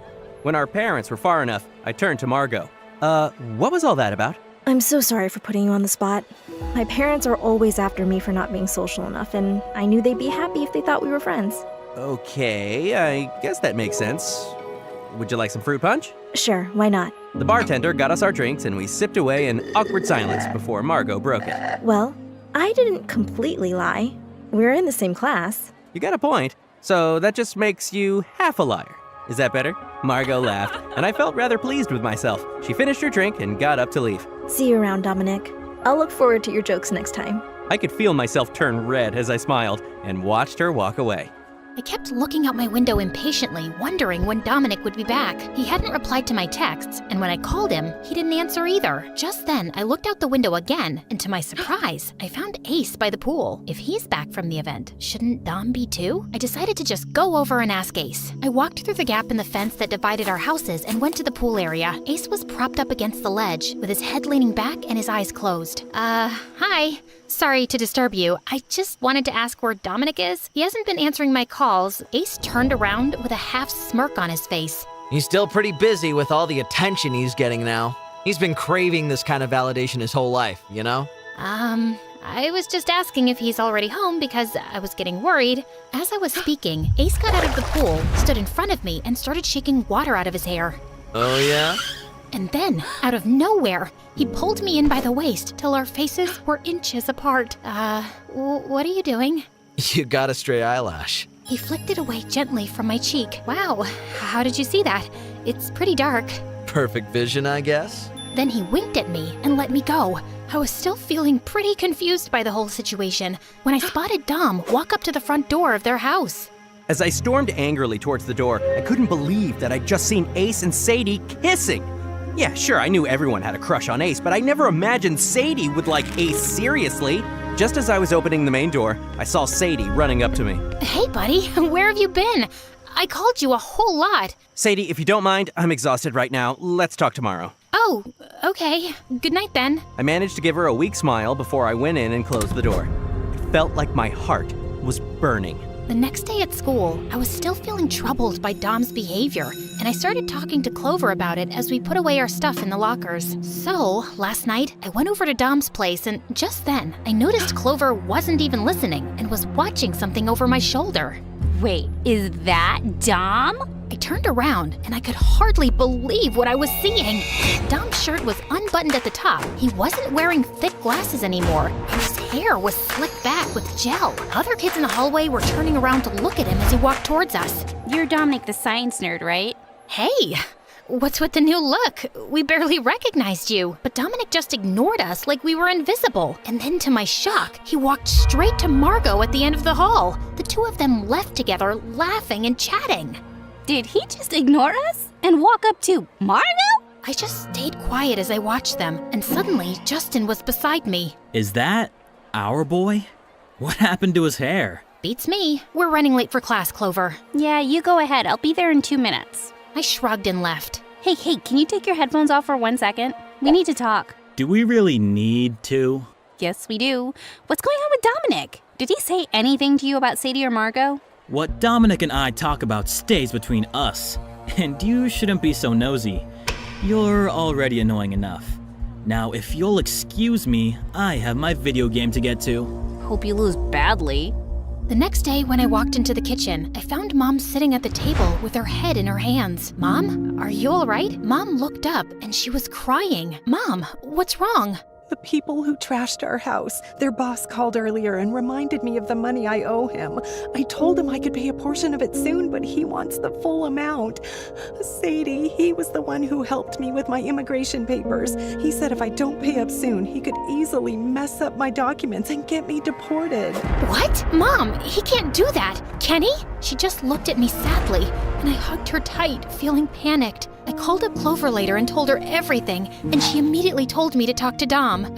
He's been so busy and, I don't know, acting weird. But this qualifies as an emergency, right? Yeah, dude. His family's influential, and he is your friend. Listen, I gotta go, but talk to him right now and update me. Clover hung up, and I looked over at his place. She was right. He had to be there for me now. I marched over to his mansion immediately. The maid let me in and told me Dominic was in the library. When I walked in, I spotted Dom in the armchair by the fireplace reading a book. Hey, Dominic didn't react, and I thought he hadn't heard me. I inched closer and tapped him on the shoulder. That's when he looked up at me, then slowly put his book away. Sorry, I didn't notice you coming in. what's up? I was about to speak, but his phone rang and he held up his hand, asking me to wait. Sir? Of course, yes, I'll be there. I'm on my way. He ended the call and awkwardly rubbed his neck. I'm sorry, but I have to go. You don't have 5 minutes? It's kind of important. Not right now. Maybe later? Sure. He didn't even look at me again as he rushed out, and suddenly, my eyes welled up with tears. I was leaving the mansion when Ace caught up with me. Hey, hold up. You look upset. Is everything okay? Hi. Yeah, it's nothing, really. I may not be Dom, but if you need someone to talk to, I can listen, you know? It's just some silly stuff, Ace. I wouldn't bore you with it. And I'm sure you have more important things to do. Try me. Come on. Ace led me to the living room, and I decided to open up to him. Okay, I really don't know what to do anymore. I found out recently that we are neck deep in debt. The shady people that my mom owes money to are threatening to take our house, as well as mess with my mom's immigration status because they helped her with those papers. Ace was quiet and looked thoughtful for a few seconds. If your mom's immigration papers are processed legally, then there's nothing to worry about. I know a few people in the immigration office, and I'll ask them to do it. You would? Why? Sadie, I've known you just as long as Dom has. We're neighbors. We aren't close, but I consider you a friend. Trust me, this isn't a big deal. Ace, I don't know what to say. Thank you. Thank you so much. Soon after, I left, feeling pretty surprised by this turn of events. But I was gonna take any help I could to sort out Mom's situation. You might be flying high right now, little bro, but I know what your biggest weakness is, and I'm gonna use it to bring you down very soon.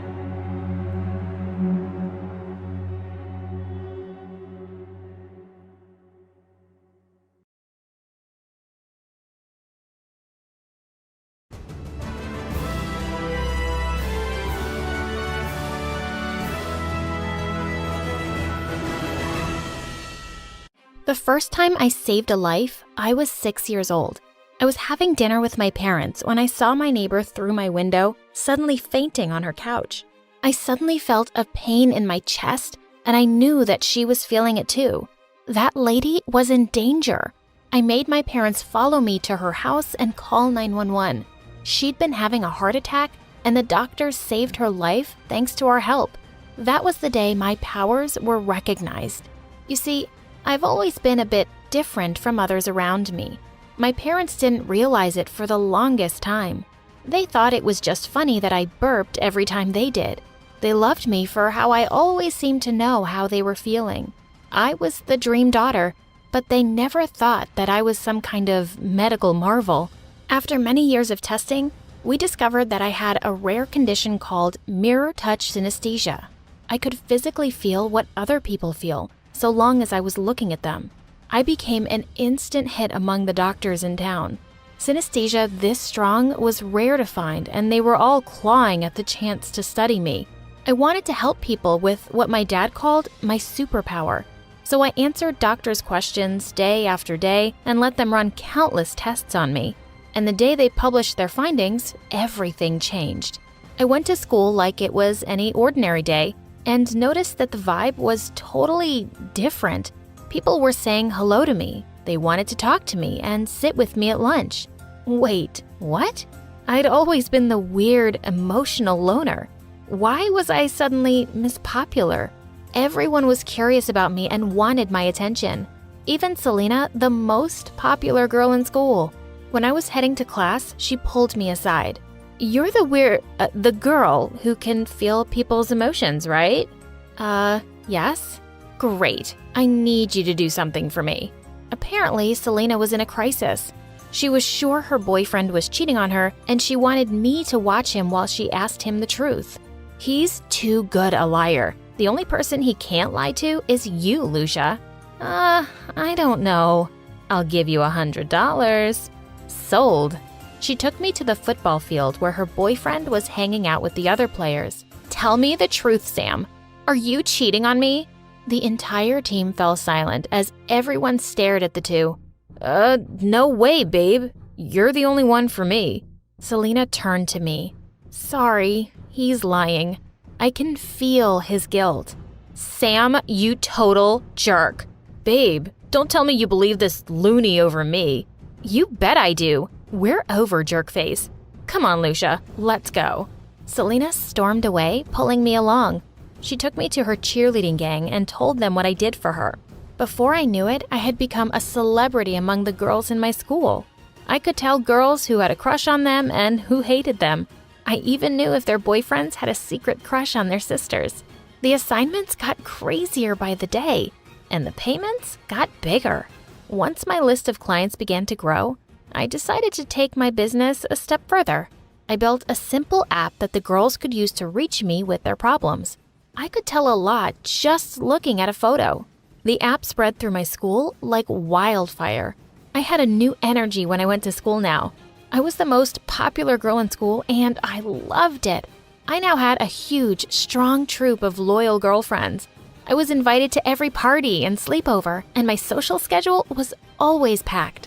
And best of all, the money I made really helped my parents out. I paid off our mortgage and bought them a car.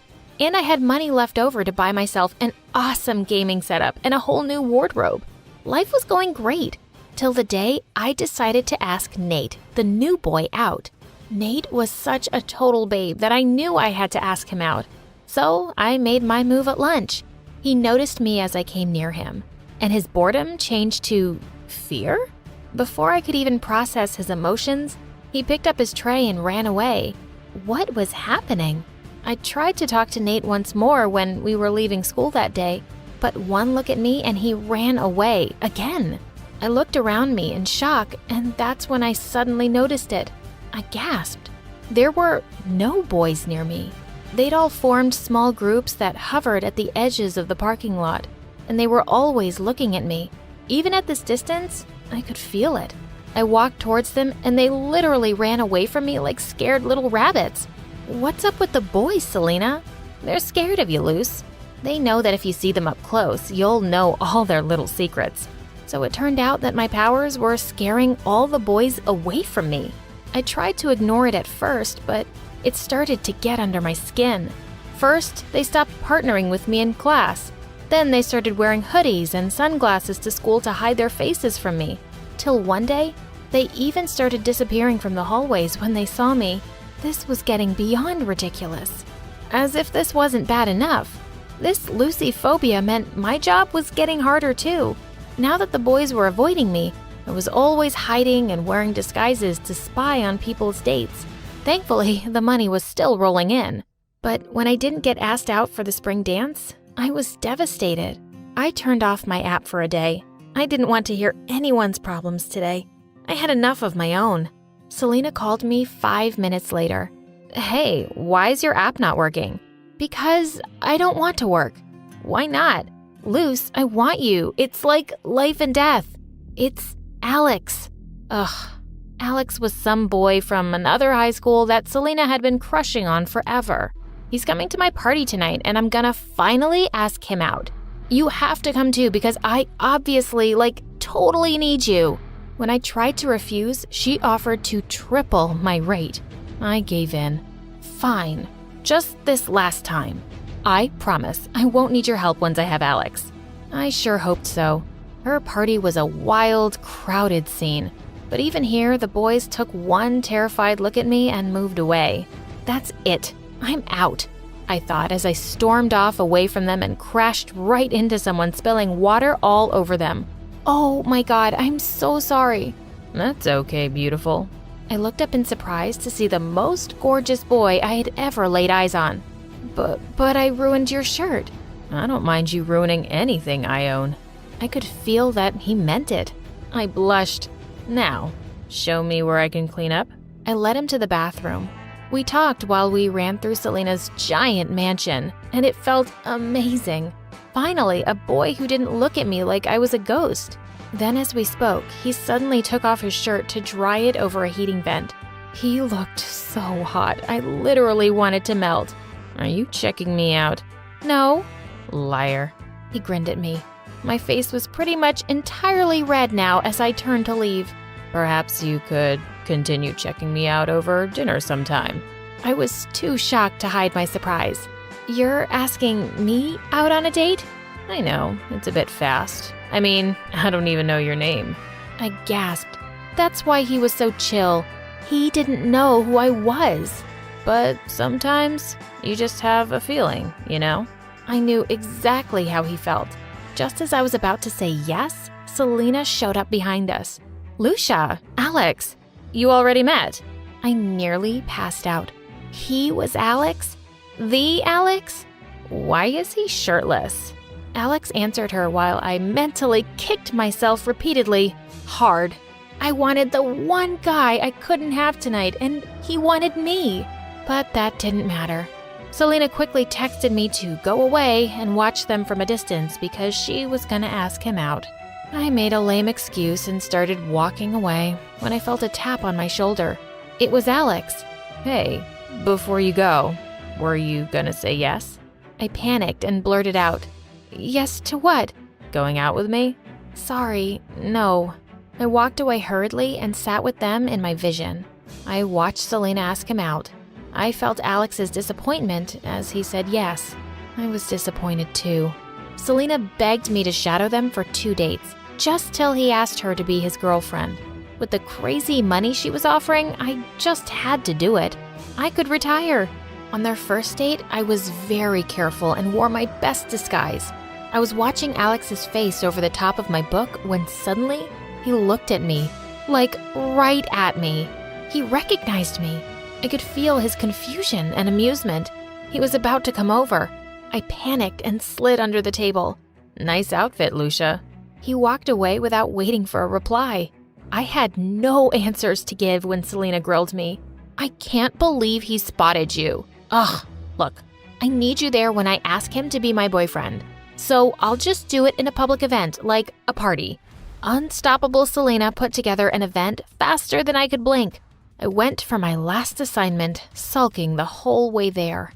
But then I saw Alex at the party, and he made my heart hurt. Where on earth would I find a boy like him again? Are you ready? I nodded grumpily. She took Alex aside and told him how she felt. The first thing I felt was Alex's polite but firm no. I could sense Selena's anger and disappointment as she turned around and ran away. Just then, Alex turned and walked right up to me. You're not a very good spy, but you're a very good friend.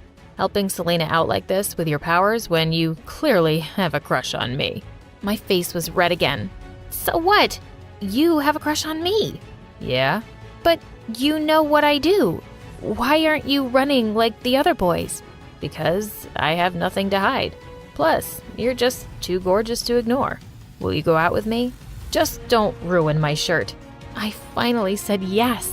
It was so exciting to finally go out on dates with an amazing person. I was blissfully happy till the day I walked into Alex's prom, totally unaware of what was waiting for me inside. All the girls from my school were here. Selena was here too, and she walked up to the stage, pointing at me. There she is, girls.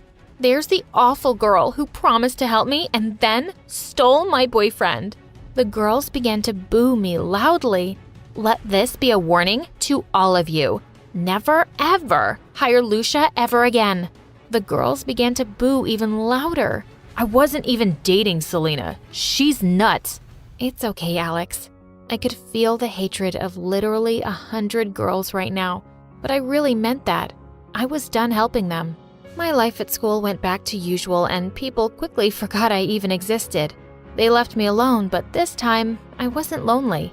I had a lot more confidence and an amazing boyfriend by my side who loved me.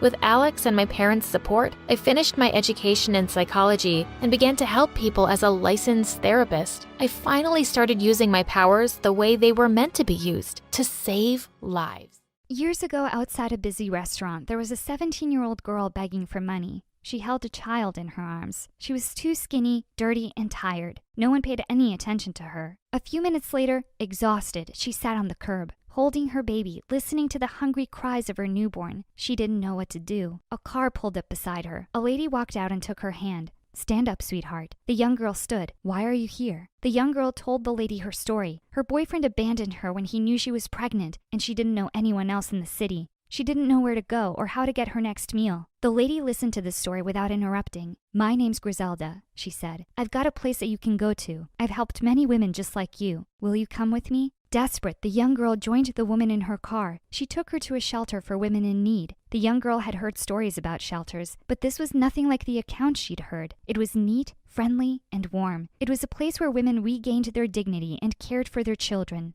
It was blissful. Griselda was a rich businesswoman, but the shelter was her passion. She funded it and searched the streets looking for women who needed help. There were many of these women, and they all seemed to grow healthy again under her watch. In Griselda's haven, women healed from their trauma. Seeing this gave Griselda a sense of fulfillment. Most of these women would leave the shelter only to return a few weeks later, newly traumatized. 9 times out of 10, it always came back to the same thing: men. Men were ruining the lives of these women. Griselda hired lawyers, hounded social workers, and called the police, but it was always the same. Nothing changed. The women continued to return to her, broken and defeated. After years of this, Griselda finally snapped. Every time a man came near her, she would just about spit on him. Within a week, the shelter closed down. Griselda and most of the women disappeared. Some returned to the streets or the homes where they were neglected. Griselda bought acres of farmland in the middle of nowhere, a place so far removed that no one knew about it. She built a giant wall around the perimeter, hidden behind a thick forest of trees. She put female guards up on the only entrance. She cut the internet, satellite, and cellular signals in the area, jamming and confusing these signals so that our community's location didn't even show up on digital maps. When we keep the men outside, we will have a safe place to grow, she told the women. She invited all the women in the shelter to join her, saying that there was more than enough room for all of them. Griselda promised them work and a new life free of pain and suffering. All the women had to do was promise they would never speak about men again. There were many women who weren't willing to part ways with men. They were kicked out of the shelter and excluded from Griselda's plans. But there were many women who had come to love Griselda and saw her as a mother. These women agreed to her conditions. These women were welcomed into her community. My mother was one of them. In fact, I was the baby that 17-year-old girl was holding. And my name is Stephanie. I went to school like all the other girls. Everything taught in the community was a modified version of history. All inventions, discoveries, and breakthroughs were made by women. They told us that there wasn't anything outside the community because the rest of the world was destroyed in a very strange version of World War II. Beyond the forest and the wall that separated our community from the outside were all kinds of scary things: zombies, monsters, etc. These were the scary bedtime stories that all the girls were told. My life in the community was fun and safe. I had lots of friends, and it didn't bother me in the least that they were all girls. The adults gave me tons of freedom and were very open with me. That changed when I was 17. That was when I began to ask too many questions about our history. I loved to explore and push the boundaries. We had grown up hearing stories about the boundary wall not being safe. There were usually patrols that passed through the forest, making sure that none of the girls strayed too far. I waited for them to pass and snuck right up to it. The wall was huge and there was no way I was going to see through it, but I followed the wall for a few days, mapping it out, seeing how far it stretched. That was when I found the guarded entrance. During a changeover of the guards, the entrance was temporarily open. I looked out past the wall and was surprised to see that the world I knew continued. It was nothing like the stories we'd been told, filled with decaying trees and radiated animals. It was alive and beautiful out there. I spent my afternoon sneaking to the entrance and watching from the bushes for any signs of life. About 2 weeks later, a truck arrived at the entrance. I saw the strangest creature climbing out of the truck, like a woman but with short hair and a deep voice. I told my friends what I had seen, but they didn't believe me. The next day, I was called in to see Griselda. She assured me that what I had seen was just a woman who had suffered because of the radiation out in the world beyond the community. But I saw plants out there, I said. Of course, she said. It's only a small patch of loveliness just before it gets really ugly and unsafe. Now I need you to stay away from that wall. It's not safe out there. Maybe she was right. I agreed to stay away from the wall, but unlike my friends, my curiosity continued to grow. Griselda was definitely hiding something. About 3 months later, one of the pregnant ladies that used to babysit me when I was younger went into labor. After 2 days of not seeing or hearing from her, I went to the hospital to see her. She was dazed from all the medication, but when she saw me, she became lucid. "They took my boy," she cried. That was all she was able to say. The nurses burst into the room, ushered me out, and closed the door. That evening, I asked my mother what boy meant. She almost dropped the pan that she was washing. Then she smiled at me and asked me where I'd heard that word. I told her. It must be a name that she gave to her daughter. I didn't feel like I was getting the whole truth, but I let it go. A week later, I went to visit my babysitter in the hospital, but she wasn't there anymore. But Griselda was. She greeted me with a sad look on her face. Unfortunately, she didn't make it through the trauma of her delivery. I was shocked. I'd seen her after she'd had her baby. It didn't make sense. But I came to see... Griselda didn't let me finish. She has suffered enough. Please leave this now. Go and grieve and stop fighting me on this. I spent the next day wandering the community alone, clearing my head. Something kept bringing my mind back to that entrance, so I visited my secret spot in the bushes where I could watch. A car drove by and stopped in front of the gate. I couldn't believe my eyes. In the passenger seat was my babysitter. She looked sad, but she was definitely alive. Griselda was driving the car. After signing the paperwork, the gate opened and the car drove out. I was confused, angry, and hurt. Nothing was making sense. I could tell that people were lying to me, but I didn't know why. Even my own mother was holding back on the truth. I decided not to tell her anything. I wanted to do my own research. After conversations with my friends, I discovered that something strange often happened to the pregnant women in the community. About 60% of their children didn't make it. Most of these women either died or were committed to a wing in the hospital for the mentally unstable. So I put in a request to intern as a nurse at the hospital. It took me a few weeks to earn the trust of the head nurse, but eventually I did. She started to relax around me. When I knew I could take the chance, I asked her about the patients in the mentally unstable wing. "You don't want to go in there," she said. "Just a lot of sedated women." I told her that I wanted the hands-on experience. I asked her if I could just work there for a day. "Okay, but just for a day." I visited the wing and found that these women were still alive. While many of them were heavily sedated, there were 2 or 3 that were awake and willing to share their stories with me. "No boys allowed in the community," one lady told me.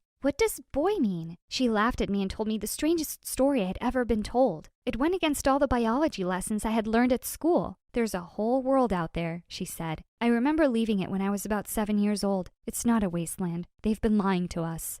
Obsessed with finding answers, I snuck up to the fence and waited for an opportunity to sneak out. A delivery vehicle arrived. As they were unloading the truck, I slipped into the back. We drove for about an hour. When the truck stopped, the back was opened. I slipped out undetected. I walked into a tall building, bigger than anything that I'd seen in the community. It was filled with stores of every kind. And more than that, it was a mix of people. Lots of women, but also lots of these other strange creatures. One of these strange-looking women came up to me. "Are you okay? You look lost," he said. He was about the same age as me. I told him it was my first time here. He offered to show me around because his friends had bailed on him and he had some time to kill. He took me from store to store, but I barely heard what he said. I was more fascinated by him. "What kind of girls are you?" I asked him. He laughed. "I hear you. I should probably get my hair cut pretty soon." I had so many more questions for this stranger, but I didn't get a chance to ask any more. I felt a hand on my shoulder. I turned around. It was Griselda. "Excuse us, young man," she said to the boy. "We need to leave." He smiled and waved at me, and then walked away. I pulled away from Griselda.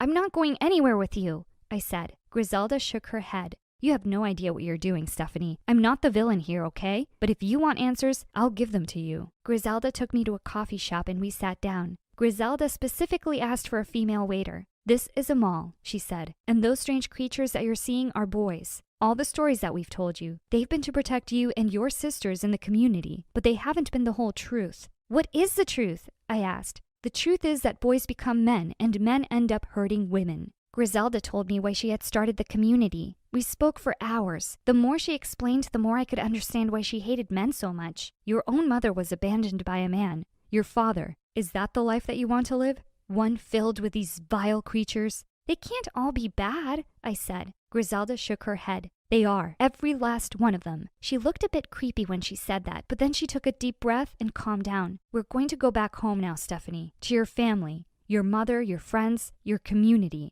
And when we go back, you won't mention a word of this to anyone. Do you understand?" "You can't expect me to keep quiet about this," I said. "They need to know." Griselda slammed her fist on the table. "No one needs to know anything. I've been patient with you, but if you want to infect the minds of my community with what you've seen here today, I'll make you pay for it." She grabbed my wrist and told me that it was time to go. I tried to pull my hands free, but she wouldn't let go. I shouted for her to stop. A male security guard came over to us and asked if everything was okay. Griselda smiled at him and told him that she was my grandmother, and we were just leaving, but I wasn't going anywhere. "Help me," I said. "She's not my grandmother, and I don't want to go with her." Griselda tried to run then, but the security guard stopped her. We were taken to a room and held there until the police arrived. They questioned me in a separate room to Griselda. I told them my story. They couldn't believe what I was telling them. Griselda didn't say anything until her lawyers arrived. There was an army of them. Ironically, some of them were men. "I'm not doing anything illegal," she said to the police. The police said they'd need to investigate. I was kept in a safe house while the police performed their investigation. I watched television for the first time. It blew my mind.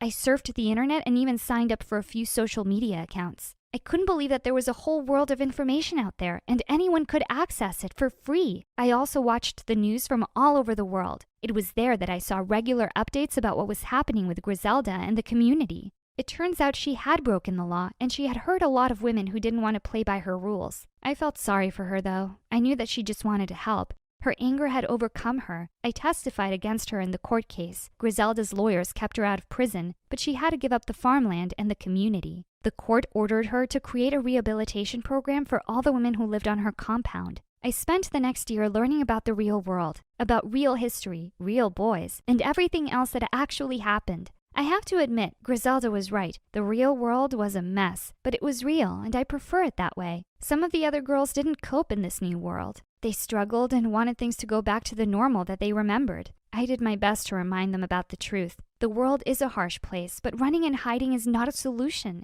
The best that we can do for ourselves is not wish that things were easier, but rather that we were stronger. Strong enough to take on the challenges that we face. Most of the older women were angry with me. They wanted things to go back to normal. My mother was one of them. She was disappointed in me and barely spoke to me for the first month. Since then, things have become a lot better between us. After my year of rehabilitation, I started college with a few of the other girls from the community. It was great to be in a place where I was free to ask questions and find answers. A place that encouraged me to be curious. It's the reason why I'm studying to become a lawyer. To make sure that the truth has a voice. It's also nice to have boys around on the campus. I haven't had the courage to start dating anyone yet, but one day I will. Although Griselda did the craziest and creepiest thing ever, I've learned something from her. I will never, ever allow anyone to mistreat me.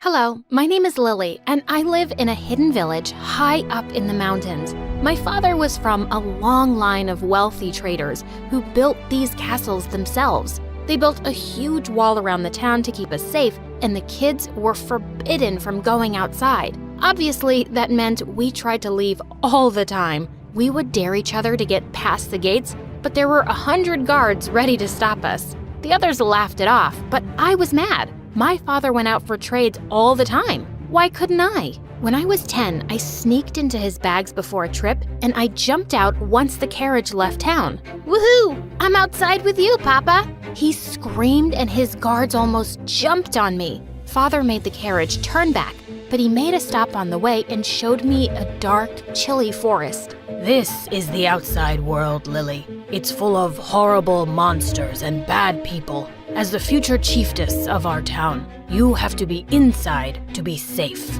I believed my father completely, and I raced back into the carriage. When I reached home, I told everyone who would listen all about it. Father said there are monsters with giant teeth who chase you, and it's always dark and cold.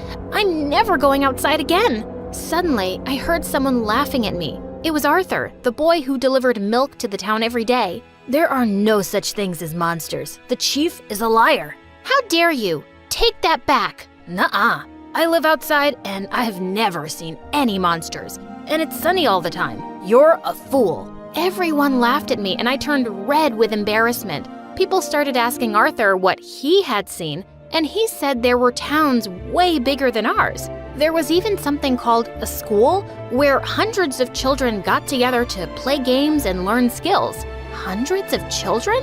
Our entire village had 30 kids. I couldn't believe Father lied to me. I demanded that he tell me the truth and let me out, but he refused. You are my princess. This is the only place I can keep you safe.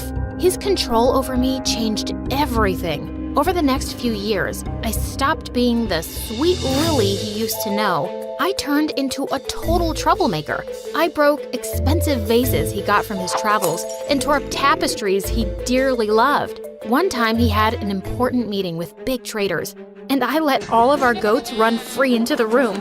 It was so funny to watch all the men screaming. Father was furious at my antics, and one night I overheard him talking to my mom about setting my engagement. If we get her married, I can officially make her the chiefess. Then she can stay here forever. Be here? Forever? This was my nightmare. I knew that if I wanted to see the world outside these walls, I had to do something drastic. The only person I could think of was Arthur, the milk boy. He rode into our town in a carriage every day, so I packed up some gold and clothes and sneaked inside. I held my breath as Arthur rode out of town, but when we were away from the walls, I couldn't help but scream. Yes, I made it out! Ah! What are you doing here? I needed to get out of there. You can take me to a new town, right? Are you joking? Your father will end me. Just then, loud bells started ringing through the village. Alarms! They must know you're missing. I'm taking you back. No, please, I'm begging you. If I go back, my father will get me married to some stranger, and I'll be locked in there forever. Not my problem. I'll give you all the gold I have on me. I showed him the contents of my purse, and he agreed to help me right away. Yes! Arthur's carriage raced away from my village, and I finally got to see the outside world for real. Yes, there were dark, scary forests, but they ended soon, and we reached a bright town that was bursting with people. Arthur tried to leave me in the middle of the crowded square, but I held on to him. No, you have to keep me with you. Not a chance. There's going to be guards looking for you all over. I gave you all the gold I had. The least you can do is give me a place to sleep one night, please? He groaned and took me to his house, complaining the whole way there. I got to meet Arthur's family, his mother and his little sister Gwen. When I told them the story of my escape, Gwen and his mother accepted me with open arms. I can't believe you've never been to school. You're much too young to be engaged. You can stay here until your father sees sense. Arthur protested, but the ladies shouted him down. They even had a secret basement to hide me in when the guards came to search everyone's houses. Even though they wanted to help me, living here was not easy. Even though I wore an elaborate disguise, Arthur's neighbors noticed I was new, and they were so nosy. One evening, all of them streamed into the house to ask who I was. Is she the lost girl? The one all the soldiers are searching for? No, I'm Arthur's cousin. Arthur doesn't have any cousins. We've known him our whole life. Who are you really? I thought I was done for, but Arthur stepped in and said, She's my fiancée. Everyone gasped, and my jaw was on the floor. She's from another village. She's visiting to see her future home. She's really shy, so please stop staring at her. People walked away, whispering to each other, and I threw my arms around Arthur. Thank you. Now that everyone thought I was his fiancé, I was free to roam around town, and Gwen even took me to school. I got to play games I'd never even heard of, with more children than I'd ever seen in my life. I was just getting used to being here, when one day horses charged into town with my father's crest. I ran home and tried to get into the basement, but Arthur blocked the door. I'm so sorry, Lily. Sorry for what? Open the door. That was when my father marched right into the house and caught me. His men put me into his carriage and he thanked Arthur publicly.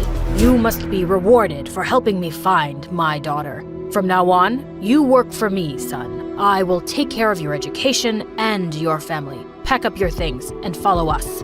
Thank you, Chief. I was in shock. Arthur had betrayed me. My father yelled at me the whole way home, but I couldn't hear a word he said. I was too busy punching Arthur in my head. Father locked me in my room and put guards to watch me. And the most annoying part? He asked Arthur to be my servant. I was so furious with him that I wasn't going to touch anything he brought me. I sat in my room hungry and thirsty for hours. You're being childish. You have to eat. No!